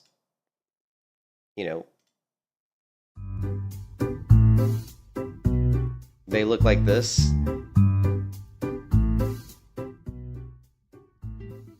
Yeah. They're just, this is what they are. This is all they are. They're just foam padded. They're super soft. They're like plushy soft. And they just have elastic on the bottom that just wraps around. It's almost like earphone covers, like you would put on an earphone. But I highly, highly recommend these for anybody who's got any kind of computer chair that has a pretty hard armrest. And see how it just wraps on. They're amazing. I love these things. And it was this guy's YouTube channel that told me about them. Someone told him about them. He actually said in his video that someone in the comments told him to get these. And he got them, and he said they're awesome. And so I was like, shit. And I got them. And they are. They're freaking phenomenal. Spread that chest open as you sit. But it's not just that, it's also the height of the backrest. Right now I'm testing the Steelcase Amiya, and it is a fantastic, oh man, it is a super comfortable chair, but the backrest stops like right here. And so I've noticed that even though I'm not using the backrest the whole time when I'm sitting in this chair, yeah, like I the just backrest really appreciate the ability to kind of sit back in it and lounge. And just think, that's this one. The other one, would have been even lower, actually. From time to time, or even as I'm sitting up, I like my shoulder blades to just kind of touch something so it's got just a little bit of support. Now this embody is the Balance fabric embody. They don't make this anymore, but I was drawn to this. At the time, it was the highest tier fabric. I was drawn to it because of its breathability. As a matter of fact, if you shine a light through it, you can see all the colors through it, versus this is using a sync fabric, one specially designed for the gaming embody. But if you were to shine a light through it, no light shines through. So it just goes to show the thinness of this material. And I thought the padding on the backrest was totally fine. I had no complaints. I found it perfectly fine until I tested this gaming embody variant, and as soon as I sat in it, I was like, okay, that extra padding is really nice. However, these ridges here on the gaming embody, if you're wearing a thin shirt, you can feel it. And I don't know about you, but it does bother me a little bit. I don't feel it. I really like it. I actually am pretty much, I'm sitting in this chair all the time with a t-shirt, and I don't feel those ridges at all. I honestly don't even notice them. Arms on the embody, they go up and down, and they have a huge range of motion. You can see here they go like to my thigh level, and they come all the way up here, and then you can swivel them. They go in and out. Have it like as tight as like touching my rib cage, or out, and then out here, and then if you lower them, they go really far out. And just a warning, so they do go pretty far. I probably could. Let me put. They're still in the way for a guitar, because what happens is when my guitar sits in my lap, it's gonna smash into the armrest. So. Fortunately, they're still kind of in the way for guitar playing. Some risque poses, but it's for science, I promise. I'm not just doing it for risque sake, okay? By the way, the arm pads are extremely stiff, and shout out to, and I forget their username, so let me look at this. It was username. This person deserves a shout out. Marcus Paquette, for recommending this like arm pad for the embody. This is super duper soft, so if you don't like how hard these armrests are, I highly recommend picking this up. Again, I'll link it down in the description below. I love the way that the armrests kind of go down and out of the way, because sometimes when I'm working and I'm typing, I can rest my forearms if I'm reading or watching something. Then when I go into typing mode, I can keep my elbows on them just a little bit, just to barely, just gingerly touch my elbows as I type. And then, so I think it's pretty safe to say he still loves the chair after a year, right? crushing the side of my thighs. So I love that they just get out of the freaking way. So and out. The seat pan on this universally hated bump with a flat pad that runs up. So what does he dislike? Universally hated thing about the Embody, and I totally get it. On the non-gaming variant, it's layer, but I hear it's amazing. Let's hear what he dislikes. What does he dislike? Dislike about the Embody? Well, the lumbar support is probably the most universally hated thing about the Embody, and I totally get it. On the non-gaming variant, it feels like this bump. As a matter of fact, I've sat on this chair for so much now that the back material has kind of like flattened, or not flattened, but like bunched up. And so you can actually see the outline of everything going on in the back when it's in certain light. And it kind of looks like and feels like, you know when you buy new shoes, there's like that paper clump in the front, or sometimes a piece of cardboard that kind of looks like this. It's kind of like that, but with an extremely flat surface. And that's kind of what it feels like. And also, quick note, the lumbar is actually different on the non-gaming versus the gaming Embody. The gaming Embody actually, it feels like two pieces. It feels like a smaller bump with a flat pad that runs up and down, and I actually find it to be less comfortable than the non-gaming Embody's lumbar. But the reason why people don't I actually have had, you know, and I game all the time in this chair. I'll sit in this, and I work, you know, I work from home. So I'm in my computer chair, this gaming Embody chair. I'm in this chair easily 10 to 12 hours a day, every day. You know, I get up, you know, I walk the dog, I sit down on my gaming chair, my Embody chair, and I work for 8 hours, right? I work for 8 hours. So I'm in the chair for pretty much 8 hours. And then get off work, have dinner, spend some time with my wife, walk the dog in, spend some time with the cats. And then around like 8 or 9 p.m., I get back in my chair and I play some games or watch some TV or something. So I'm in the chair for another like 2 or 3 or 4 hours. So I'm in this chair about 12 hours a day. I have zero back issues. I've had no issues with the lumbar support. I don't even notice it, to be honest. Every time I get the chair, it's super comfortable. I love it. I mean, I have absolutely zero complaints with this chair. And I've gone through a lot of gaming chairs. Like I've been gaming since 1990. I've been gaming in a computer, in a PC gaming, since, man, like 1997, 96, maybe 95. Actually, probably 95. I say I first started doing PC gaming when Windows 95 came out, right? And I think Mech Warrior was probably the first real, you know, the first Mech Warrior. Or maybe Mech Warrior 2. I mean, I did Mech Warrior 1 was when I was in college. So Mech Warrior 2 probably was the first game I was playing on my home PC. And the first home PC I ever purchased was a Windows 95 machine. So it was a Gateway. It was a Gateway 2000. If you guys remember those PCs. Obviously, those aren't around anymore. I wonder if I could find a picture of what that looked like. Gateway 2000. I don't even remember what Intel chip was in it, but it would have been, you know, 1995 PC.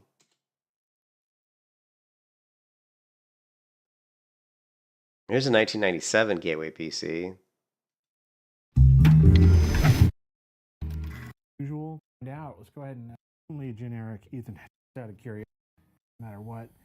Yeah, I mean, this is. I remember the monitor was probably like that. Where's the desktop? I want to see what the desktop looks like. Where's the actual computer? You've shown the monitor. Where's the actual computer? Here. Gateway 2000. From late. Yeah, I don't think mine was quite as rounded as this, but it probably looked something like this. Was a later version. Mine was earlier than that. That's a G6230. I don't even remember what mine was, to be honest, because it was so long ago. 486. Oh, I think I had a 386, maybe. Hi guys. Ooh, dude, this guy's creepy looking. He looks like a mannequin, doesn't he? Look at his forehead. He looks like a mannequin. Dude, sorry, but you're creeping me out. Oh, and then here's these gateways that remember that. So the other one was a tower. I think mine was a tower. Yeah, I didn't have this model. And this is a 386. Look at the Vivitron. I think I might have had the Vivitron monitor. Dude, oh my God, this is so long. But the first computer I had, like home PC that I purchased as a home PC was a Gateway 2000.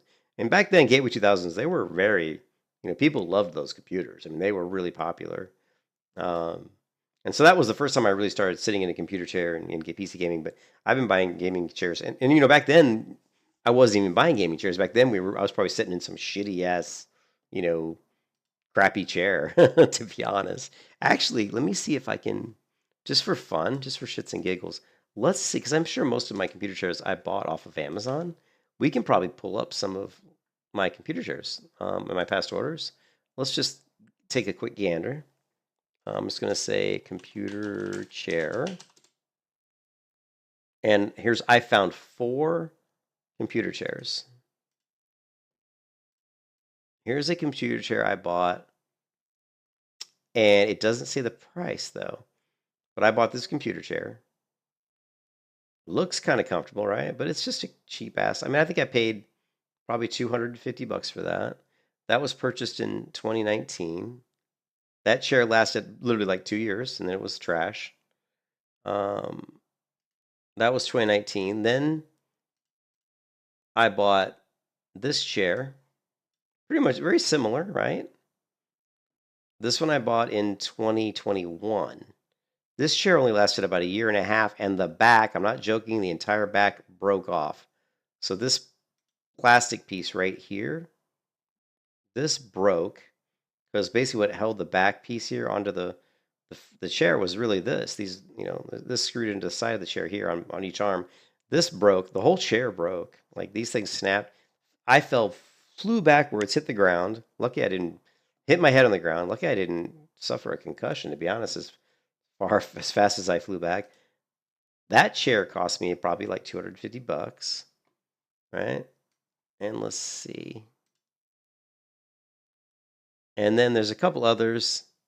Oh, and then there's this one. Because that chair broke, and because I didn't want to go along without a chair, I bought this really, really shitty one because it's the only one I could get delivered next day. I spent $90 or something on this piece of junk. Total, really cheap chair. Just so I have a chair to game in. And man, this was a terrible chair. It was so uncomfortable. And I used that for like 2 weeks and threw it in the trash. I'm not even joking. I probably used this chair for like maybe a month and then just threw it in the garbage because it was garbage basically. And then I bought this chair. Let's see. As just like, I bought this for my wife, just for something to. She had a desk where she used for like a laptop, but she didn't use it very often, so she rarely used it. So we just wanted a chair that she could put under the desk that she could use every once in a while. So we just got this real cheap chair, and actually it was okay. It was for what it was. It was fine. So that's 1, 2, 3, 4 different chairs I bought in the span of just 3 years. So that was like easily like $500 worth of chairs. And, so it just shows you that, buying cheap chairs is not a good idea. It really isn't.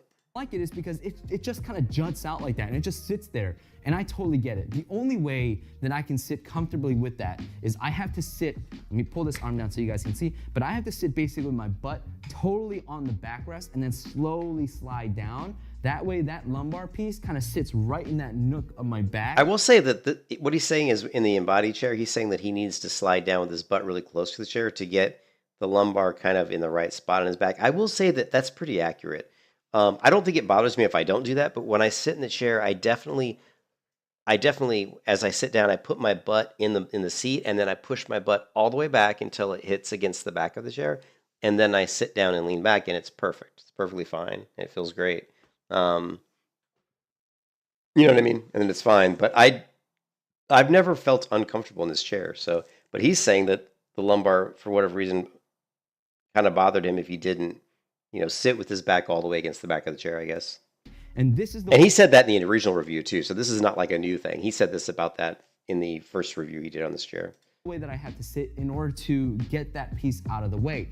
But what always happens is that slowly over the day, I'll slowly start to slide out of my chair, I'll slowly start to lose my correct posture, and I'll eventually kind of end up slouching a little bit like this. And at that point, I can start to feel this thing on my tailbone, I can start to feel it on my lower back, and I don't like. That's really weird because that's never happened to me. I've never, ever once in my chair felt like the lumbar support was in any way uncomfortable. So I don't know if it's just something with his back, but for me, it's always been just absolutely fantastic. it. And instead of rectifying my position back upwards like this. And the other thing too is like when I gamed in my other computer chair, if I gamed for more than like 3 or 4 hours, my back would always kind of get a little sore. And actually what made me buy the Herman Miller chair was that I was starting to have back problems. I was starting to have back pain. Like a lot of back pain. Like I was waking up in the morning, and when I'd get up in the morning, my back really was hurting. And I knew it had to be the computer chair. And so I wanted to get a chair that had really good lumbar support that would hopefully correct my posture. And yeah, I mean, this after a year of having the Herman Miller Embody, my back pain's gone. I don't have back pain at all anymore. Proper seated position, I always find myself slouching. I never slouch like this. I don't know what he's doing to slouch like this, but I never slouch in my chair. You know what I mean? You know, I mean, I'll lean the chair back, but I won't. Like my butt will never slide forward. It's always at the back, you know. Down like this. And this is what I dislike about the Embody, is that it is way too comfortable to sit like this. The seat pan is huge. It's flexible. Even though this feels super duper comfortable, sitting like this for hours at a time, day after day, is going to atrophy a ton of my muscles. I can't believe you would sit like that. I need to preserve as little muscle that I have remaining now. I gotta preserve them.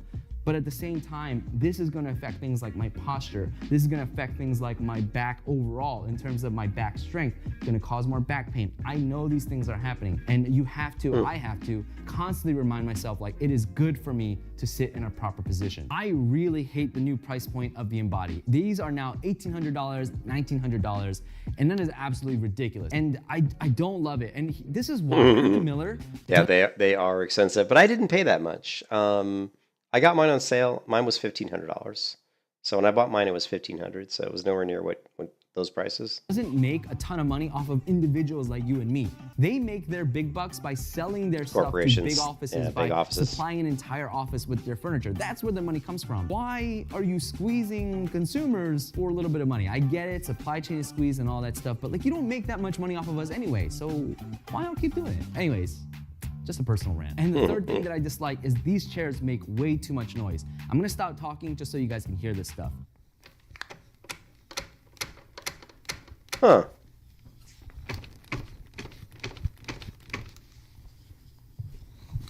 Oh yeah, okay, wait. Okay, he says these chairs make a lot of noise. I'm leaning back in my chair, right? It's making like almost, can you guys hear any noise?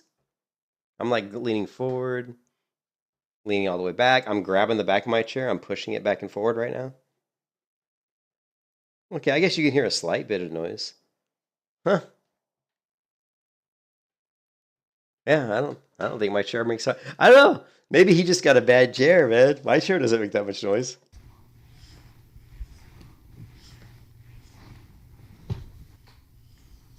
Okay, there is this. Okay, wait. Okay, if I twist like he's twisting, you can hear a creak. But it's like I never do that. Like, why would I do that? Like, why would I twist in my chair? Like, this is not something that I do. Like, oh, I'm gonna twist in my chair. You know? Like, why would I do this? Wait, let me get up and sit in my chair. No noise whatsoever. Yeah. So if you're wow, when I get up and sit down in my chair, you don't hear anything. Like you hear nothing when I get up and sit down in my chair. It makes no noise. The only noise I could kind of hear is if I took the top. And remember, I've got an Atlas headrest, which is an additional like an add-on. So there's just a tiny bit of noise if you push the chair back. It's so slight though. Like I would never even notice it. That's something you might want to consider if you're on a conference call. I don't think it's going to get in the way of a conference call, but if you're on a speaker and it's not really doing a lot of noise canceling, you might be able to hear it reflected, and it can sound like you tooted a little bit. So no one's ever mentioned. I don't think you guys have ever heard any chair noise out of me. So yeah, I think the chair is pretty quiet. In fact, out of all the computer chairs I've ever had, I think that this is probably the quietest chair. You know, some of the other chairs I had are the cheaper ones that definitely made more noise. How do the Embodies rank now that I've tested dozens and dozens of chairs? Well, for me, it's still the king. And I love this chair. I said it before, but every time I'm finished reviewing it. So even after a year of having this chair and reviewing 15 or however many other computer chairs, he still rates this his favorite chair, so, which Chair. I kind of figured he would. I always sit on the Embody and it just feels like home to me. Here's the interesting part, is that I tested a ton of chairs in that like $900 to $1,200 price point that can do 85 to 90% of what the Embody does, but at like 60, 70% of the cost. And those chairs are really, really compelling, especially with the price of the Embody being so high. If you want to see me compare these chairs with, for example, the Hayworth Fern, which I absolutely love, with the Steelcase Amiya, which I'm testing right now. It's going to be a little while because I have a lot of videos lined up, but the Steelcase Amiya, which again is a fantastic chair. But it's interesting. I did, because I wasn't going to spend $1,500 on a chair unless I did the research. And I watched a lot of videos. Actually, here's another one. And this is the PTOD. I'm familiar with this channel too.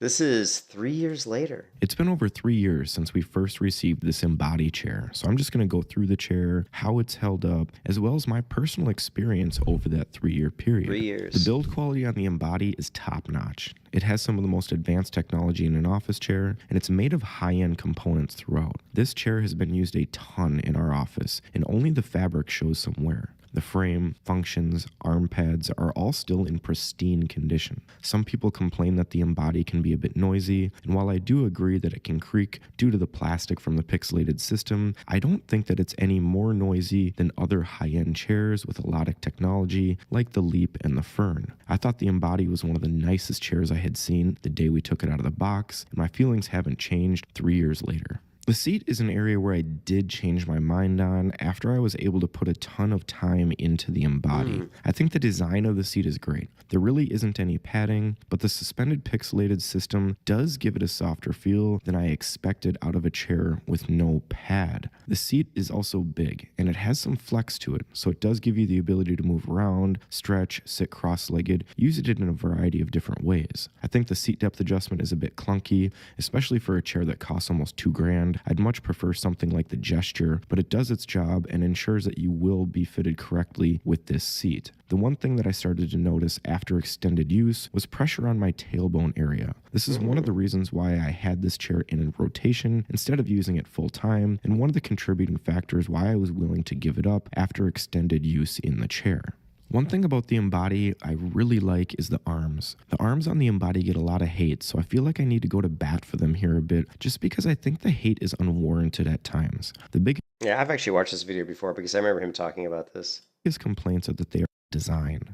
Personally, because I am someone that loves things about the backrest, but also hates things about the backrest. I love the skinny design paired with the pixelated system, giving you arguably the biggest range of motion out of any office chair. You can really move your arms, bend, stretch, because you're not restricted by a hard chair frame. This is accentuated by the super flexible materials, and it's pretty incredible how much you can move around in the chair. One factor that I'm not a fan of is the lack of lumbar adjustment. The back has a pronounced natural curve, and it is harder plastic. The lumbar is a bit more than I would like, but still tolerable. After using the chair for extended periods though, the combination of never being able to move it being harder plastic, and being quite pronounced does start to make my back sore. The curve of the backrest is the second reason that does make me feel uncomfortable. It has a large inward curve near the top, which can push your shoulders forward. This makes me feel like my chest muscles are being contracted. Yeah, see, it doesn't. I think that must be something to do with his size.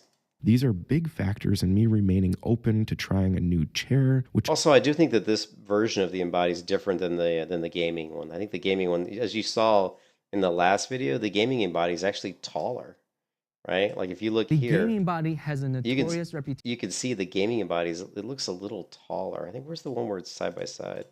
Important to the gaming Embody rest, and the gaming Embody made in 2020 an additional rest, and these ridges here at the top down difference between the ever. And when I did, I could feel that my upper shoulder blade area. They look about the same height. That because he's got the headrest on this one. But they look about the same height. As we're running into this part here, a lot quicker, a lot harsher than it was in the Gatical. They're exactly the same. But again, because I was just interested because I hadn't gone back and looked at these. This is one of the most comfortable office chairs I've sat on. The unique structure of the chair is visually stunning. It's incredibly flexible to conform and support my back, and has most of the $2,000 Herman Real Body chair misses 4,000 hours of embody. I've sat in the $2,000 Herman Miller embody chair for over 4,000 hours. I'm going to review it for you in 1 minute. I'll give a rating out of 2 for each category. Great gets 2 points, a meh for 1, and a miss gets 0. Firstly, the chair is solid, and it feels like the chair will last for at least 12 years, the warranty period. The creaking is a bit annoying, but you soon forget about it. For overall... But see, my chair doesn't do that. My chair does not creak. I'm leaning back and forward. It doesn't creak at all. Maybe I just got lucky. For build quality, I'm going for great. That's 2 points. 2. Considering the seat pan, you may need to add your own custom foams for pre-February 2021 embodies. Newer embody seat pans should please your bum with no change needed. Presuming you have that comfy foam, I'm giving seat pan comfort a great rating for another 2 points. Oh, what was he Next saying? is armrests. Is he said you can change the seat cushion? Foams for pre-February 2021 embodies. Newer embody seat pans should please your bum with no change needed. Oh yeah, I think originally when they made this chair that there wasn't as much padding in the seat, but I got mine pretty late, so I'm sure that I probably have the updated one. Presuming you have that comfy foam, I'm giving seat pan comfort a great rating for another 2 points. 2. Next is armrests. They do feel janky to move, but I don't often need to move them. The lack They of are forward janky. adjustment is kind of annoying. I would say they definitely are janky to move. They're weird because like they pop left and right, which is kind of weird. And sometimes if I'm just like leaning to one side of the chair hard enough, I can actually cause the armrest to move to the right or the left. It doesn't happen very often, but it can happen. It's only because my arm's inside the armrest. Like if you have your arms on top of the armrest, they never move. But if I have my arm inside the armrest, like down at my side, and I just happen to lean really hard against the armrest, it will move the armrest, which is maybe a good thing in a way, but that's kind of different. I say meh at 1 point. Now, Herman Miller's synchro tilt technology really shines when reclining, and in general, my spine always feels well supported. For both recline and back support categories, I give the chair a great rating for a combined total of 4 points. Headrest, easy, there isn't one. It's a miss with 0 points. In conclusion, it's a great chair, but given the price point, lack of forward back adjustment on the armrests isn't ideal, and the chair does need a headrest in my opinion. Yeah, well, my chair has a headrest. I rate the chair 9 out of 12 or 75%. So he gave a 0 on the headrest, but yeah, you can get the Atlas. So the Atlas headrest, let's see if it's still there. Is it still there, Atlas headrest? Yeah, it's still there. Yeah, we looked at it before, right? Headrest for embody. We'll see if they have any in stock. Yeah, see, they got some in stock. And that's what I paid for mine. It was about 190 bucks.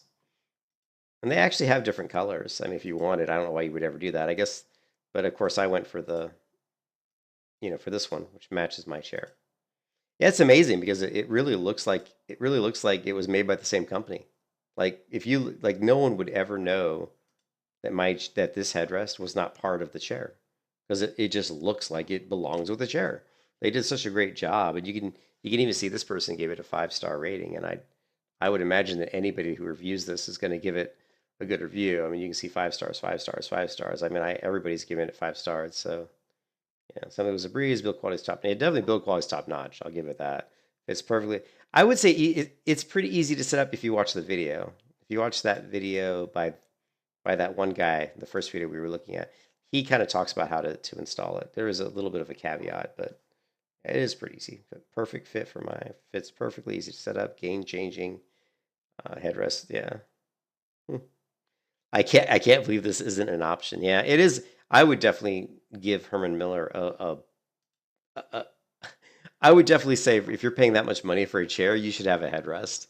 So I definitely agree that there should be a headrest. So Shut up, Ryan. you know what I mean? It's pretty ridiculous. You paid.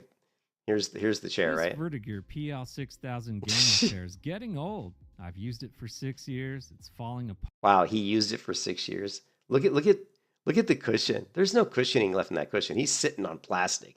That's gotta hurt like hell. No matter how much I've maintained it, it's seen better days. Jesus. I mean, look at all these tears, and it's peeling apart everywhere. So Look how upgrade flat it long is in overdue. here. And what an upgrade I made. I'm getting older now. I'm not a spring chicken anymore.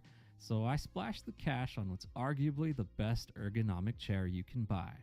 I went the Herman Miller route with this Embody Logitech G gaming chair. This chair isn't cheap. You're paying a premium, but the chair surely lets you know you're getting what you pay for.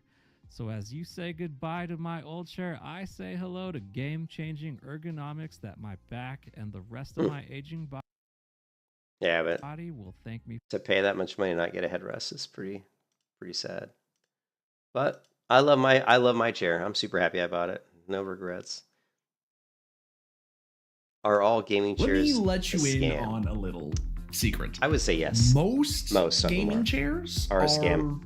A complete waste of money. You can see on the GT Racing chair, the backrest is completely flat. There's no natural curve in it to help support your spine in that natural angle. Your shoulders are going to be protruding forward, locked in, so you can't really make much of a move. Complete waste of money. You can see on the... And what's funny is the Secret Labs. Like, I think the funny is that the Secret Labs, how many times do you go to watch a streamer and they're sitting in a Secret Labs chair? I mean, I would say that 60 to 70% of any big name streamer is going to be sitting in a Secret Labs chair, and they are totally getting ripped off. They're 100% getting ripped off. If we go to, like, for example, let's just go to like my YouTube and we can see my subscribers. I'm going to pull up some like people of my favorite streamers, right? Let's do, I don't know, let's pull up, and I wouldn't say Lazy is one of my favorite streamers, but I like some of his videos. Force Gaming is one of my favorite for reviews. How about more? I like Morphologist. I don't think he usually shows himself though on stream. What about Bite? I wonder what chair Lark sits in. Let's take a look at Lark. Wolfheart. Let's just see. I'm curious, right? Of this, magical. Okay, we can't tell. I would say that just right away, it looks like Lazy's sitting in an actual office chair. That does not look like a gaming chair. So we'll give Lazy kudos because it looks like he didn't fall into the gaming trap. Again, if you look at this does not look like a gaming chair. This looks like an office chair. So obviously he's not a complete moron.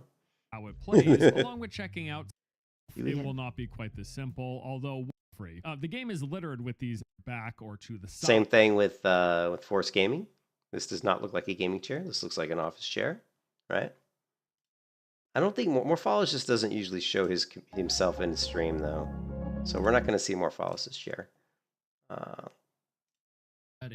then we can see MMO Bite, same thing. Does not look like he's in a gaming chair. That looks like a mesh, so I would say that looks more like an office chair. The plan was so simple, right? The 4 years. I think Lark stands up while he streams, so but you gotta realize the people.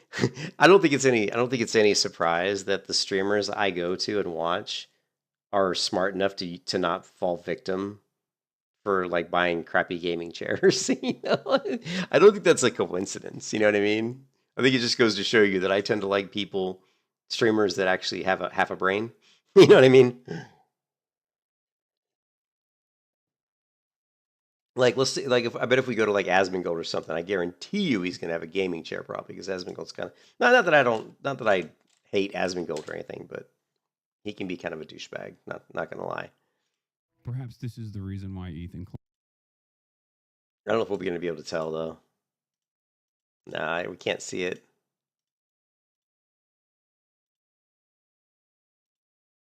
We can't tell. I don't know who this guy is. But a lot of times you see people with like the Titan chairs, man. Oh, they're just so bad. Let's see about. All right, testing. About for chicken kills. Yeah, same thing. See, Wolfheart looks like an office chair, not a gaming chair. Yeah. I think the word's out too. Yeah, I think Asmongold had a gaming chair, but I think the word's kind of out on gaming chairs. I think like 5 years ago, people weren't quite as I think most people know that gaming chairs are a scam. I would be surprised. I wouldn't be surprised if the sale of gaming chairs has gone down.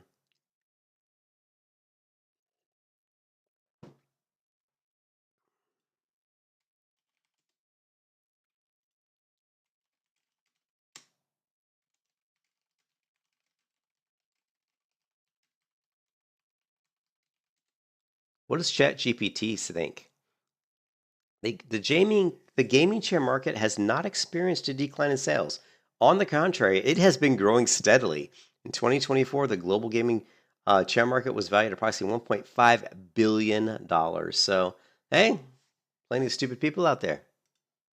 There's another sucker born every they they like to say there's another sucker born every minute. GT racing chair, the backrest is completely flat. There's no natural curve in it to help support your spine in that natural angle. Your shoulders are going to be protruding forward, locked in, so you can't really make much of movement. It doesn't have a lot of flexibility. There's not a lot of adjustments that I can make to hold me in a neutral posture. For years, chair companies have been selling spine-snapping, back-breaking, neck-nuking seats they claim will keep you comfortable while gaming. And while these racing-style chairs might look cool and come with tons of stuff, And it's funny, all the big Twitch streamers, like I can't remember her name, but I know who she is. Like, gaming chair. That is like, this is your typical gaming chair. Like the armrest, the back. It just looks so much like every other one. Neck-nuking seats they claim will keep you comfortable while gaming. Look, even like Ninja Max crappy And while chair. these racing-style chairs might low, all right. So before we start, for gamers, no, these chairs were designed to keep race car drivers. How is it? DX Racer. DX Racer. But aside from that, most of them only have 3 main adjustments you can make for your comfort. The ability to move the seat up and down, height adjustable armrests, and these cushions, which are supposed to act as lumbar support, but rarely stay in place, which can be super annoying. If that cushion slips out of place, the spinal flexion, the contents of our intervertebral discs start to help break down those tissues that could lead to disc bulges and disc hernias. It's really happy because most people can't tell if what they're sitting is going. Yeah.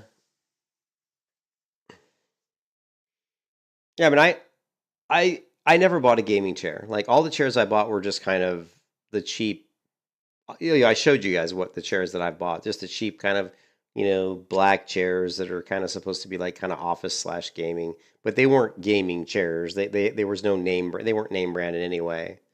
I just usually looked for ones that had a lot of cushion on them, that the cushion wasn't going to go flat in like a year. I wanted them to be, hopefully have enough cushion to be fairly comfortable. And usually they felt pretty comfortable. When you put them together and sat them, they usually felt okay, but they usually just didn't last. The cushions in them flattened out, and I will say that the lumbar support on this chair isn't the best. I mean, I definitely say my back can get, I won't say it gets sore, but I say sometimes maybe a little stiff. But I just think that's from being in a chair. If you're in a chair for like fucking 8, like I said, I'm in the chair too much. I've been in this chair already today, like 16 hours easily. So, because I've been streaming for 4 hours and 41 minutes, and then I worked today. So we're already talking. I've sat in this chair today already 12 hours and 41 minutes. So that's just not good for anybody. I don't care how good I don't care how comfortable your chair is. If you're sitting in it for 12 hours and 40 minutes, you're going to get a little stiff. You need to get up, you need to move around. It's just not good to be sitting in the same position for that long.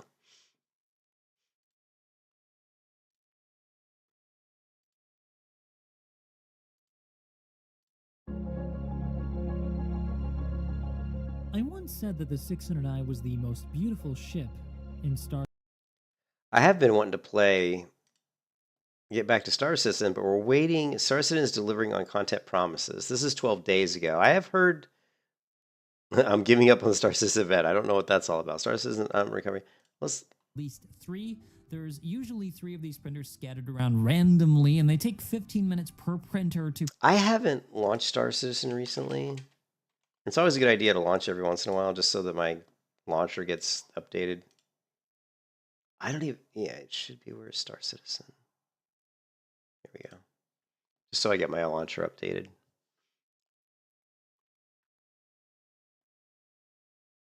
Something went wrong. It appears, well, of course my session has expired.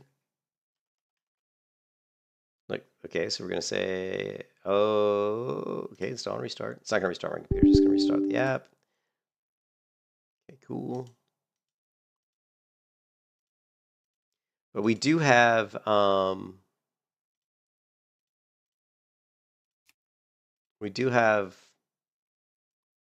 Defiant MMO coming out in a month, and I haven't really played Defiance, sorry. Falling files can be recovered. What is this? Autosave recovery. Unsave. This one we don't need to restore. What is this one? Oh, yeah. Okay. Close that. I'll do this later. But I haven't, like, ever... I never played the Defiance MMO. Defiance MMO gameplay. And Josh Drive Hayes actually said some pretty nice things about the game. Now, this is from 10 years ago. Defiance MMO, is it worth playing? This is the Lazy Peon. I think he didn't give it the best, but that was from 8 years ago. And then Josh Drive Hayes did one from 4 years ago. And here's a video from 11 years ago. Technical problems. 10 minutes until lockdown. Look like this because Achilles opens this bitch. it's the green one. It's very rare. I'm a big fan of MMOs. I play all sorts of stuff. Currently, I just think about though, like this is from 11 years ago, and it still looks pretty decent. You know, it doesn't look bad graphically for being that old, right? And it looks like the movement. I think Josh Drive Hayes even remarked on that the movement felt very smooth. Kind of reminds me of the Old Republic, Star Wars: The Old Republic, like the graphics. Hello. Whoa! What the hell? You can hear me now. I can sense your nervousness, but don't fret. I'm the Environmental Guardian online device that was injected into your body. You can just call me Ego. That's pretty cool how she's walking. That's actually pretty cool looking. All right. Please forgive me. I'm having some trouble getting all the behaviors activated, so we might experience a few hitches at the beginning. But I'll sort it out. We have lots to go over, so we should start. Agreed. All right. I have to hold. I see. Typical first-person shooter style controls, but we're in third person, so let's see what we got going on here. All right.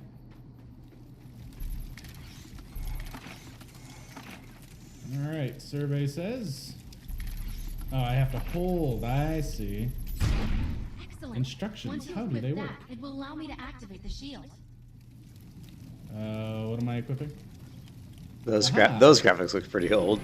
The shields are running. Grenades. Grab one and equip it. Okay. You must activate the blur power and strike these projections with melee attacks. F to melee, got it. That's a little weird. Not a fan of that. Yeah. Oh, that was cool. You'll need to choose an eco power for me to integrate. Okay, that seemed a little screwed up because... Alright, well, that's a guaranteed hit, but not exactly Twitch-based. Get to that thorium reactor, and I'll see what I can do. Alright. Let's check out that reactor. I'm sure we'll be able to use it to our advantage. So it sounds like he was saying that the FPS aspect of the game didn't feel quite like... He said not exactly Twitch-based, so... if it's he's complaining about the aiming of it, or maybe just the way. I mean, it's kind of weird when you're in third person. That's part of something that I probably won't like about the game. If I can't go to first person and it's always just third person, that will definitely probably annoy me a little bit.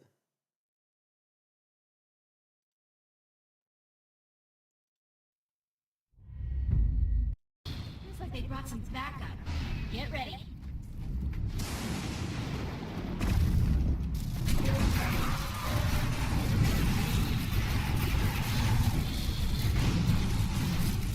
It looks interesting.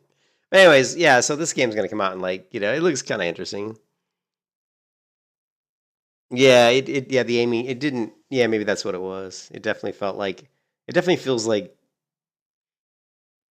probably there's maybe some aim assist or something. It doesn't seem like it requires you to be super accurate, but I don't know. But anyways, I'm gonna log off. I'm just kind of rambling about random stuff. So we'll pick up our wolf pet. I have to tomorrow morning. I have to give the dog a bath, and which takes like an hour to give the dog a bath because he's a big ass golden retriever, and I don't have a walk-in shower, so I have to put him in the bathtub and wash him. And it sucks because I'm 55 years old, and my back, even though my back doesn't hurt sitting in the computer chair, but bending over my big ass dog in the tub for an hour trying to wash him, my back gets sore doing that every time. So So even though I have like a little stool I sit on when I'm trying to wash him in the tub, it's just a pain in the ass because he's, you know, trying to reach around him and to get to the side because I need like a fucking walk-in shower. If I had like a walk-in, or I just need to get up and get in the bathtub with him, which I don't really want to do, but I guess I could. Put on some swimming trunks, get in the tub, and just wash him. I try to wash him while I was standing outside the bathtub and try not to get water all over me. You know what I mean? And well, my wife used to give him a bath. She doesn't do it anymore because it's too hard on her. But she would do that. She would just literally jump in the tub with him, and that's probably what I should do. But probably be a lot easier. But gotta give the dog a bath in the morning, and then I don't know. So I might be playing WoW tomorrow morning. After that, I think my wife's going to the horses, going to the horse stables to help out with the horses. So if she does that, then I'll be sitting here by myself. So we'll play some WoW. We got the hunter to level 21, you know, and I've got just ridiculous amounts of gear. I mean, I took all my gold from all my other characters in the server and just gave it to the hunter pretty much, and you know, she's already got super amazing gear waiting for her, like level, you know, higher levels. We just got to get to those levels to use it. But I really want to get the Hand of Justice. I did see that people were selling runs. We're literally selling runs to get the Hand of Justice. I wonder how much they charge for that, though. Or they would run you through, you know, Blackrock decks to kill the Emperor and try to... Or I can't remember if it's the Emperor that drops the Hand of Justice or if it's just that one boss. I don't think it's the Emperor, is it? I can't remember. At a certain point in WoW, it was not the Emperor, and then at some point they moved it to the Emperor. Classic WoW. It might not be on the Hand of... It might not be on the Hand of Justice. I mean, on the Emperor. Let's take a look. Oops, that was weird.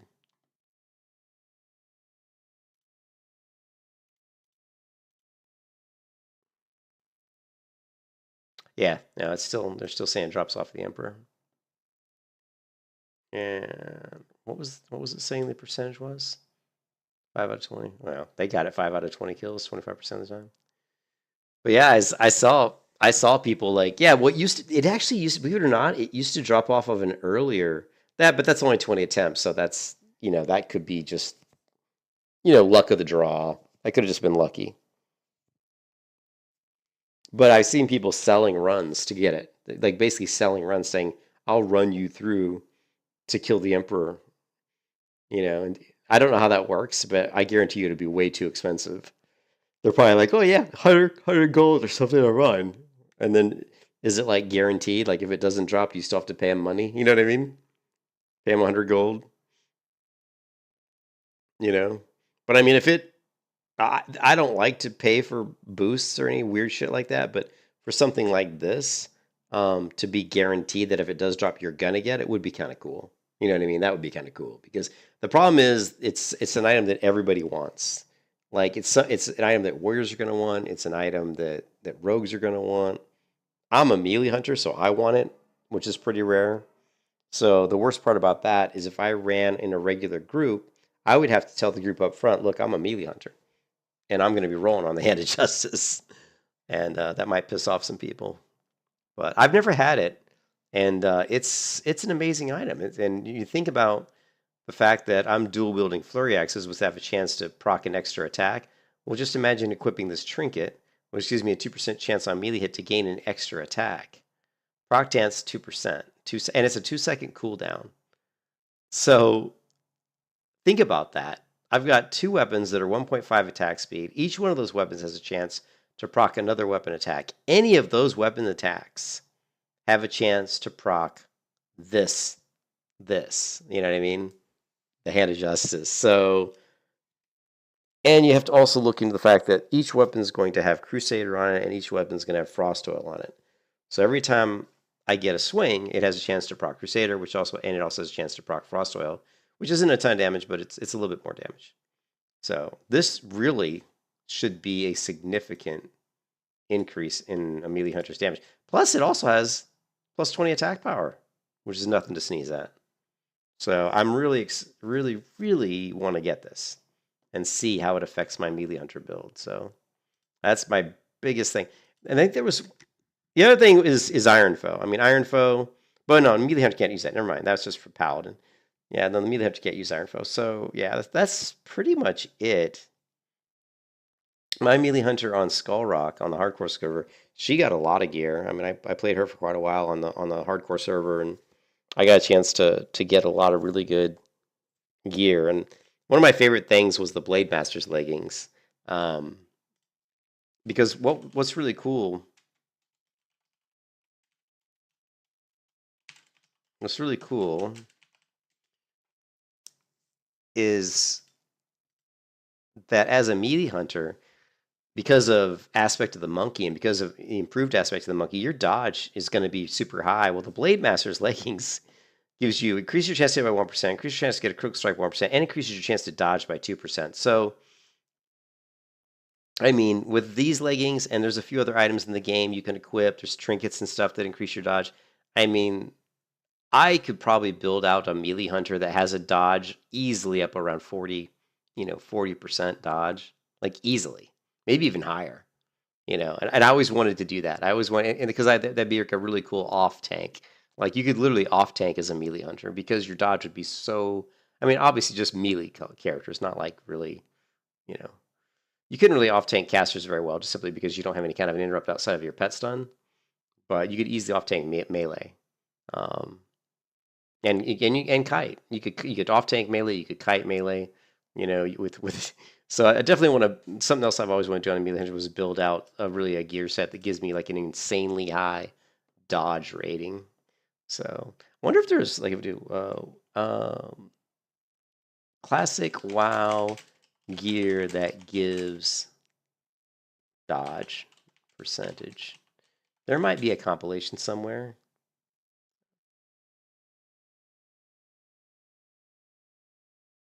I'm pretty sure here's an interesting article.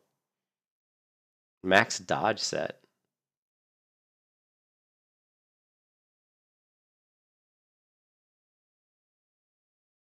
Yeah, but this is like warrior gear, so although this is male. I don't know why they call that a max dodge set. I don't see a lot of dodge on that gear.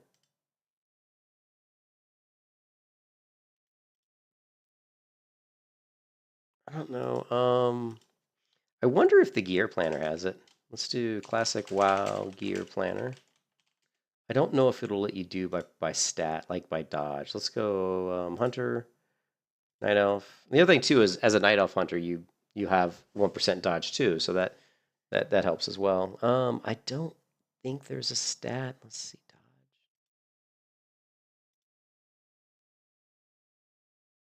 dodge. No, see.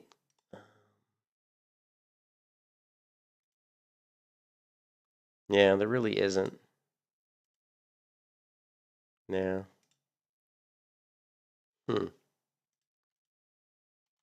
Classic WoW gear that gives increased dodge. Gotta be. Oh, actually, this one.